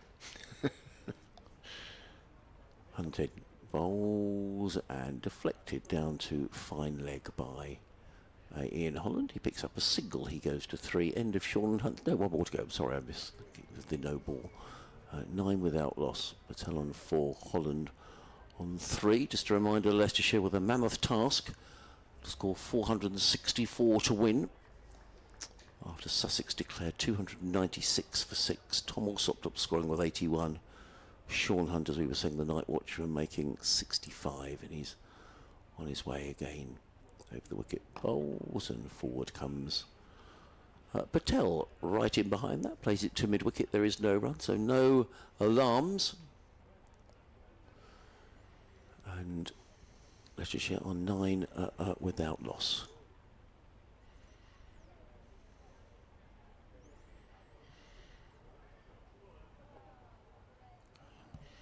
Yeah, 1 or 2 Leicestershire supporters not expressing surprise at the time of the declaration in terms of the number of overs left, but that there weren't more runs, feeling that Sussex could have gone a little bit harder today, declared at the same time, but with a bigger lead. yes. There wasn't a great deal of urgency shown until the afternoon session. I suppose that's understandable. Robinson is in 2 Holland bowls on off stump, but Holland, everything close together, blocks it back down the pitch to Robinson, who rather sort of disdainfully flicks it with his toe to Danny Lamb, who came in from that sort of wide extra cover position to field. Just to let the studio know, if they're listening, that I can actually hear something going on there now. So we are in the middle of commentary, but I think we can hear something now. Emma. Robinson is in and bowls short, pulled in the air. He's going to get away with it. It was top edged from Holland. In fact, he's not going to more than get away with it. Oh, super work on the boundary, running round by Hunt. Manages to save 1 run. Could almost have, in fact, saved 2 runs. Holland had to settle for 2 in the end. It's a long boundary, and if they'd gone hard, they would have picked up 3 there, the 2 Leicestershire players. I suspect they thought it was going to cross the ropes at just deep backward square, but good work. Hunt, yeah, very good work, ran around, managed to make the stop, fell over the boundary, but picked himself up, hopped back over the rope and got his throw away. So Holland picks up 2, but not at all convincing pull hook at that one, and top edge. And now Carter's gone back to exactly where that ball would have landed. 4th slip has gone to square leg. In goes Carter, in goes Robinson, bowls, takes a thick outside edge of Holland's bat and squirted out to Hudson Prentice at backward point. Yes, he hasn't been slow there to change the field, has he, Robinson? I mean, he's a very attacking cricketer, but immediately he's pulled out that 3rd slip to mid-wicket and put a deep backward square in as well, so there is 2 men back on the leg side. It was not a convincing shot from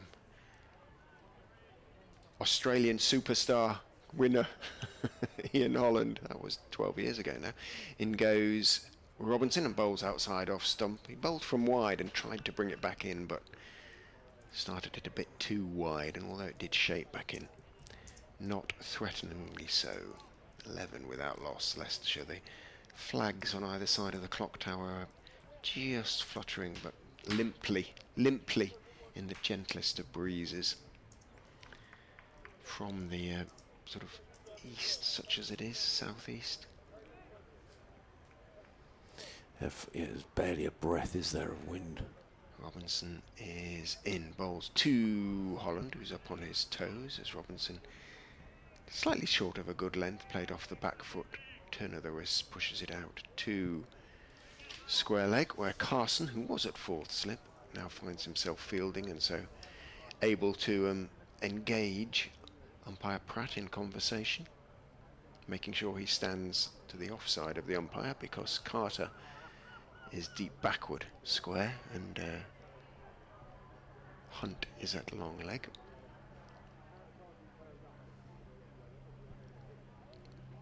Robinson to finish his 4th over is in, bowls bouncer, but this time Holland just bobs at the knees and ducks underneath the bouncer, but it's a no ball, so that was a very late call. Robinson looks everybody looks a bit nonplussed by that. Is he saying no ball on height?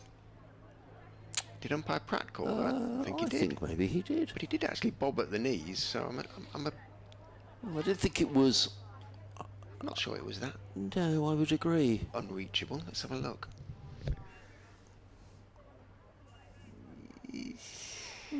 When it went past his left shoulder, didn't look too bad. Well, Holland won't be too happy if he gets out now. No.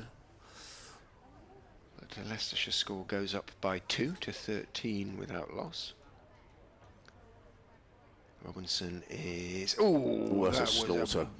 Yeah, as Adrian said, outside off stump, bounced, and Holland did well just to make sure everything was out of the way of it. Had that been a bit straighter, that would have been a real handful.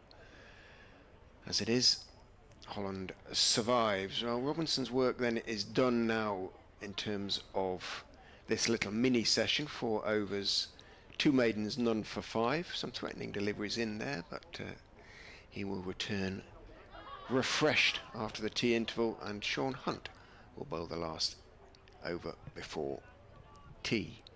Well, it's just one of those little landmarks that Leicestershire will feel they've ticked off if they can get through to the interval without losing a wicket.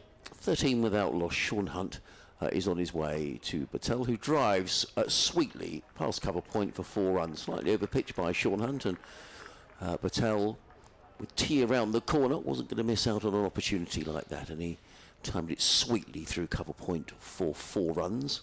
Leicestershire go to 17 without loss. T is going to be taken pretty much on time. T should be at 20 to 4 if we're playing to time.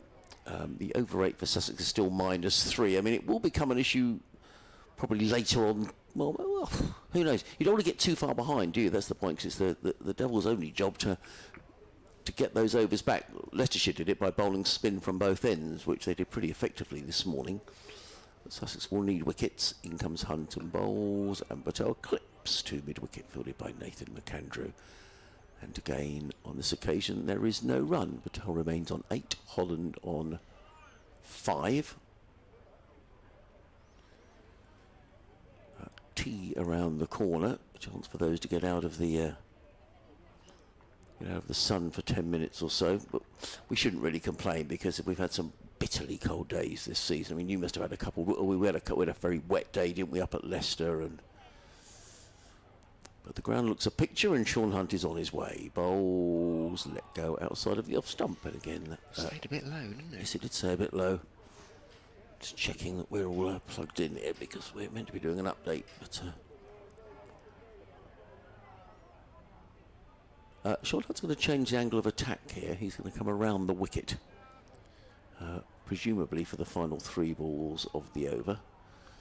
Jack Cast is doing some warming up in the gully, or perhaps just getting himself loose. As in comes Hunt to bowl to Patel, who clips this away for the second boundary of the over. That's a nice looking shot. Slightly over pitch by Sean Hunt, who's attacking the stumps. It has to be the right way to go, but not quite getting his line right, and clipped away nicely by Patel. He goes to 12, and Leicestershire to 21 without loss.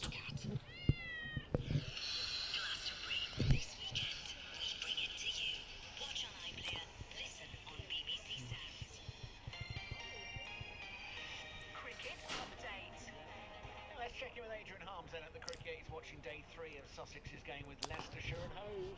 Yes, thank you, Adam. We're on the verge of tea here at Hove, and Leicestershire are 21 without loss in their second innings. They need 464 if they're going to win this game, after Sussex declared earlier on 296 for 6. Tom Alsop top scoring on 81. In the First Division, Kent in trouble at Canterbury. They're already 44 for 2 after Lancashire made 549 for 9. Kent still trailing there by 261. And Worcestershire are making a better fist of it second time around against Surrey at New Road. Worcestershire are 108 for 1 in their second innings, but still trailing Surrey by 170. Adrian, thank you. If you want to follow any of the games you heard there, you can do that right now with live ball-by-ball commentary, uninterrupted via the BBC Sport app and website. Lovely shot by Rishi Patel.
Well,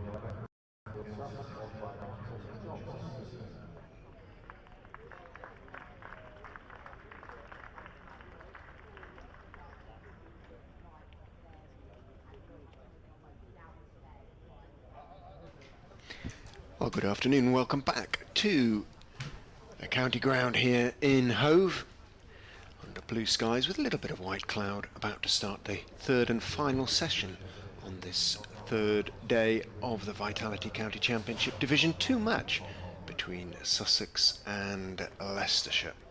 The game has moved on. Declaration this afternoon from the Sussex skipper John Simpson. 296 for 6 he called it a day, which meant that Leicestershire had 464 as their target to win the game. Feels a long way off, but you never quite know. 8 overs we had before tea, 32 now, so 40 Simpson left himself today, and obviously potentially up to 96 tomorrow. Might be a few more than that, you never quite know, especially if you have a few overs of spin, but Simpson made sure he'd given himself plenty of overs to bowl Leicestershire out, and of course it may be the case of keeping Leicestershire sort of interested, the sort of total that they'd maybe only chased down, how many times, 19 times, well I was going to say one time in 20, something like that, but you never quite know.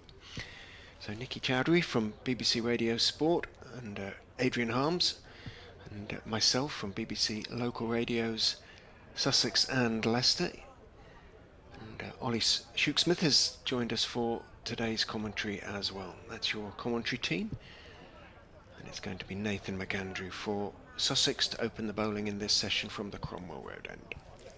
Here's McAndrew now running into us, and this time Holland is forward and just defends into the onside. It's picked up in the short mid-wicket region. 3 slips and a gully in place as McAndrew makes his way back to the top of his mark. Doesn't look like he's in a rush to get back.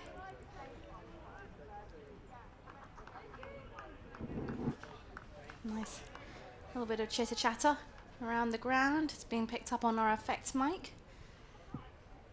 Spectators getting into the mood. As in comes McAndrew again, and this time it's driven through the offside by Holland off the front foot, and it's going to race down towards the boundary. It's gone all the way, over pitch delivery there from McAndrew, and Holland, well, he'd made the most of it. Leicestershire, 29 for no loss. You did say in the mood then with an M, didn't you?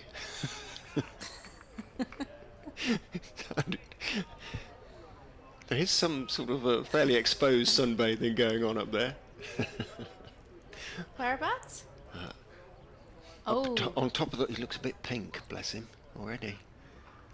McAndrew, and again it's a fuller delivery, and he's a lovely delivery, bit of movement off the surface, and it beats Holland and straight into the gloves of Simpson. Yeah, I feel like you're in direct sunlight. That's full exposure just behind the main scoreboard here at Hove.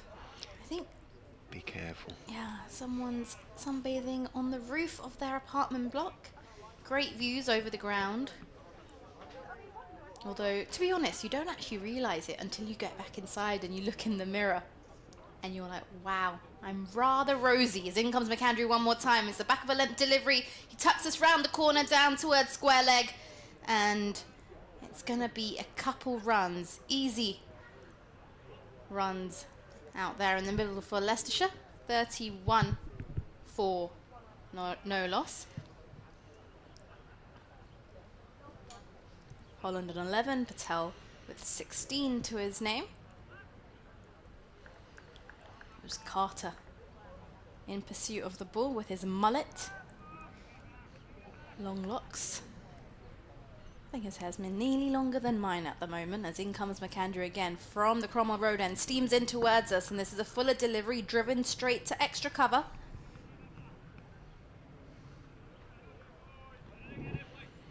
Pinheads and Prentice used to have long hair. I think maybe that's just a trend in the side.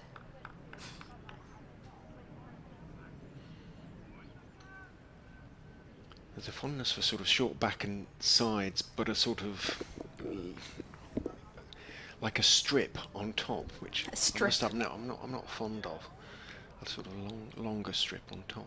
McAndrew in, and this time Holland's forward, opens the face of the bat into the offside, and Point will do the fielding.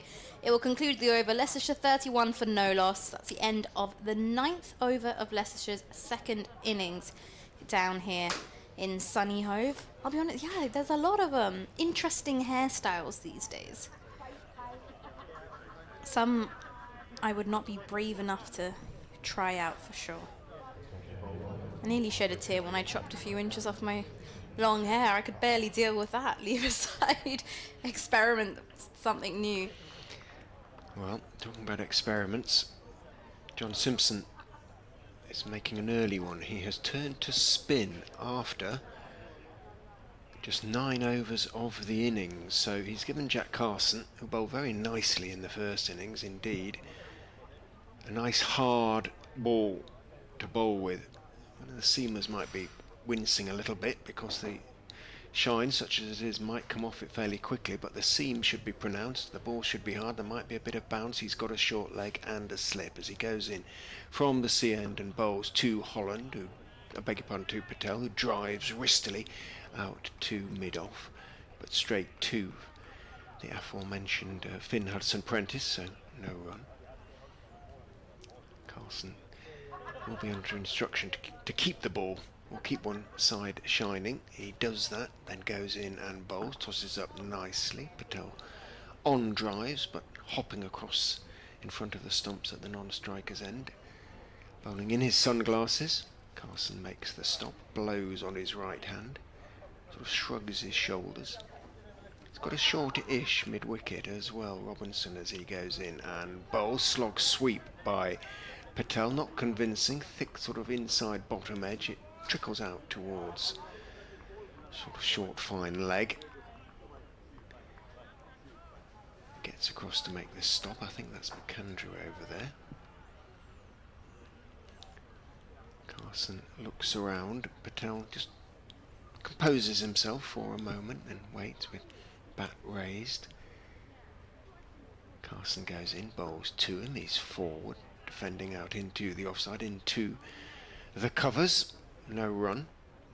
Patel into double figures, so again, he's got into double figures in every innings he's played so far this season, red ball or white.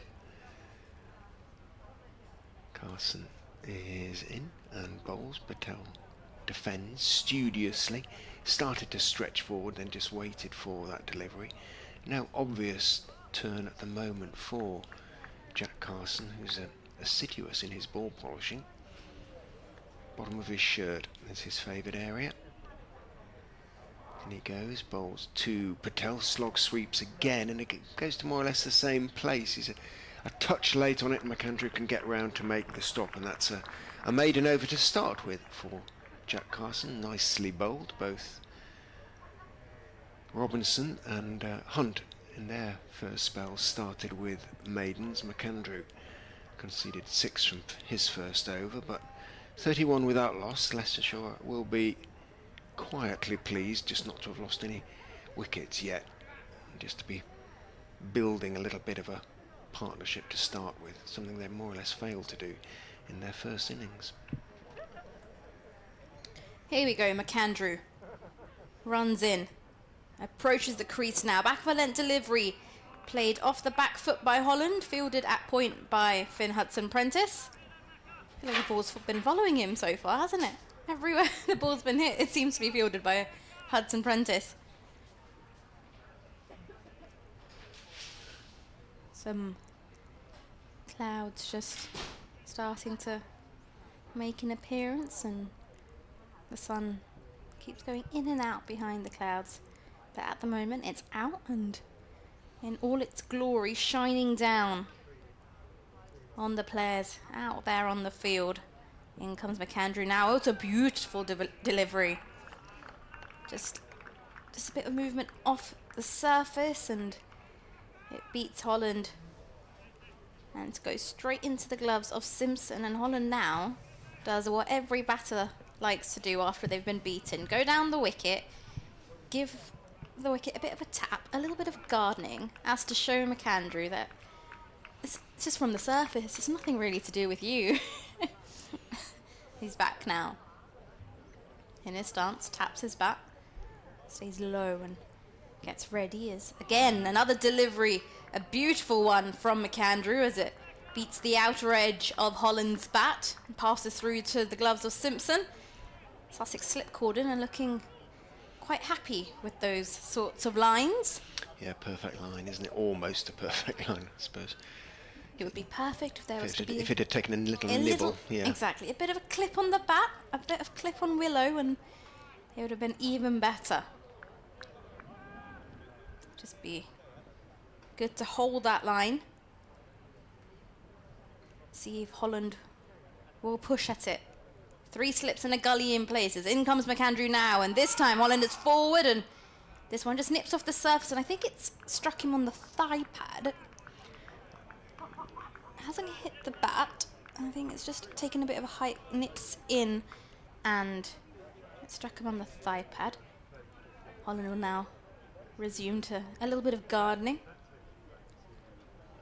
as he makes his way back to the crease to take his guard as he awaits McAndrew, who's on his way back to the top of his mark. Turns, shines the ball, and now head down and starts his pursuit to the crease in this one, back of a length, just turned off into the mid-wicket region by Holland, and it's going to be fielded almost immediately, so no scope for a run. Do you like doing gardening? Are you a gardener yourself, Rich? By and large, not. No. I have to admit. The missus is. She loves a potter. You? I help out, if that's... like I watered the pots this morning. Otherwise, I feel a bit bad if they look like they're about to die. As in comes McAndrew now, and Holland's off the front foot, defends to conclude the end of the over. 11 overs gone in Leicestershire's second innings. They are 31 for no loss. Yeah, I like it when they all look pretty, you know? I don't think I have the patience of spending the whole day in the garden, getting rid of all the weeds and, you know, picking out all the dead leaves. There's a few pleasant sort of hanging baskets, if you like, around the ground, as ever. I love a hanging down here in Sussex. Yeah, they're low maintenance, so those are quite... I can deal with them, but I don't think I have the patience at this stage in my life to look after an entire garden. Carson then will continue to Patel. Consecutive maidens bowled by Sussex as they keep up the pressure on the Leicestershire openers. In goes Carson. Down the wicket goes Patel, and then is rather beaten in the flight, and he ends up skewing it out to sort of wide-ish mid-on. Not where he wanted to hit it, I don't think. Dot ball. Just the one slip for Carson and the short leg. Haynes at that sort of mid-on position. Carson is in. Patel is forward, pushing the ball back up the wicket to Jack Carson. No run, obviously. Came into the game with 16 first-class wickets to his name this season, Jack Carson. In he goes and bowls, tosses it up, forward goes Patel. He added to that in the first innings.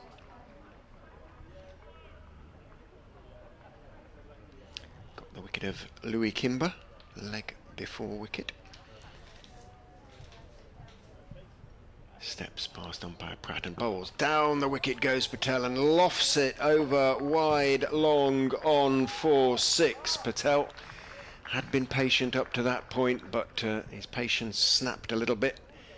He gave Carson the charge. He won't be too disappointed with that, although Patel hit it quite beautifully, lofted it into the hospitality marquees below us, and has yet to emerge. There we go, gentleman in a blue Sussex coloured shirt, light blue shirts a lot of the stewards wear, well all the stewards wear, and he went to find it, was actually had gone in there. So Patel on to 22, 37 with outlaws. Will Haynes be left back at long gone? No, he's walking back up to mid-on. Carson happy to say to Patel, do it again if you want. Patel does, lofts it over mid-wicket. Does exactly the same thing, and that is consecutive maximums for Rishi Patel. And you feel that it might be deliberate from Patel, that they don't want Carson just to settle into a rhythm and be able to spell the seamers. They want the seamers to get into their second spells, third spells, get a little bit tired, and the ball will have to be examined. And if he can hit Carson out of the attack in that respect, then he will have done his job. Rishi Patel, he moves on to 28 out of 43 without loss. He has got a deep square now in front of the boundary. Carson is in, and Patel goes back, turns it, doesn't turn it down into the ground, and it's stopped by keeper Simpson, who fairly demolishes the stumps, but Patel was fairly deep in his crease as well on the back foot. So obviously not a stumping. End of the over, the 12th of the Leicestershire second innings, and they've moved on to 43 without loss. Remember their target, a big one, 464, but yet to lose a wicket in their reply. After that first maximum, Tom Haynes did question Carson, should I stay out on the boundary? Do you want me out now? Because this looks like the way he might want to play against you, but Carson decided against it. CTFC Sussex on the stream. Right, he says, when do we start getting nervous? Possibly not yet, but they'd like to pick up an early wicket, I'm sure. Here we go, McAndrew in, runs towards us now, beautiful delivery. Oh, this beats everything of Holland's, as it goes into the gloves of Simpson. It's getting a nice little bit of movement in the air and off the surface here, McAndrew. And Holland has been beaten a few times. Yeah, on the outside edge again, it's that lovely line just outside off stump. He's playing on the basis that it might come back in, but sooner or later you feel he's going to edge one. And if he does, there's a slip cordon in anticipation. 3 slips and a gully. As in comes McAndrew, and Holland is forward now and manages to middle this as he defends it into the offside.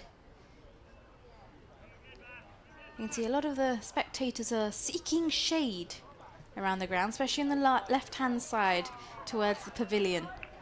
Yesterday, it wasn't as warm, and we saw the stand to our left was rather occupied, but it seems like a lot of them have shifted in front of the pavilion to seek some shade so they can keep themselves cool. As in comes McAndrew now, and this one, ooh, this stays low.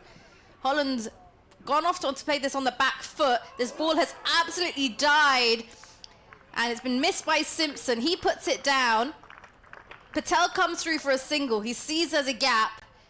There's a shy at the stumps at the non-striker's end, and Holland is very close to not making his ground. Well, that was a horror ball as far as Leicestershire are concerned. Where that came from, I know not, but it didn't get much more than a foot off the ground, if that, maybe 10 inches outside off stump from McAndrew, and that will really send shivers through the Leicestershire dressing room.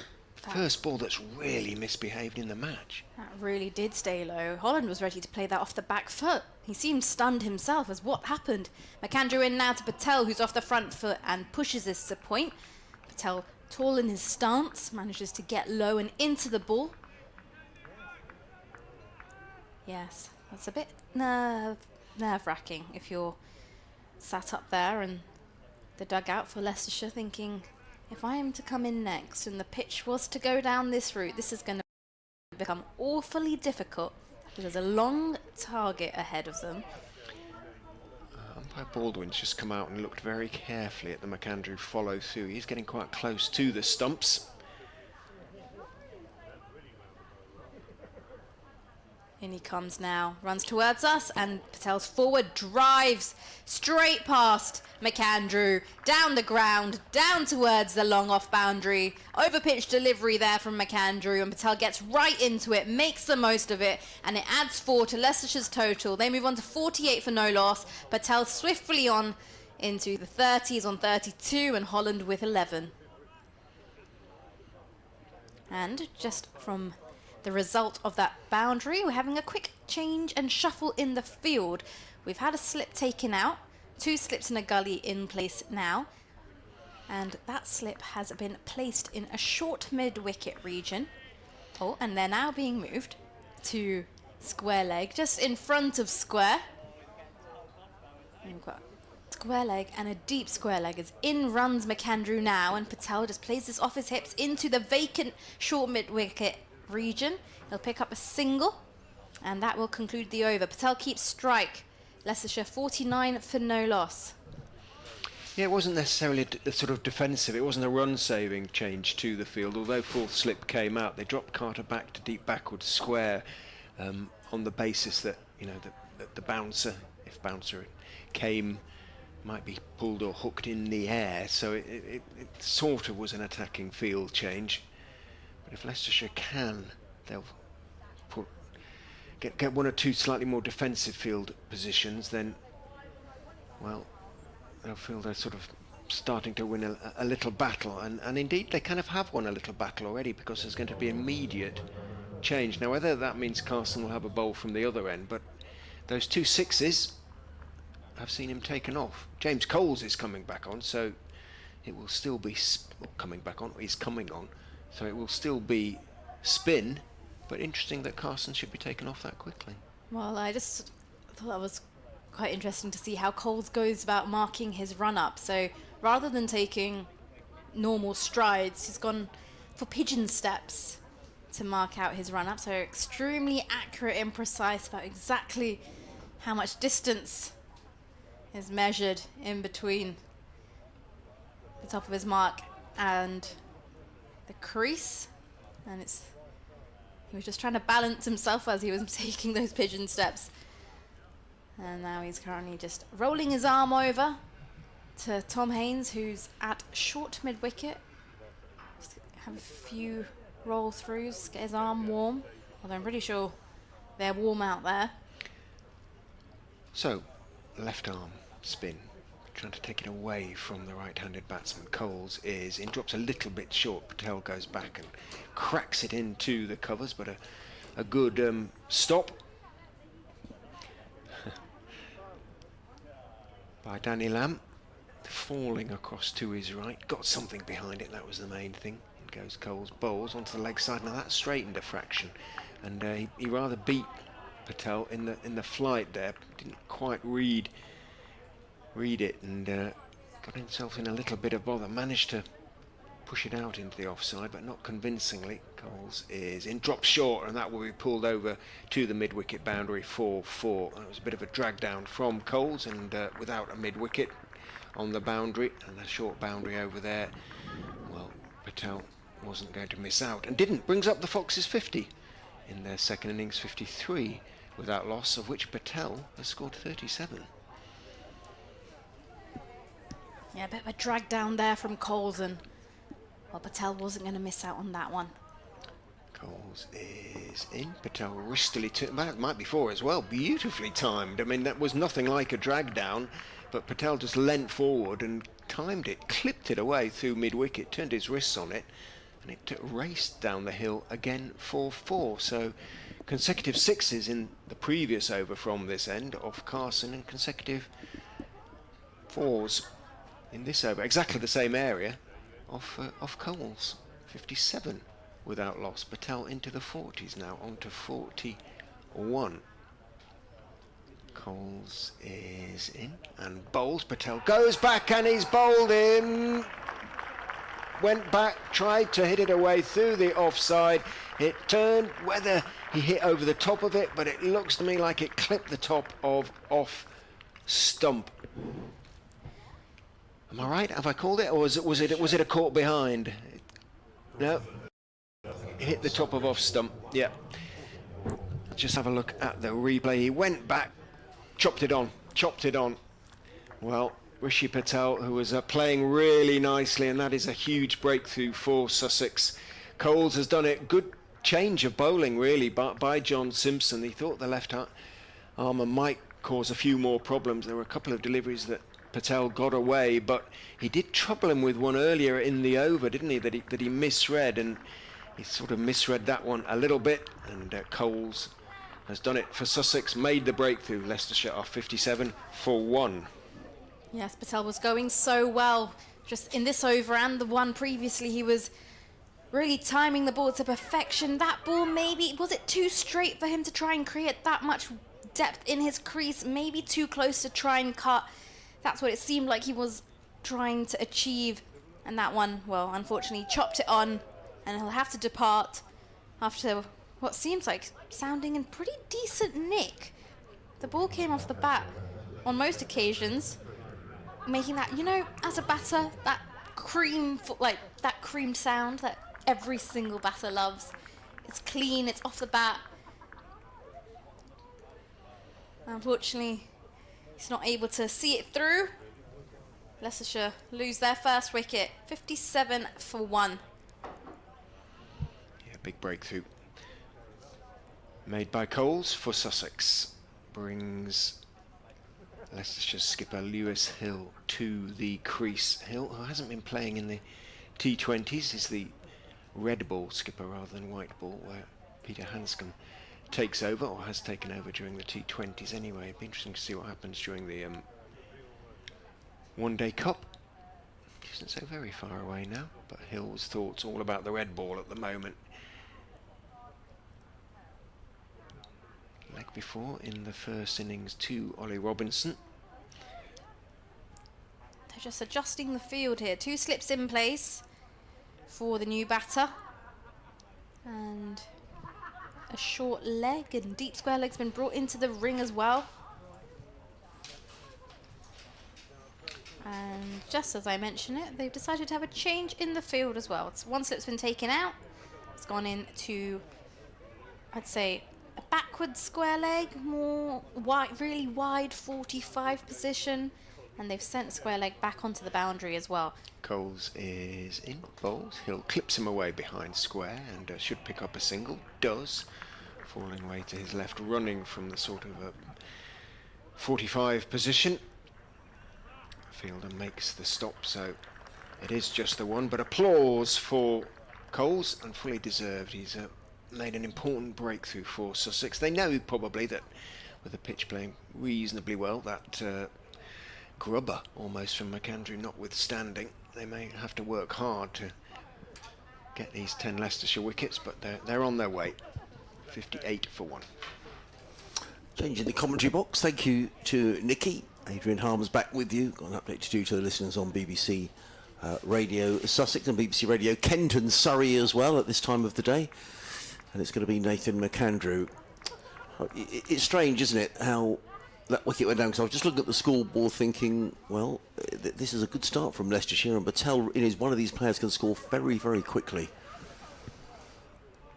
But you're right, Richard, a good bowling change from John Simpson. In comes McAndrew, bowls, and forward comes Hill, plays into the offside, no run. Captain's innings required here from Lewis Hill. He's 1 not out. Leicestershire 58 for 1. They need 464 to win. It's a long, long way off. And we've got another 25 overs after this one tonight. Just make sure that we're all connected here. Yep, we are. McAndrew with 3 slips in a gully. He's in and bowls, and he's hit on the pad. That's a good shout from Nathan McAndrew, unless Lewis Hill got a bit of bat on that. Perhaps just pitched slightly outside the line, but it was a good pacey delivery from the tall Australian, who is the sort of bowler you want in a situation like this, somebody who's just going to keep on coming. Nathan McAndrew, he's a big, strong man. I wonder whether he's going to be given a lot of the donkey work and then bowl Robinson in little fits and starts. There'll certainly be a plan that Sussex will have. It was a bit high, actually. Hit him sort of on the back, but above the pad. Good ball, though. Yeah, it was.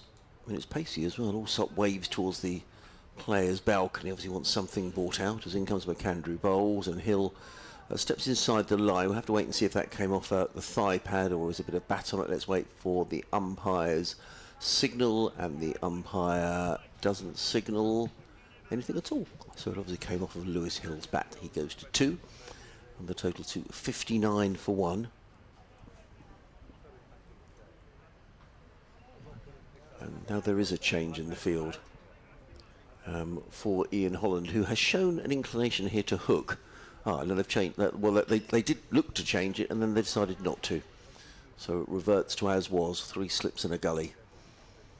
As McAndrew is on his way down the hill over the wicket. Bowls, and Holland looking to hammer that one away through the covers, but he's not timing that at all. The ball rather dribbles to Hudson Prentice, who's fielding at point, and there is no run. 59 for 1, Holland on 11, Hill on 2. Live cricket on BBC Radio, Sussex and Leicester. Adrian Harms and Richard Ray, your commentary team. Oliver Shooksmith will be back with us 10 minutes or so's time. In comes McAndrew. Bowls, good delivery in, well left by Ian Holland. He was thinking about playing that, but at the very last minute just pulled the bat inside the line, and there was no run.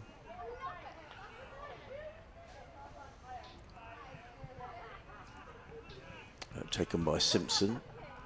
He seems fairly regular. I don't mean he did bowl that grubber, didn't he, McAndrew, in the previous over? But there was good carry there through to John Simpson. Simpson taking that above waist high. Oh.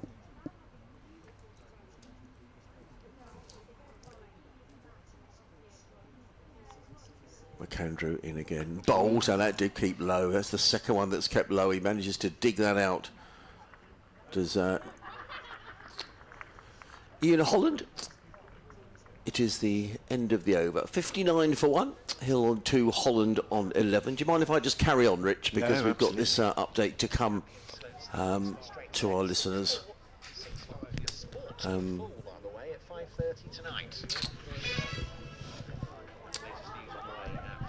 So it is going to be James Coles who's going to carry on, having picked up that very important wicket of Rishi Patel for 41. And we'll update the scores in the other games as well in a couple of moments. Now, this is where Sussex don't do themselves any favours. I mean, Coles is ready to bowl, Lewis Hill's ready, and they're bringing out a helmet. I mean, that really should have been brought on immediately at the end of the last over, because Sussex are still behind you. Well, does that over 8 say -2 now? Or I can't quite make out the digit. I think it's still -3. But you know, these sort of fractions of minutes all add up. The fact that James Coles rattles through his overs clearly helps, but 3 men clustered around the bat. Coles is in down the leg side. Simpson doesn't take it cleanly. It's going to run away for byes. Down to the far end of the ground, 4 byes indicated by umpire Neil Pratt. And the score goes up to 63 for 1. Not too often that you see John Simpson let byes through, but he did on this occasion. But it was down the leg side.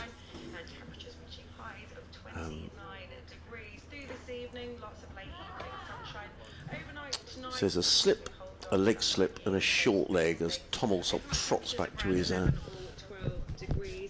position. And Coles in again. Bowls forward, come, well, more than forward. He clips the ball nicely down the ground as Lewis Hill, with excellent timing, and the ball runs away for 4 runs. So consecutive boundaries, 4 byes, and now a nicely driven shot through mid-on for 4 runs. 67 for 1. Our person who was sitting on the roof has decided they've had enough for the day, I think. They'd have got rather hot up there, I think. Coles in again, round the wicket. Bowls, well, it's a full toss, and is it caught? But, well, there was an appeal. I think Lewis Hill was looking to clip that one away down the leg side. He missed it. It was taken by Simpson, and there is no run. I think he whipped off the bails because umpire Baldwin was coming in to repair the timbers, but before he can do that, Tom Alsop does the honours for him.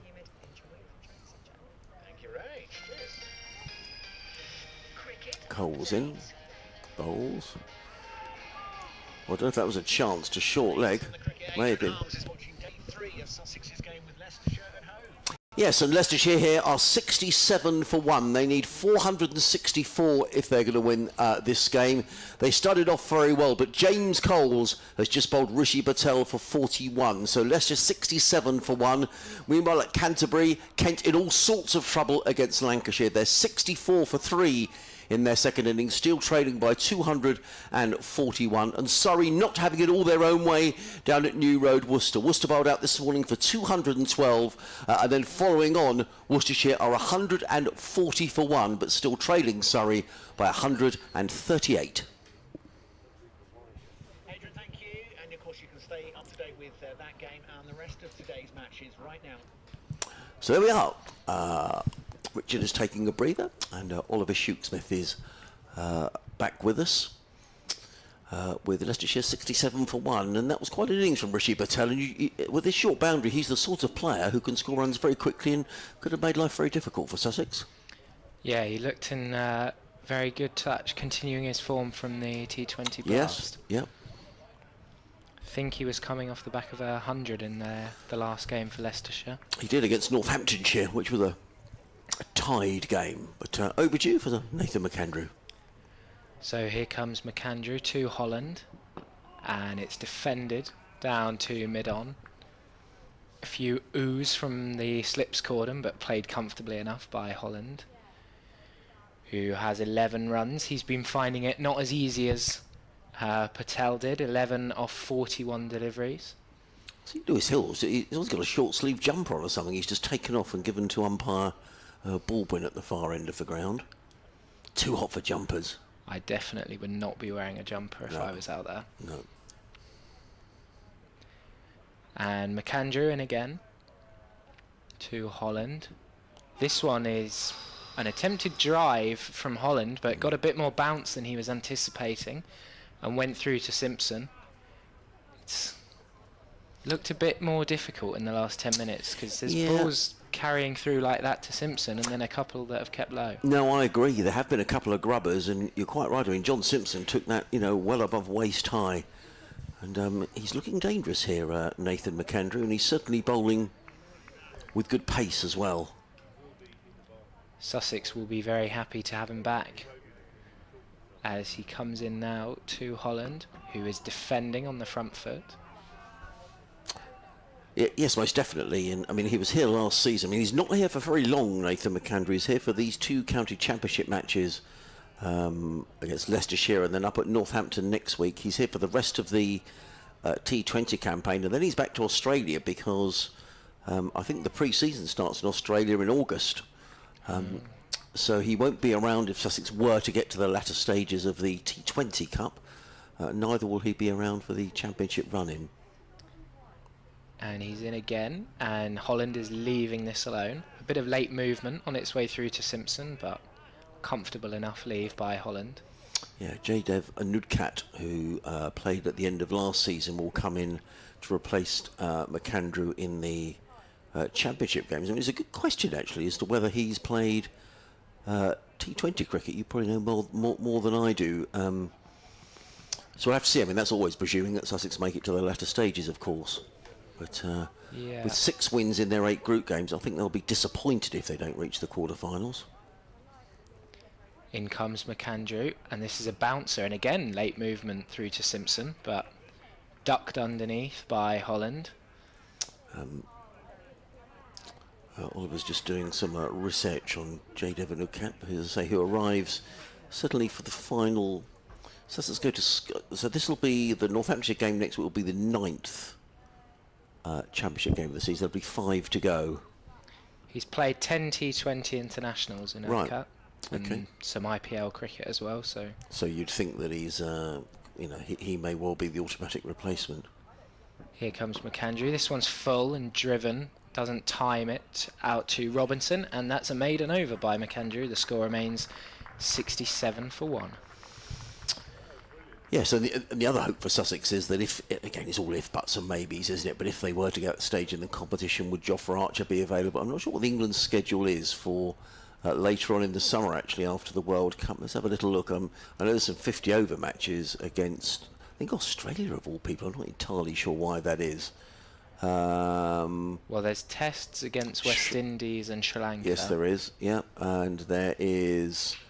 Here we are. There's a T20 match against Australia on the 11th of September, and against Australia on the 13th of September, and on the 15th of September. That's around about the time of finals day.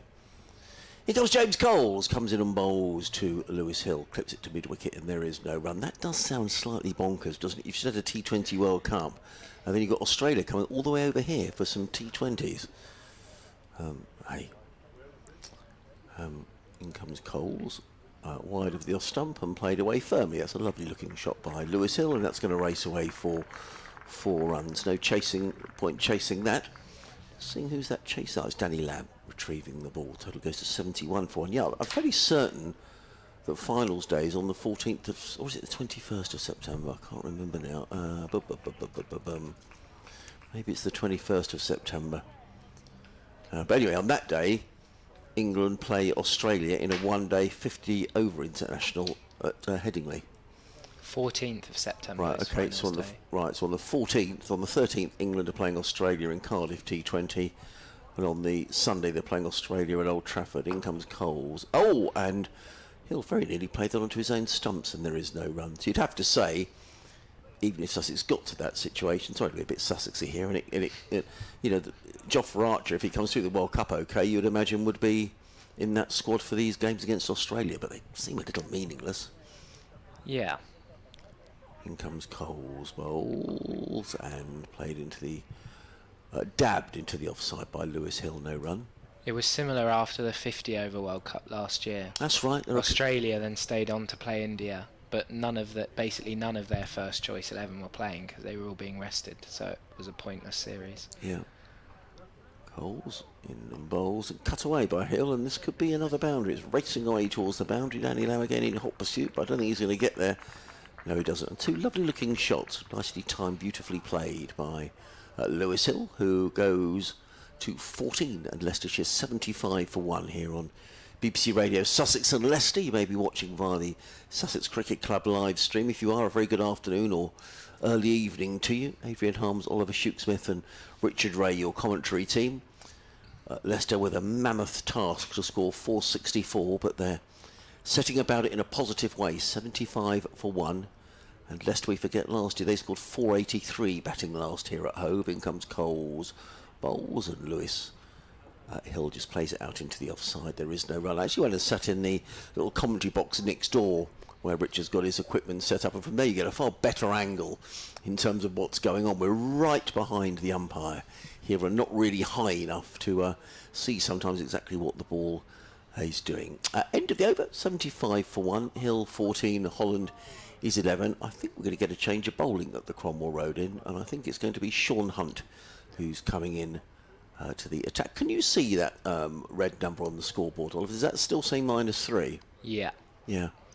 And as I say, it's just an observation. Sussex do seem to take an awful long time between the overs. They've now got a change of bowling, and John Simpson's had to run up to the far end of the field to suggest bowling change, and this isn't going to help their over rate any.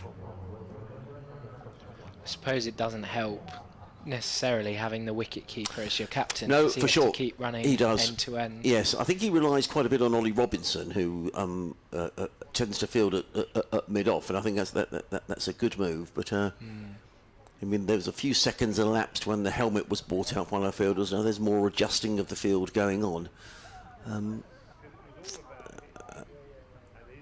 Then we've still got 22 overs to bowl in the evening. Now we're going to get underway.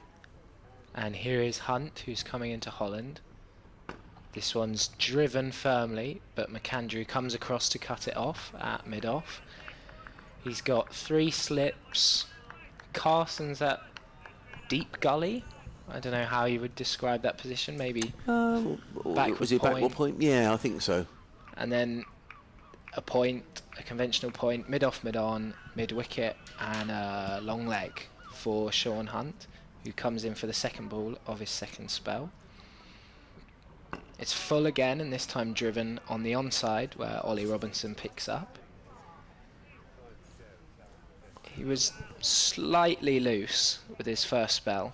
Only the fourth over of his last spell was hit for 3 boundaries with Sean Hunt.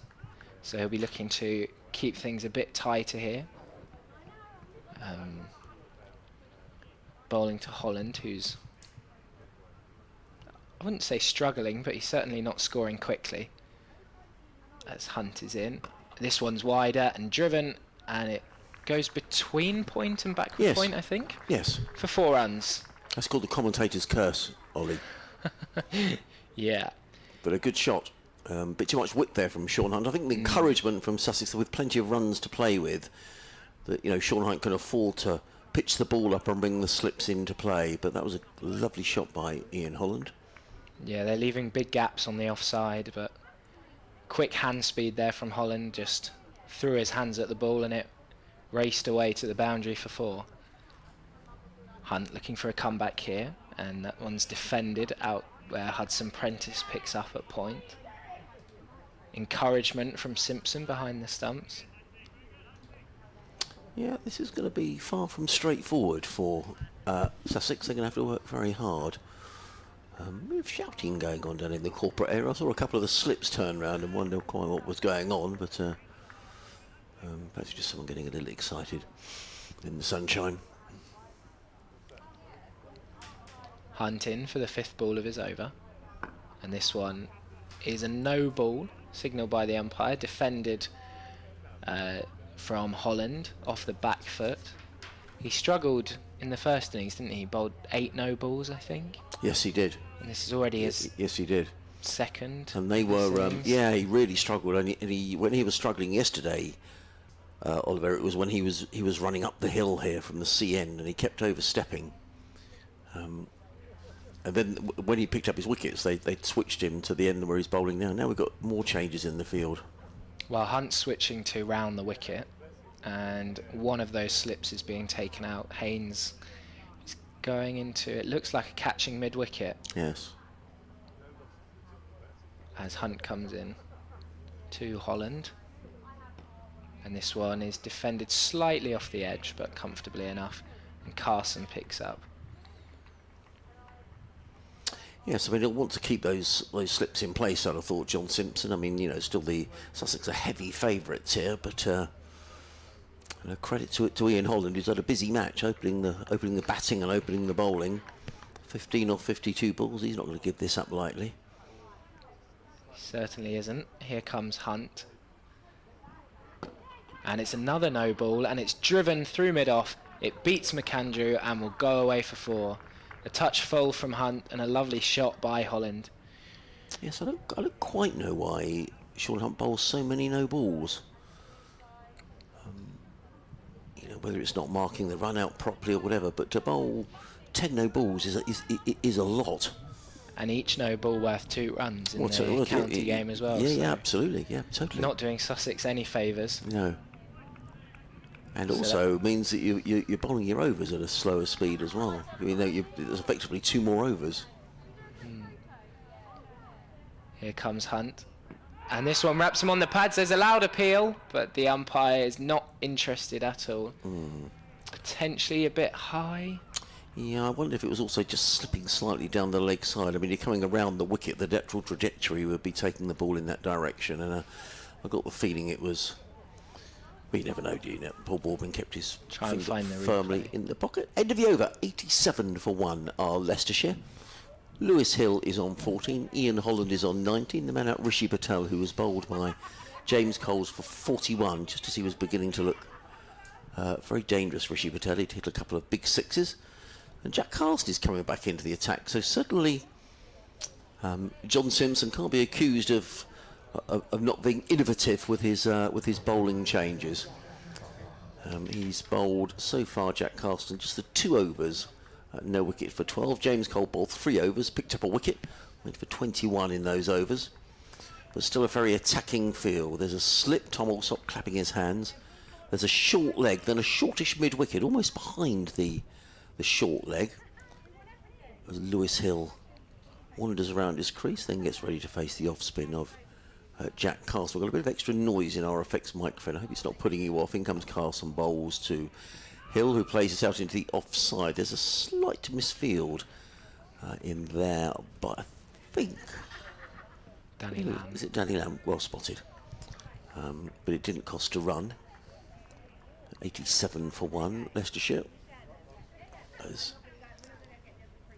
Carson wheels away from us in and bowls, gives that plenty of flight. That's the advantage Jack Carson has here as the ball is played into the offside, no run, that with this many runs on the board, Sussex can certainly afford to toss the ball. I'm just going to turn that effects mic down a bit actually, because we can hear some people chatting away in the background with our corporate area to the right hand side. Carson in again, bowls and played firmly but well fielded at short leg by Ollie Carter on the bounce. And there is no run. We've got another 19 overs to be bowled this evening. Carson cleans the ball on his shirt and comes into bowl to Lewis Hill. The Leicestershire skipper is in and bowls, and Hill, well, difficult to tell from where we are. I suspect he let that go outside of the off stump without standing up and getting to the sort of a bit of a different angle. It's slightly difficult to see, but I'm fairly certain Hill let that one go. 87 for 1. Carson, 2 more balls in this over, bowls, and this one he looks to cut away, and he's genuinely beaten on this occasion. Taken by John Simpson outside of the off stump, so good bowling here by Carson. He's working furiously on the ball on his shirt as he makes his way back to his mark, bowling up the hill from the Cromwell, from the C end of the ground. He's in and bowls, and Hill does let this one go outside of the off stump. Maiden over from Jack Carson. Applause around the ground. 87 for 1, 14 Hill, 19 to Holland. 20 overs remaining in the day. The first of those will be bowled by Sean Hunt, and Oliver Shoot-Smith will describe the over for you. Hill clearly not too worried about the turn from Carson, comfortably leaving them outside off stump. But tidy over by Carson. Hopefully Hunt will be able to back it up. He's debating whether to come round or over the wicket at the moment. Looks like he's going to revert to going over. He'll bowl at Josh Holland, who has 19 at the moment. Or has he got very hot in here? Yeah, I'll have a little play with that after Richard's got to do his update, and then I'll bring Richard back into comms and I'll have a play around with it. See if I don't. It wasn't working. Here comes Hunt, and this one outside off stump, driven firmly but stopped by Tom Haynes, I think, in a short extra cover position. Over the border in Kent, looks like Kent is slipping to another defeat. They're not having a great season. 67 for 5 in their second innings, still trailing Lancashire by 238, so that could well be a 3-day finish. In the first division, meanwhile our other neighbours Hampshire doing rather well at Edgbaston. They're 401 for 5 against Warwickshire, leading by 445. Here comes Hunt, and that one's driven back down the ground, but he fields well off his own bowling, sticking out the left hand and taking it. James Vince 146, Liam Dawson 101, 2 very fine cricketers. In the second division, Northants 171 for 2, trailing Glamorgan by 40. Middlesex 185 for 4 against Derby at Lords, leading by 279. And Gloucester on the brink of an innings defeat at Scarborough. They're 188 for 8, still trailing by 71. Square leg's gone back to the boundary as here comes Hunt. Still full outside off stump and defended. Haynes again does the fielding. Yes, it's just the old ball here, isn't it? The Canterbury bowled a brute of a delivery that kept very low, but I think in general, I don't think there's any sort of there's not exceptional turn, and you know the Leicestershire batters are just playing very sensibly and playing straight. But it will be in the back of their mind that the odd one is you're going to get with any fourth day pitch. He's going to misbehave slightly. Here comes Hunt for the 4th ball of his over. This one's banged in short and it's pulled in front of square. Carter will be able to get round and do the fielding, and it will just be a single. It's that sort of chase where Sussex will always feel that they're 1 or 2 wickets from being on top. Totally, yeah, I would agree. If you say Leicester are 88 for 3, the whole game's got a different complexion on it. But Leicester, well, I was saying this to Richard, I guess Leicestershire needs to do this in sort of bite-sized chunks, really. Don't lose a wicket before tea, and if they can get somewhere near the close with only 1 down and maybe 120, 130 on the board, we've got another fielding change. So it's just an observation, really, that the Sussex over 8 isn't great, and now we've got a delay as they're looking to reset the field again. Ollie Robinson making a suggestion to Nathan McAndrew to move across to the leg side, but it all takes time. Certainly don't seem in any rush. No, I mean, and now Lewis Hill is just wandering all around, just absorbing that field change. In comes Hunt to Lewis Hill. And this one's defended out into the offside. You just brought in some extra protection onto the they've brought an extra man onto the leg side. Perhaps that pull shot, the previous delivery by Holland, did look slightly mistimed. Whether that's had any influence on possibly, yeah. Hunt has 1 ball left in his 6th over. A much better over so far than his previous one, and he'll look to close it out well here as he comes into Hill. And it's a bouncer that Hill ducks, and Simpson takes well above his head. That was pacey, wasn't it?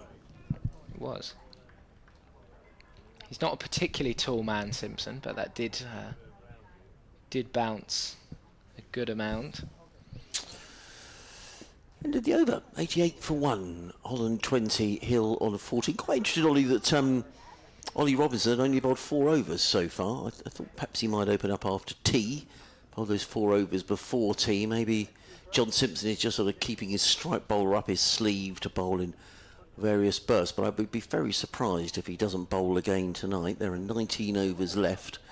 The first of which is going to be bowled by Jack Carson from the C end of the ground. He's bowling up the slope to the right-handed Leicestershire captain. No, he's not. He's bowling up the slope to the right-handed Leicestershire opener Ian Holland. He comes in now over the wicket and bowls, and Holland is carefully forward, just plays the ball out into the offside, and there is no run. 88 for 1. Rishi Patel, the man out for 41 here on BBC Radio Sussex, BBC Radio Leicester. Adrian Harms and Oliver Shute-Smith on commentary here. Richard Ray back with us in a moment as in comes Carter bowls and pulled one. That looks at that. Well, difficult to see what that shout was for. They all looked towards the square leg umpire, so I'd imagine it was a stumping. Although for a moment, had it hit the pad, it looked like it might have been quite adjacent. But Simpson whipping off the bails. Everyone looking the direction of umpire Paul Baldwin, who was unmoved. Carson again.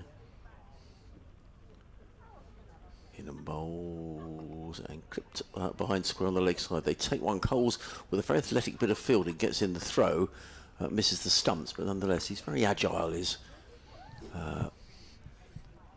Coles. So it goes to 89 for 1. Holland goes to 21. Carson just waits, slipping a short leg of the close fielders. Carson in again, bowls, gives that plenty of air, and well, he's a little fortunate there, Lewis Hill. Jack Carson gave it plenty of air. He was enticing the drive through extra cover, and Lewis Hill got a big thick inside edge, and that could have gone anywhere. It ended up down at a fine leg, very nearly playing on. Hill, he goes to 15. Leicestershire to 90 for 1. Moral victory for the off spin of Jack Carson, who's waiting again. In bowls, and Holland nurdles that one round the corner, again fielded by the very alert James Coles. And there is no run. James Coles, we were saying earlier on, together with Tom Alsop and Ollie Robinson, wild card picks for the 100 coming up in August. It means they won't be available for the 50 over competition. Carson in, bowls, forward comes Holland, plays with soft hands onto the onside. There is no run, so Jack Carson is rattling through his overs. 18 left in the day. 90 for 1. Just a word, actually. A few people have asked about, can you get into the ground free? And yes, entry to Hit Hove is free every day after 4 o'clock. So that's something worth remembering. I reckon that's a pretty good deal, actually. Well, don't you come here 4 o'clock, finish work, couple of hours cricket, pint in the pub? Nice. It's very rare that the day's play will actually end at 6, Totally. so you often get 2.5 or Yeah. even 3 hours. Well, last night would have been nearly 3 hours. I mean, we were here till the last ball was bowled about 10 to 7 last night. So.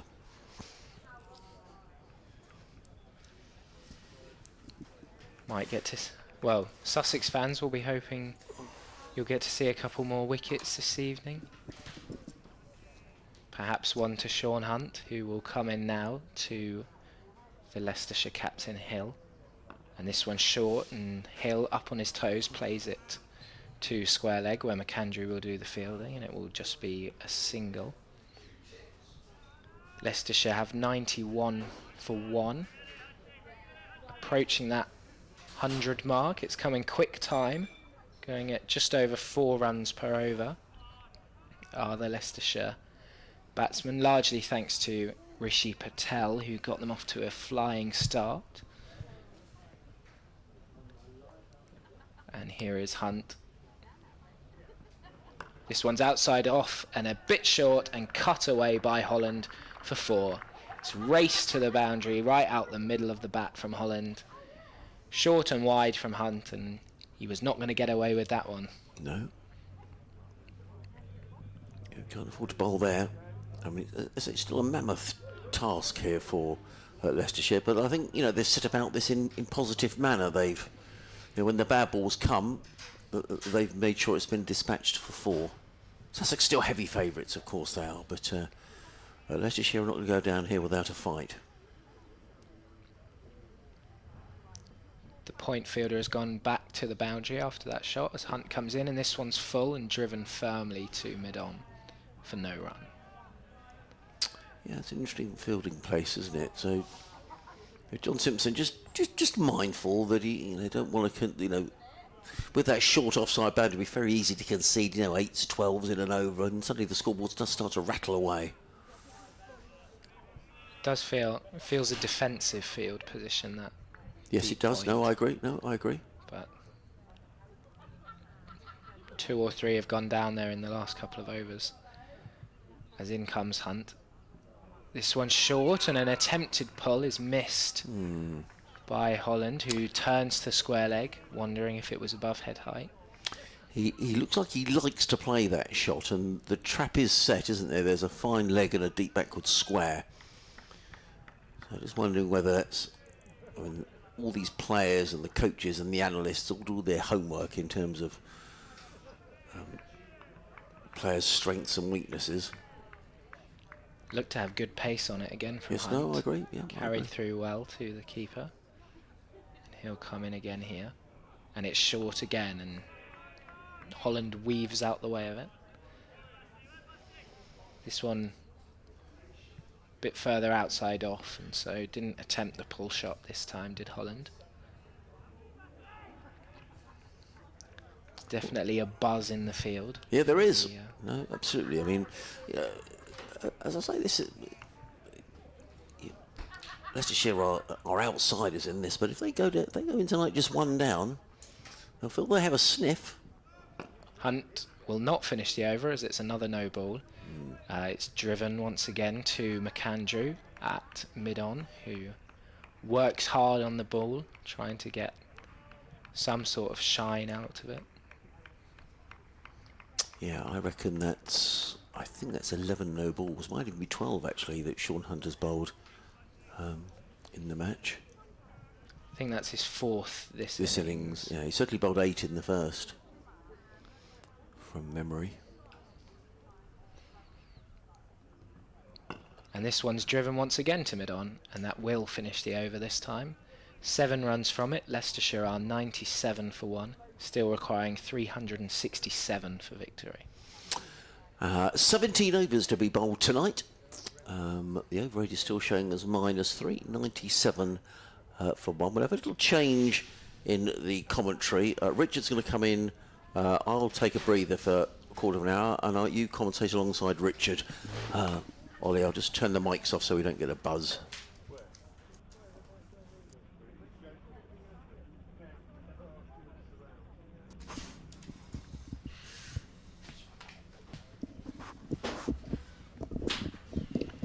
Jack Carson to continue from the sea end here at sun-drenched Hove.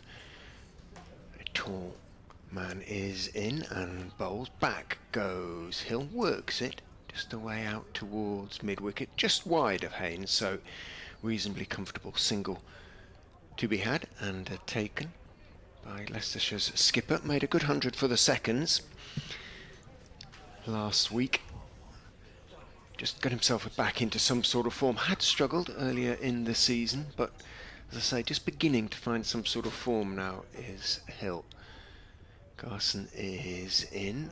Holland, the makeshift opener, is forward. Thick inside part of the bat, defends it out towards short leg. Picked up by Carter, flicked to mid-wicket. To Haynes to pass on to Carson. A little step. Barely a run up at all, bowls outside off stump, no real turn. On the back foot, Holland is just pushing it out into the offside. 98 for 1. Still a massive 366 needed by the Foxes as Carson is in. Big swing from Holland, not really convincing, slightly inside part of the bat, rather squirts it out towards man on the mid-wicket boundary in front of the electronic scoreboard. Nathan McAndrew out there. Holland takes one. As I say, not particularly convincing a shot. Robinson starting to do some stretching at mid-on as Carson is in. Hill is forward. Again, a little bit of turn in, and he ends up pushing it out towards mid-wicket. Haynes, the fielder, dot ball. Robinson just bowls a couple of looseners as in goes Carson. Back goes Hill, his favourite shot, the cut, and he has got that one away in front of square. Massive chase, good chase, really committed chase by the fielder, but can't quite get there. And Hill brings up the Foxes 100 in some style actually. Went back, got on top of the bounce and middled it. And it went straight in front of point on all the way to the boundary. So Hill into the 20s now, on to 21, and the Foxes, as I say, past 100. 103 for 1. And they're going to have to score at around about 3.2 runs and over. And the run rate at the moment is 4.29, so they'll feel they're sort of roughly on target. When does Sussex start getting nervous?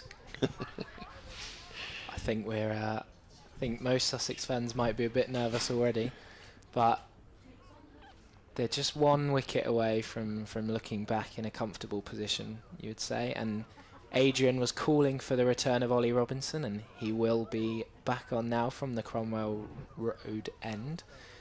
His first spell conceded just 5 runs off 4 overs, and Sussex will be hoping he can be the man to make the breakthrough. He will come into Holland now, and he's right on the money straight away. Holland coming forward in defence to mid-wicket for no run. Still 360 to win, so no need to worry too much, but yeah, it's a lot. Once it gets below 100, then if Leicestershire have a few wickets in hand, then Sussex supporters entitled to be nervous, but not yet really. If they can pick up 1 or 2 more before the close, I think they'll be happy enough with that.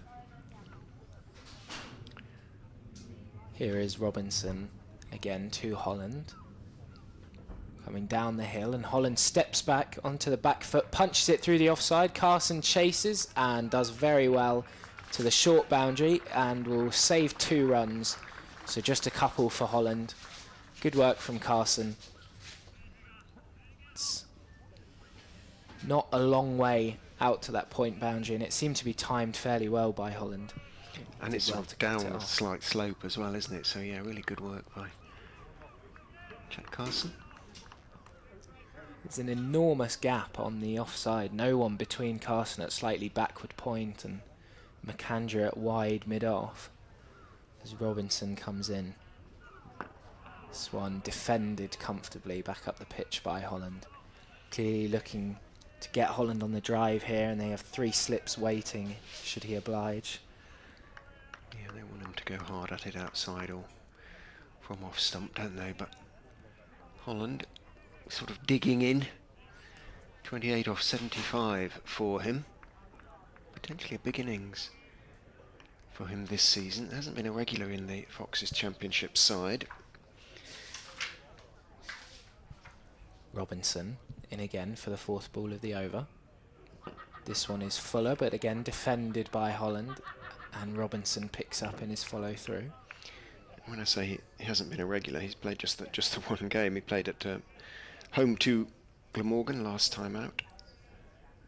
16 off of 49 balls. That's something of a cackle, isn't it? Coming from the hospitality boxes to our right.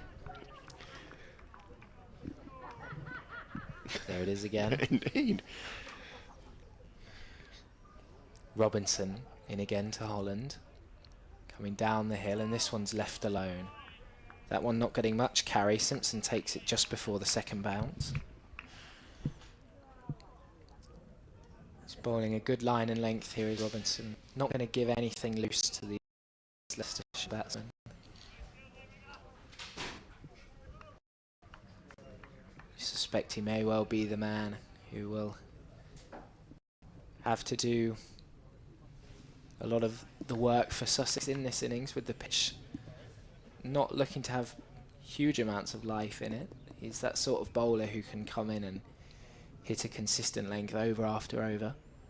As he comes in and hits that length again, slightly off the splice, but comfortably enough. Played comfortably enough by Holland, and it will be just the 2 runs from the over. A good start to Ollie Robinson's second spell. Leicestershire 105 for 1, still 359 away from victory.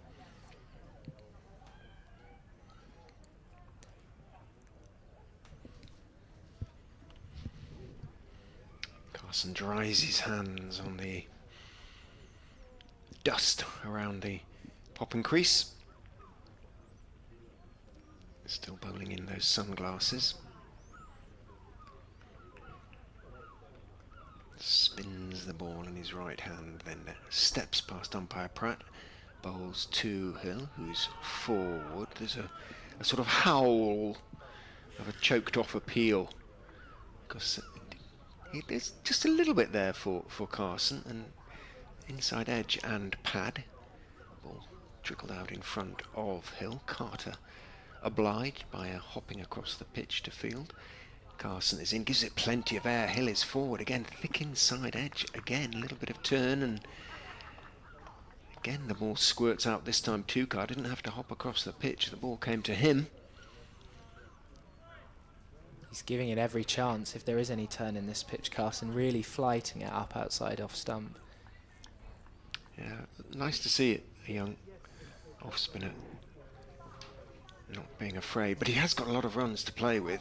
Shouldn't be afraid. In he goes and bowls. Hill is looking to turn it. There's an appeal for leg before. Looked to me to be pad out outside the line. We'll have a look at the replay as and when.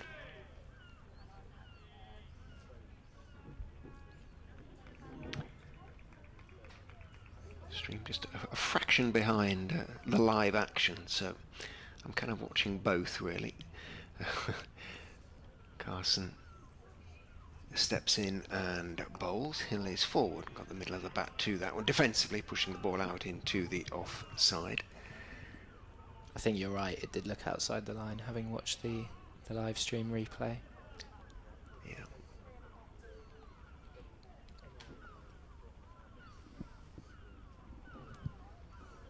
Carson steps in and bowls. Hill is startled. Has he gone? He's gone. He has gone. It just jumped at him. Maybe caught the outside edge. Simpson caught the catch. Maybe it was the top spinner. Got a little bit of extra bounce. And, well, Carson, the spinners are doing it for Sussex. another important breakthrough, another established batsman. He'd got in, Hill, wasn't able to go on. He goes, caught for 21. Well bowled, Jack Carson. Let's have a look at the replay. Yeah, that little bit of extra bounce took the outside edge. Simpson wasn't going to miss it. Big breakthrough for Sussex. They were just looking comfortable at the crease where Hill and Holland, and then all of a sudden something happens and Sussex right back on top now, and will be looking to go in for the kill towards the end of play here.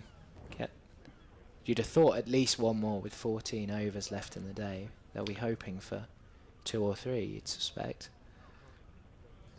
If it is 2 or 3, it'd be almost job done, really. They'll probably feel. Lewis Goldsworthy, who came out at 4 in the first innings, coming out at 4 in the second as well. I'm just thinking about the amount of time that Peter Hanscom was off the field, whether that just might affect where he can bat. I don't think so, because of the amount of time that's elapsed in the innings, but it remains to be seen whether he can bat at 5. Did he come back on at all or not? I don't think he did. I can't quite remember, but I don't think he did. He chased the ball. Do you remember? He chased the ball down and sort of rolled and sort of rolled into the advertising hoardings and sort of emerged below us holding his right shoulder. Now, whether that is the issue that kept him off, it'd be an odd coincidence if it wasn't. More cackling, please, is the opinion on the stream. They think the cackle is bringing Sussex luck. It's still going, the cackle, down below to our right. So what will Lewis Goldsworthy make of Carson? He goes back and plays it solidly enough as it turns a fraction into him out into the onside. Applause for Carson, who has 1 for 20 now from his 6 overs.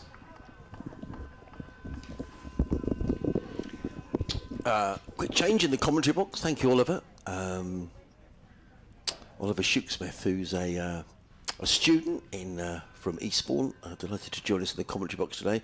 Some of the Sussex lads are wandering around the boundary edge. That looks like Tom Clark, Daniel Hughes, who's still got that right thumb strapped up, and Harrison Ward. And it was quite funny because there was 3 Leicestershire players and 3 Sussex players walking around the boundary. They sort of converged and had a bit of a natter. So 105 for 2. Robinson back in that. I mean, that could be key, couldn't it, Hanscom? I mean, if he doesn't bat, that's a huge blow. We will find out at the end of play, I promise. Robinson chugging in down the hill. Good delivery. Hits. That's high up on the pad. I don't think that's out to Ian Holland, but he's just sort of stepped up the pace here a bit. I think Ollie Robinson. Just to reassure Sussex listeners in particular, that although that 483 Leicestershire got was against Sussex, they've only twice scored more than 400 in a second innings in their history in the county championship. That's a great stat. So that 483 was by a massive margin the highest score they've ever made in the second innings of a first-class game. Robinson.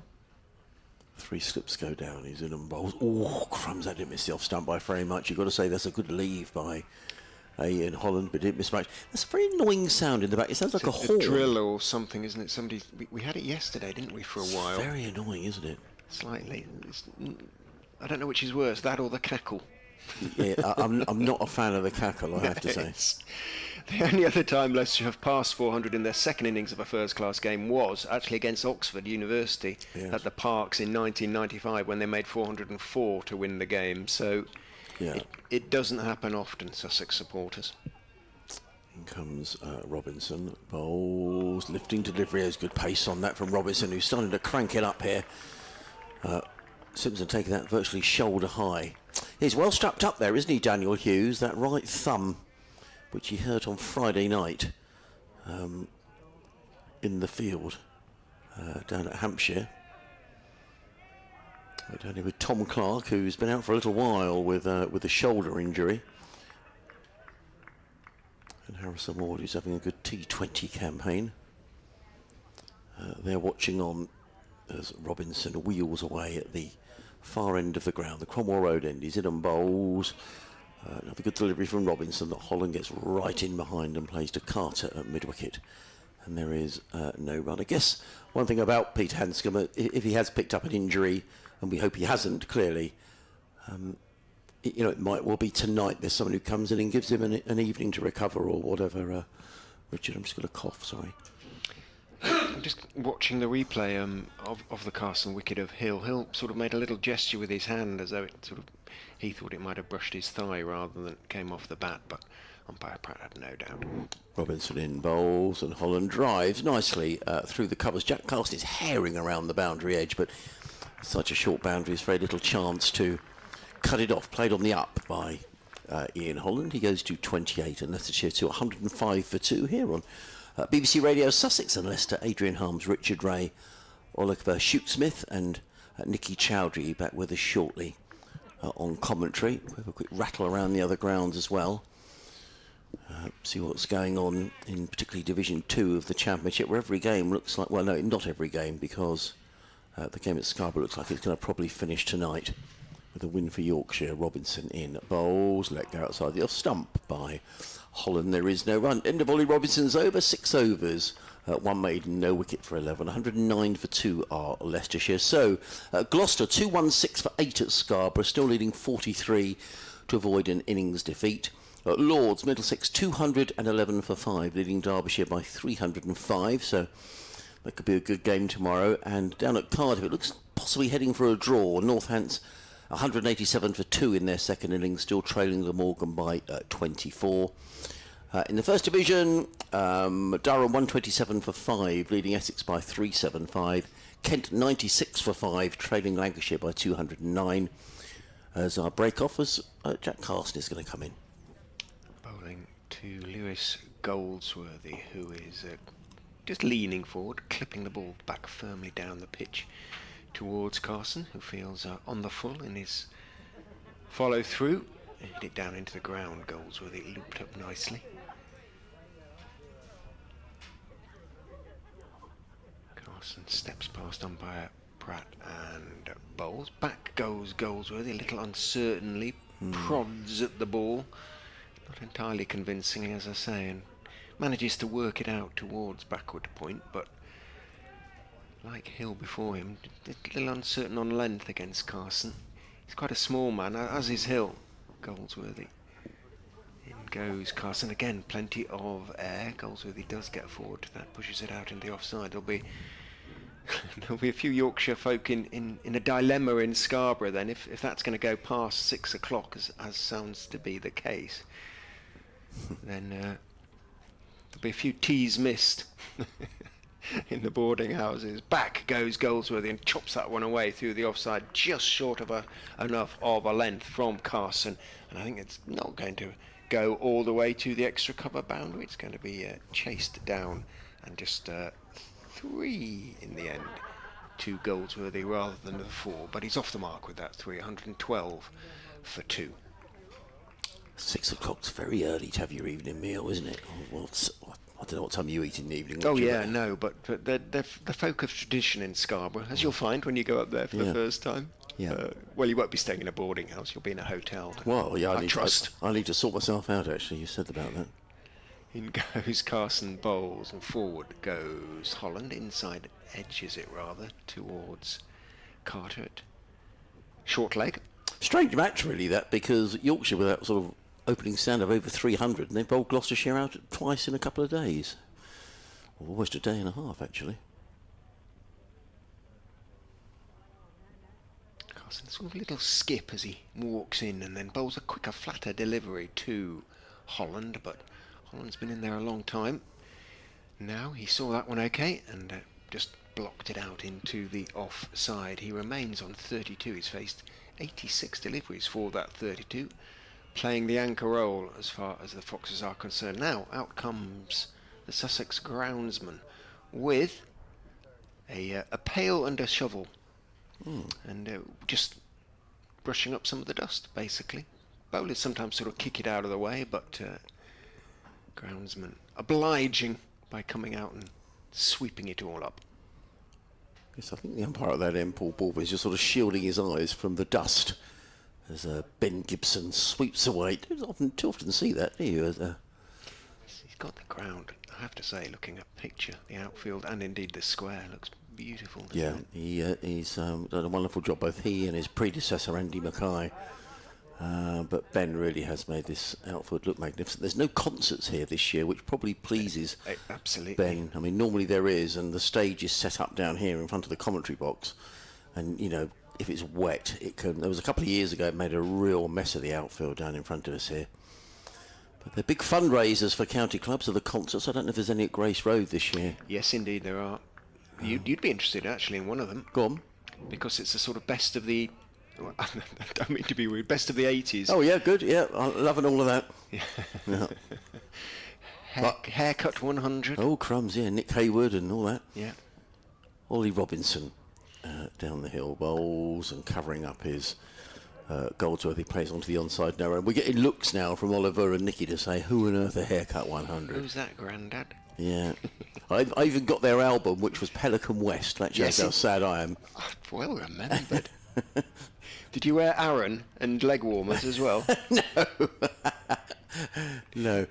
But Aaron sweaters. they were a decent band, weren't they? Haircut 100. I mean, back in the day, you get the album or whatever. One decent song. Yeah, Fantastic. That's it. That was it. Yeah, absolutely.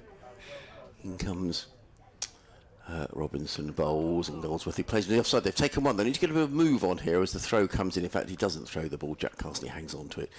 And a single to Goldsworthy goes to 113 for 2. So 80s legends on Saturday the 3rd of August. Paul Young.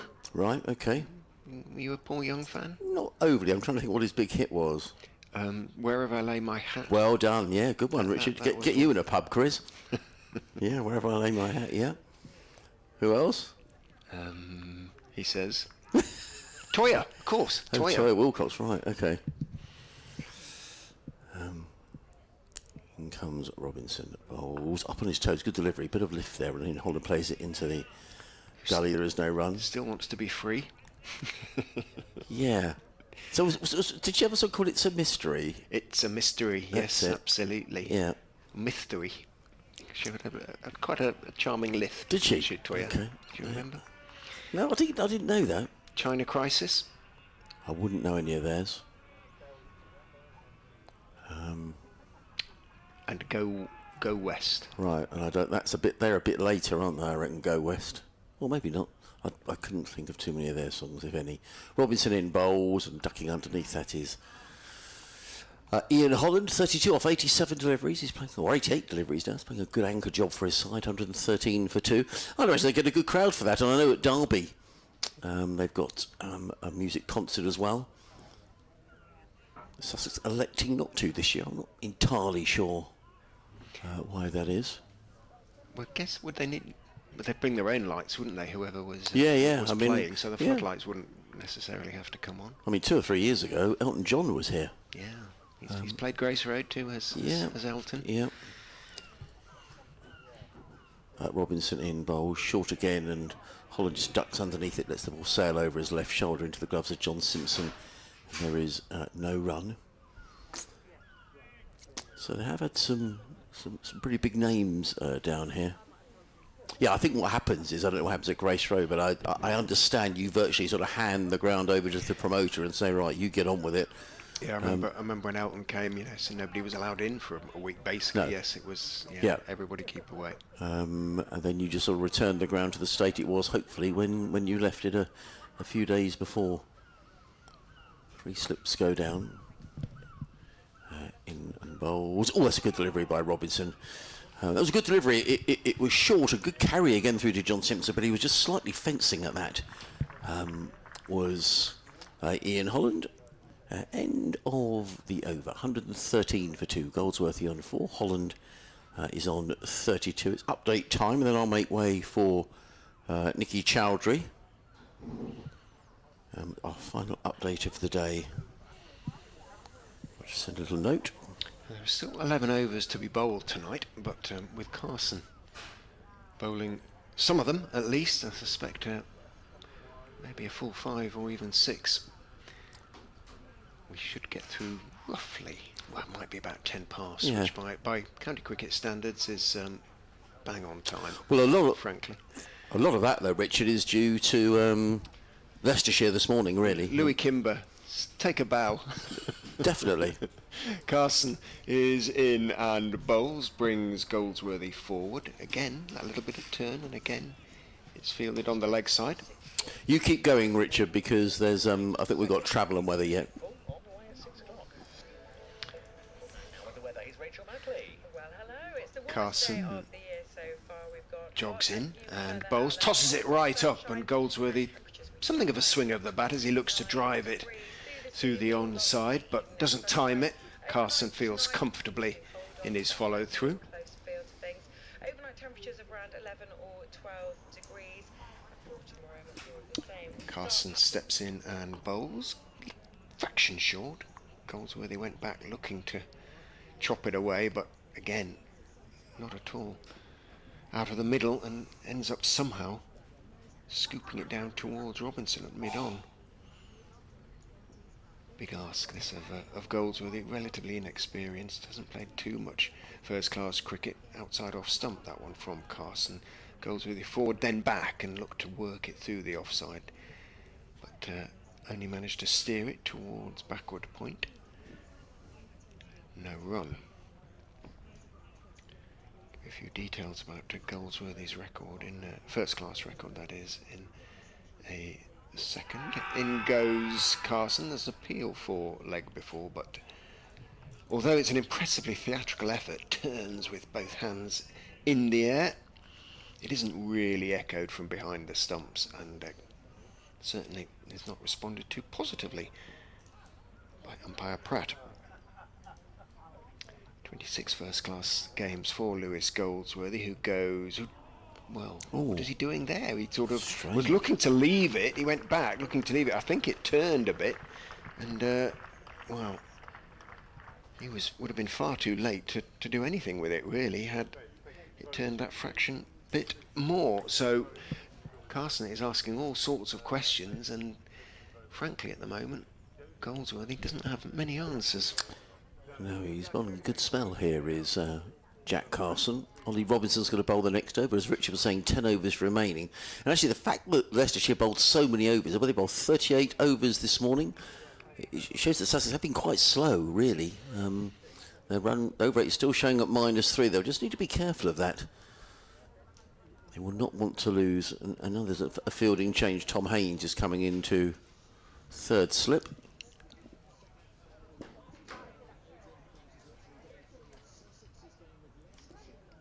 Yes, Leicestershire 113 for 2. They need an unlikely 464 to win this game, but they're certainly having a go. Ian Holland is still there on 32, but the skipper is out. Hill out for 21, caught by John Simpson off the bowling of Jack Carson for 21. Elsewhere, down at Canterbury, Kent in a bit of a problem against Lancashire. They're 105 for 5 in their second innings. They still trail Lancashire by 200 runs. And Surrey in amongst the wickets now at New Road against Worcestershire. Worcestershire 177 for 4. 3 wickets there for Jordan Clark. Worcestershire still trailing by 101. Robinson in, bowls to Holland. Plays out into the offside, and there is no run.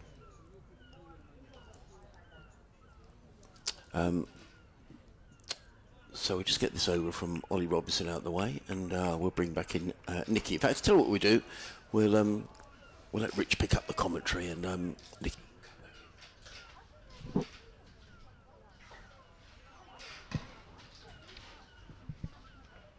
He looks patient, Robinson. He looks as though he's prepared to keep running in until he can make something happen, and he goes and bowls off the hip down towards long leg by Holland, who jogs the single. I suspect Holland is sort of one of those batsmen who will never, you know, however long he's out there, look particularly sort of fluent or as though he's capable of sort of really taking an attack apart.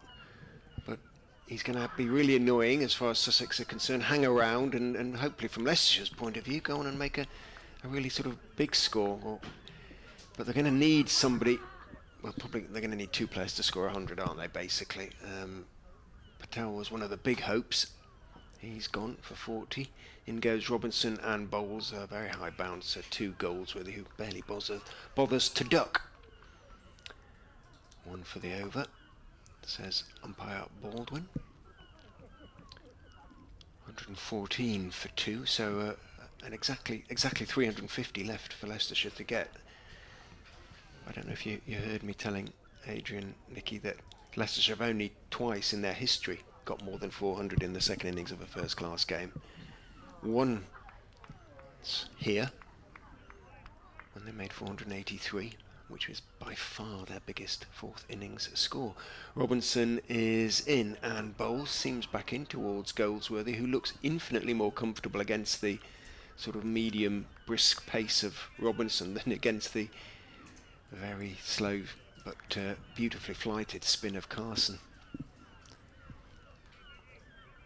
Yeah, so if we're going to have to go by probability, they've only done it 2 times so far. It's a big chase. They need 350 to win.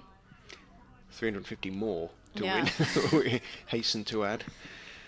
So 464 is the target as Robinson is in and bowls. That seems back in nicely, thick inside edge onto the pad, and it trickles out to Haynes at third slip.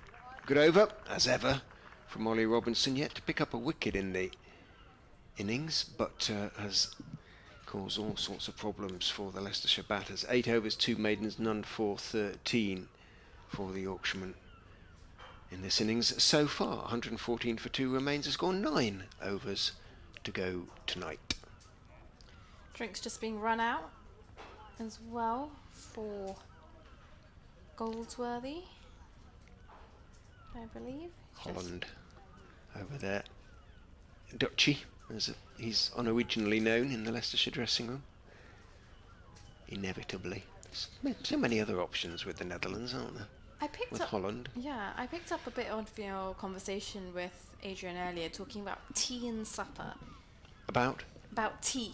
And I a Yorkshire. So this is right, what I'm confused about. Scarborough.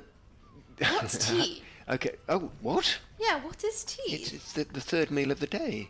So in supper? Yorkshire. No. So tea. dinner? No, dinner is at lunchtime in Yorkshire. Dinner is at... Then when's lunch? Why is it dinner doesn't at really lunchtime exist. if it's It doesn't really exist. It's breakfast, dinner and tea. And what time? Lunch is a southern thing. Wow, okay. You'll get up to Yorkshire one of these days. I'm being educated right now as Carson from the sea end.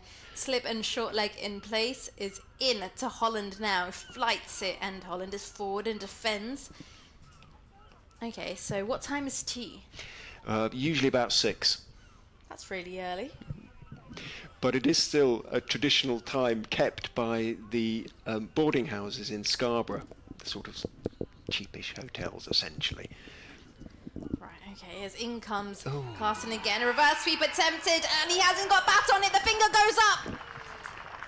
Holland has been dismissed. He's gone to reverse sweep. Carson, he hasn't made any contact. He's bang in front of the stumps. And unfortunately, he's going to have to go. Leicestershire, they lose their 3rd wicket. 114 for 3. Probably not the ideal shot selection there, is it? No, that's absolutely right. Extraordinary choice of shot from Ian Holland. He battled his way to 33. It was actually a little in edge on, and Simpson caught it. So, well, they'll be hugely disappointed about that. A 3rd batsman has got himself in and arguably has sort of got himself out. As you say, Nicky, it was a really strange choice of shot. 33 off 95 for Holland, but not good enough as far as the Foxes are concerned. 2nd catch for John Simpson. And a 2nd wicket for Jack Carson, who is spinning Sussex to victory. Yeah, it was quite a full delivery as well from Carson. I think more so the way Holland went about it, maybe it was slightly premeditated and he was already down. It was a bit of a hard position for him to escape from as well, so... Well, Peter Hanscom is coming out at 5, so presumably it's okay because the umpires aren't saying anything, so the time off the field has been allowed for. Just going back to the tea and supper thing, because I still need to get my head around this. Okay. So my school used to have a tea break at around Right. 4:30. So we'd have tea break. So morning break, lunch break, tea break. But tea break was a cup of tea and maybe some cake or a bit of a flapjack, something like that, 20 minutes. But that's clearly different to the tea. Flapjack's parking, by the way, in Yorkshire. you need to go to Scarborough and find out. But yeah, the landladies traditionally serve tea at 6, so at 5 to 6 at the Scarborough ground you'll see a huge gathering round the gate as they try to see every possible last ball before legging it out of the gates. It's good, it's fun. Carson into Hanscom now, who's forward and closes the face of the bat, turns the ball into the leg side, and it's fielded at square leg, but square leg's pretty deep. They'll get a single. Hanscom gets himself off the mark. Leicestershire 115 for 3. Neil Barkham says breakfast, dinner and tea is the Sussex way. So Adrian, so tea is a thing in Sussex. Carson to Goldsworthy now, and this one left alone outside the off stump. I say no, it's like having tea. There you go. You see, so Nicky's finding out At home we always have tea. tea is a meal. Dinner. Dinner is lunchtime. Gosh, you've lost me here. Carson's in, and this one's flighted. There's an outer edge. It beats slip. Missed opportunity here for Sussex. And that's going to run away down towards the boundary. Ooh, I think it may be Tom Alslop at slip.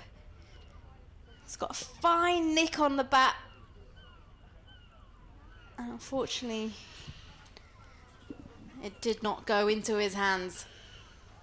Leicestershire 119 for 3. It ran down to the boundary instead. As in comes Carson once again. Flatter delivery, straighter line as it's defended off the back foot to conclude the end of the 32nd over. Leicestershire 119 for 3. Goldsworthy with 8. Hanscom, the new batter, with 1. Yeah, everything is on Hanscom really now. Goldsworthy can sort of dig in and work Carson out somehow. He's desperately struggling against him at the moment. You sort of feel he could be dismissed at any second by the off spinner. If he can get through to the close and Hanscom can get going tomorrow, as Hamish says in Aberdeen, the Foxes definitely cannot afford to lose another wicket tonight.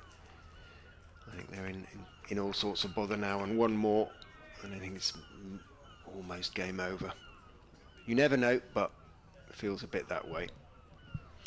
So Robinson, can he get that little not breakthrough? The breakthroughs have come, but can he just sort of put Sussex in complete, well, they're already in complete control, but almost drive in another nail. In he comes, bowls 2. Hanscom is up on his toes, defending out into the offside. I'm just watching Hanscom, see if there's any sort of obvious issues with his right shoulder. Don't seem to be. He's got up on his toes quite nicely there. Rigger. Something coming here, Rigger. But that said, Sussex may have seen something, because they're throwing the helmet to Ollie Carter and putting him in at short leg, so maybe they feel to that short ball. He was slightly restricted in the way he played it. He looked okay to me, but we'll see. He's going to test him out anyway. In goes Robinson, bowls Fuller. Hanscom, who prefers to sort of play off the back foot by and large anyway, stays on the back foot, blocks it out to mid-on. No run. We've rocked Nicky's world with this dinner and tea business, haven't we? So when I get home, I'm going to be saying, I'm having my dinner or I'm having my tea. Us dinner. If you're going to talk Yorkshire, we're going to have us dinner now. Have us dinner now. Or us tea. The Wesies who all go to... The Wesies, that's the West Yorkshire folk who tend to go on holiday to Scarborough. So is this a northern thing, or is it No, also no. in the Midlands? Yorkshire. In goes Robinson, in up towards the sort of ribs of Hanscom, who does take his bottom hand off the bat and tries to shovel it round the corner. I think it came off the thigh pad, and Carter got to it sufficiently quickly to prevent any leg buys, but He does look a little bit awkward. He's starting to, Hanscom. What do you call it in Leicester? I think they're sort of, other than Midduck, I don't know if there's any sort of Midduck. particular, for mate. You're or doing this on something like purpose that. now, No, aren't no. you? It's Ollie will get to know that. They say it in Nottingham as well. Instead of love or mate or something like that, they'll call you Midduck. Quack quack. Yeah, as in, Midduck. So leg gully has gone in now for Hanscom as Robinson comes in, bowls to him, and again it's that into the ribs delivery that Hanscom does look a touch awkward with. Walks away towards short leg, having sort of got something behind it, but any hint of a weakness, and the opposition at first class level very, very quick to sniff it out and look to exploit it. So we've got the single slip and a leg slip, almost leg gully now, as Robinson is in, bowls again, it's into the ribs and he's caught at short leg, trying to fend it off. The trap, if that's what you like, has been sprung, but it's been beautifully bowled by Ollie Robinson, and Leicestershire are beginning to subside here. They got up to 105 for one, and one or two nerves might have been jangling among the Sussex supporters, but not now. 119 for four, and the main man Hanscom has come and gone for just a single, and Sussex all over Leicestershire now. It's looking as though it's going to be a comfortable win and a huge points return for the league leaders. 119 for four. He played right into Sussex's plan there. You can tell that's what they wanted to do. They executed it correctly. Carter was in there at short leg. And Hanscom, you mentioned, just slightly uncomfortable with that line. And he played straight into their tunes there, unfortunately. Big hope for Leicestershire. He'll have to depart. Now, there are 7 overs left tonight. If another couple of wickets to fall, do we call the extra half hour? 6 down, the umpires often do, because that would mean another 8 overs. So there could potentially be another 15 overs tonight, and Leicestershire are 4 down. Well, we'll find out if another couple of wickets fall quickly. We could get the extra half hour. Wian Mulder makes his way out to the middle. Well, an international batsman, if he were to go quickly, then there would be an extra half hour, I am sure. Some unrepeatable comments now coming in from Leicester supporters. You need to beat them out, do you? Yeah, I think we'll not mention. Not happy.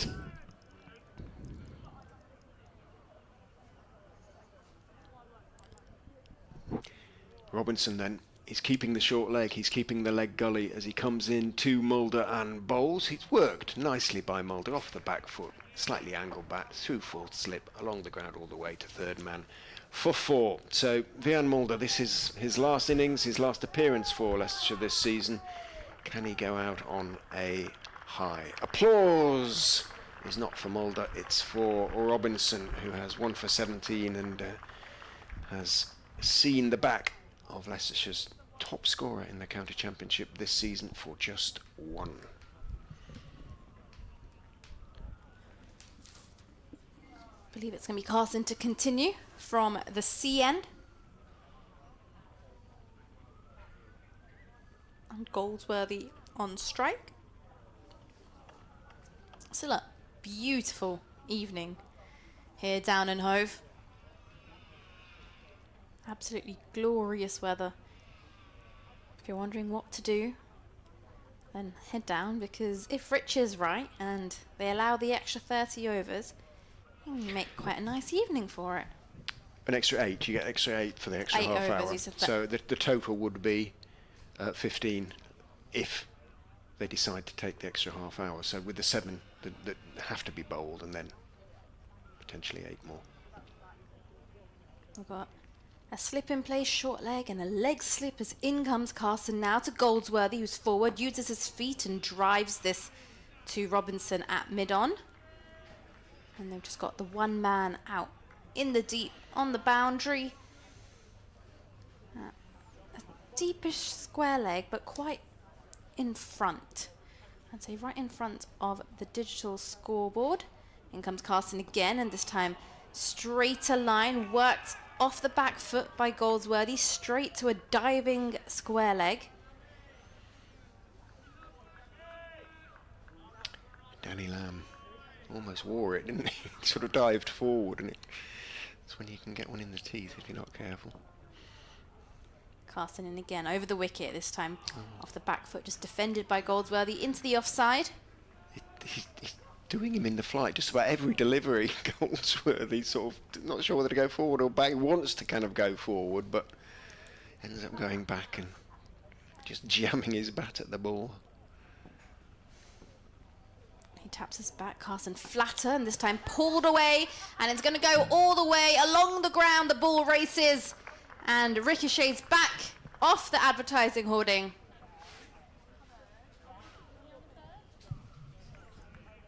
Rich just signalled that that's... Yeah, he Did I lose the ball? You did a little bit. It went on the full. He whacked over mid-wicket for 6. Goldsworthy relieved. Finally got a long hop. Carson in, this time fuller, and turned into the leg side. Straight to square leg. They'll pick up a single. Every time, nearly every time, and Carter's down on one knee at the moment because that was in the air as it went past, just past him. Goodness me. Thought that went along the ground. Completely missed it. Yeah, he's gone on to 15 now. Goldsworthy with that. You can see the relief. Clubbed it away. You could tell he was wanting to do that. He's ready now against Carson, forward, and turns this down towards deep square leg. Off the front foot, will take the one. And that will conclude the over as well. 34 overs gone, Leicestershire 131 for 4. Goldsworthy with 15, Mulder on 5. He'll be determined, I should say, Mulder, but as I say, whether he's got the sort of sheer stamina and energy to pull this off, but he's probably going to have to score something like he scored in his last innings, not his last innings, in his last match here. He only got 50 odd in the first innings here, but 235 not out in his previous innings here 2 years ago. He will need at least that again, and that's a most unlikely prospect. Only another 230 VN. See what you can do. Robinson then, 6 overs remain tonight at the least as he comes in and bowls. Good bounce as he caught. No. For a second it looked as though he might just have gloved it. He was drawn into shaping to hook at it. Bounced a little bit too high, but this short pitch stuff, when Robinson sort of bends his back, he sometimes sort of meanders in a little bit and bowls this sort of late 70s movement stuff, but when he bends his back he can get it through at a decent lick, can Ollie Robinson, and the bounces are good ones. And he hurried Mulder there with a high bouncer. He's got his deep backward square, he's got his long leg. In he comes and bowls. He's pulled that one, or tried to pull it, and he was maybe a bit too soon on it, but he didn't get anything on it. It came off his body, shoulder. He had his back to us as he swivelled around, and it ran out towards Gully. Now Lamb is going to swap positions with Gully, so Lamb has come up from long leg. Carson, who was in the gully, well, Lamb's actually going into deepish gully, almost a sort of backward point position, while Carson is at long leg. Carter, of course, at short leg. Short, pulled again. Again, he's missed it. Again, it's come off body or the body pad above the waist, and it's rolling out towards second slip. This is a really good attack. You reckon shoulder, Nicky reckons. He did put his hand there. he's taking a bit of a battering in this over. Is Vian Mulder, watched by the missus. Came down yesterday.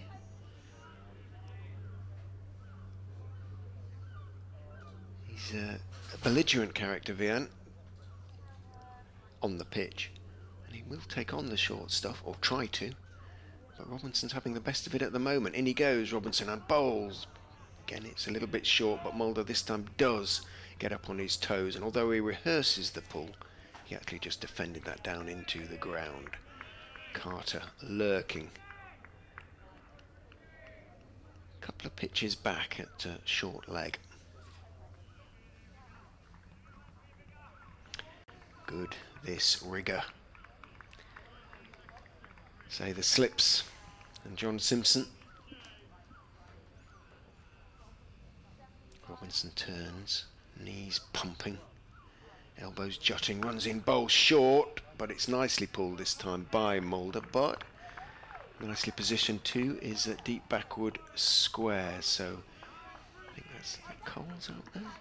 Anyway, it is just the one.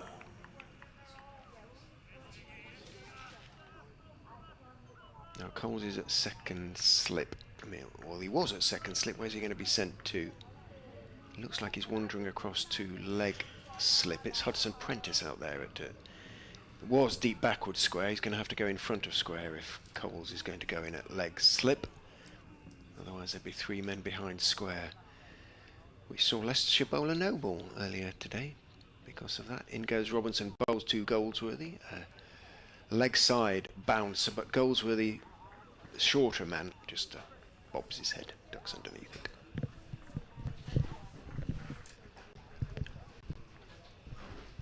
Little change in the commentary box. Nikki's going to have a break, bearing in mind she might have to come back for the extra half hour, but you never know. I mean, it's not a likely prospect at the moment as Ollie comes in alongside me, but could happen if they pick up 1 or 2 more.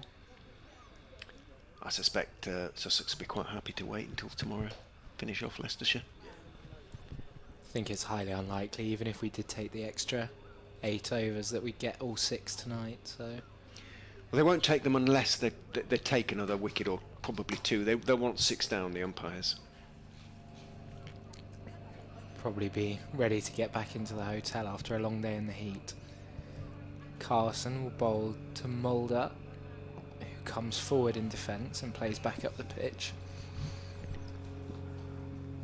He's looked testing in this spell as Carson, getting some turn out of the pitch in the last couple of overs. Seen him take 2 wickets. So he's in again to Mulder. This one tossed up wide of the off stump and defended again. He's really trying to tempt Mulder into a rash shot outside off stump. A big gap in the offside. Looking to get Mulder to play it against the turn is Carson.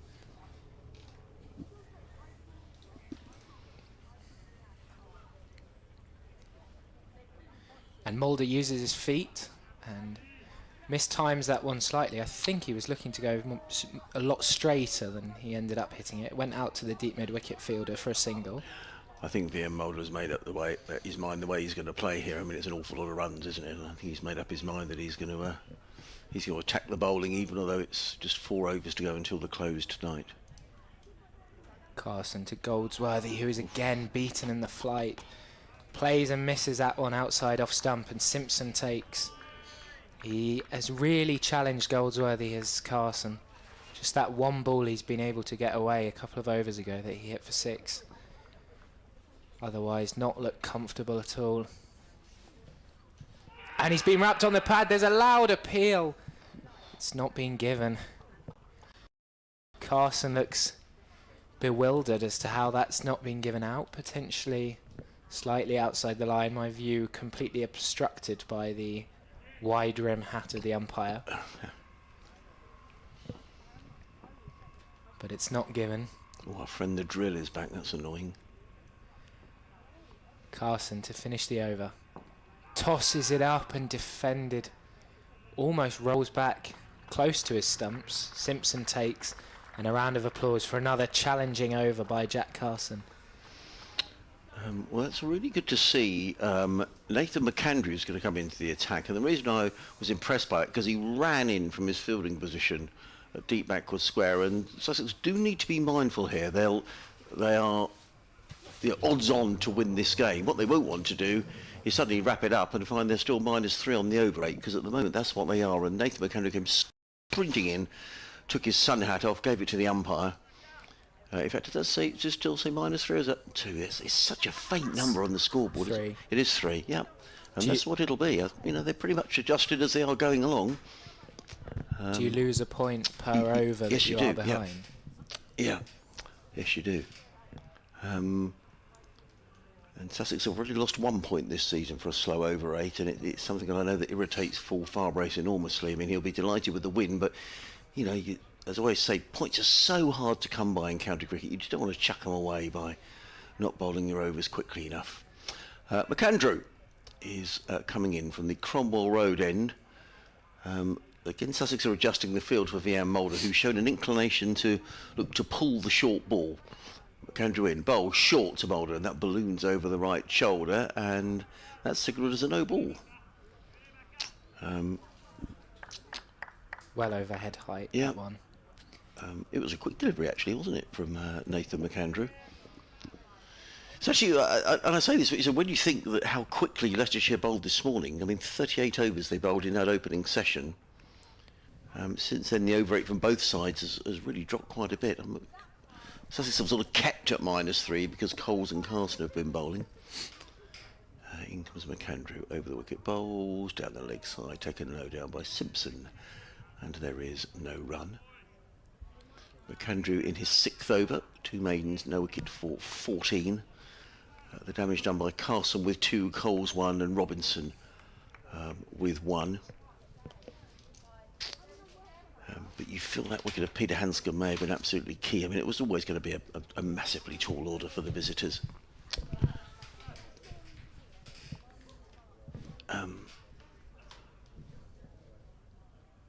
Robinson.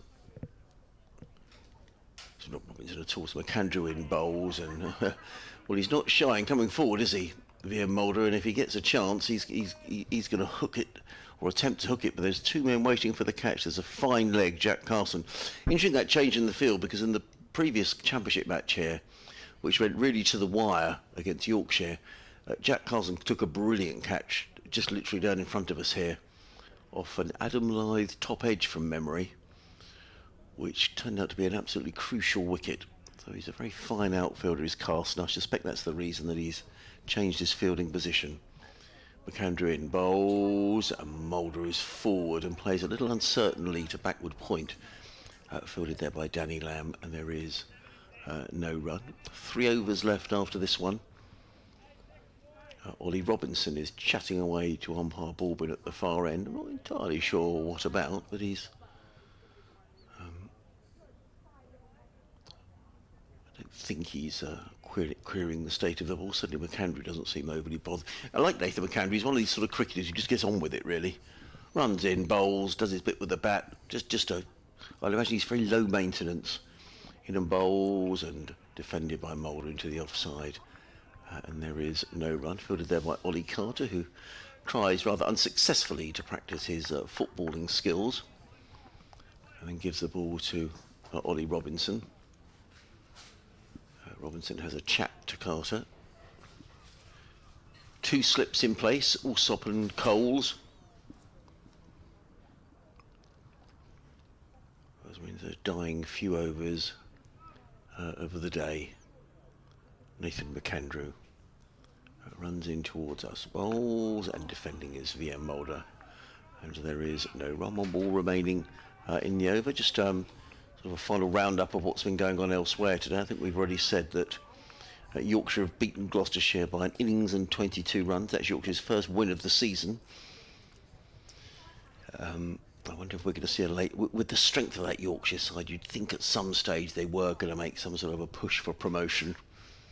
Well, they've won convincingly at Scarborough. At Lords, Middlesex 267 for 7, leading Derbyshire by 361. That could be a good final day. In comes McAndrew, bowls to Moulder, who plays to backward point. There is no run. End of Nathan McAndrew's over, 6 overs. He has bowled 3 maidens, so 6 overs, 2 maidens, no wicket for 14. Leicestershire 135 for 4. Goldsworthy on 15. Moulder is on 7. And Frame. Oh, in fact, a couple of wickets have gone down at Cardiff, where Northamptonshire are now 212 for 4. Leading Glamorgan by just 1 run with 6 wickets remaining, so that could be an interesting day there. Tomorrow it's Jack Carson who's going to carry on from the C end, and to take you through this over is Oliver Shooksmith. And he'll be bowling to Goldsworthy, who has not looked entirely comfortable against the off spin of Carson. As he comes into bowl, Goldsworthy defends. Carter hopping across the wicket fields. 2 fielders, 2 short fielders with helmets. Carter at short leg and Coles at leg slip, and Alsop at conventional slip. As Carson in again and beats Goldsworthy on the outside edge once again. He's really not reading Jack Carson, is he? No. 15 runs off 30 balls for Lewis Goldsworthy. It's been tough going, isn't it? As Carson comes in, tosses it up, he goes for a slog sweep, it's straight up in the air. Haynes coming round to take the catch, and he does, falls to the floor as he takes the catch. And loud cheers from the Sussex players and fans. They've taken their 5th wicket this evening, and Leicestershire somewhat capitulating here late on the 3rd day. Carson has his 3rd. Goldsworthy had not looked comfortable at all and went for the release shot. It wasn't there. He top-edged a sweep. Haynes coming round from short mid-wicket takes, in the end, a comfortable catch. Yes, it was a rather uncomfortable stay, wasn't it, for Lewis Goldsworthy, and you called it absolutely right. Ollie, he just didn't look comfortable at all, did he? Goldsmith. And, yes, I mean, I'd have thought. What are they now? 5 down. Let's say the umpire's having a word with John Simpson, maybe. No, I don't. Well, let's see. Yeah. I mean, they have to. My understanding is they have to be of the opinion that there's a reasonable chance of the game finishing within that half hour.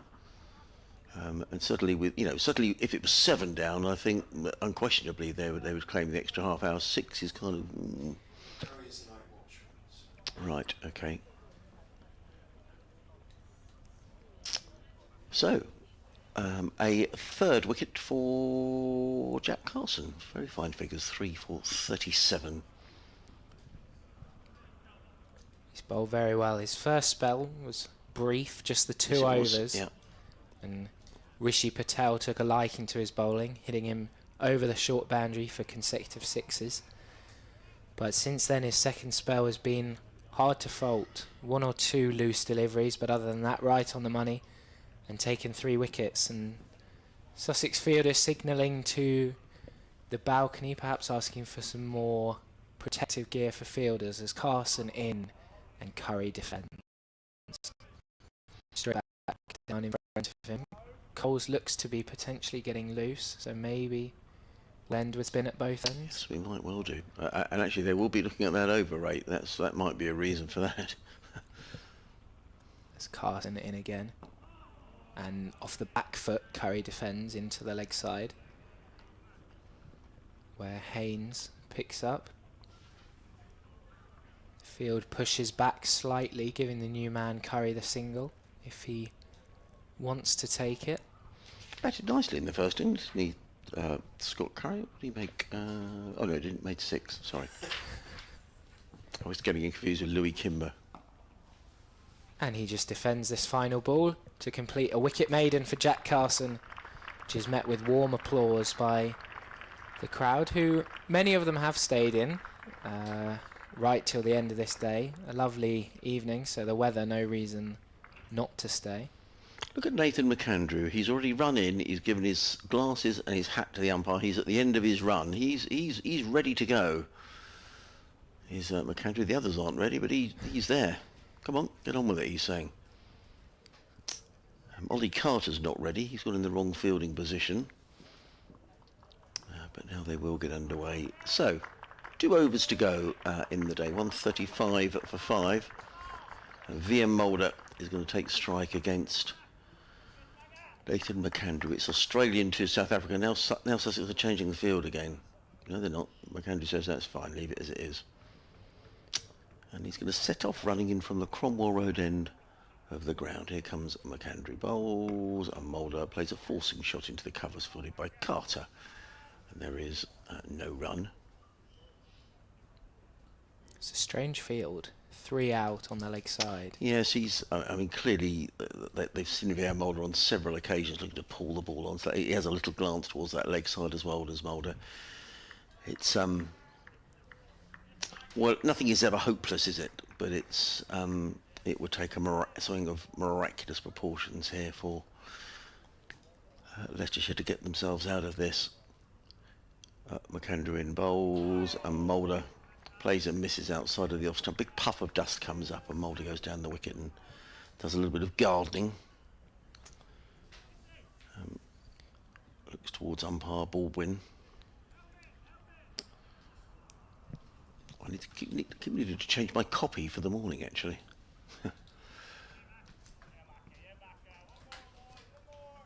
One more is the cry. Come on, Macca, one more. McAndrew rubs the ball on his trousers, slip cord and go down, and he's on his way. Ball short, pulled away by Mulder, but he keeps the ball down and it's fielded out on the leg side boundary by, I think that's Tom Haynes all the way out there. Yes, it is. One more to Mulder. He goes to 8. 136 for 5. Crowd have largely sort of drifted away. A few hardy souls have stayed in the sunshine. Got another change in the field. Ollie Carter is now going into short leg.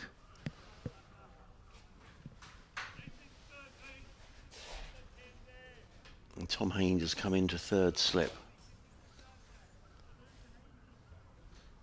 I wouldn't be a bit surprised if in the morning Sussex open with Carter and Coles, because I can't believe, just looking at this over rate. Anyway, the most important thing from a Sussex point of view is that they win the game, and that'll be their priority. McAndrew in, bowls clipped away by Curry, or a misfield at square leg by, I think that's Finn Hudson-Prentice in there. There haven't been too many misfields, but a single to Brad Curry. He's on his way, 137 for 5. And we've got another couple of balls to go in the over, then one more over, presumably from Jack Carson, who's taken 3 for 37. And at the moment looks to be spinning Sussex towards victory. Still another 327 needed by Leicestershire, as McAndrew is running in, bowls and pulls onto the leg side as VM Mulder and picks up another single. He likes that shot. He goes to 9.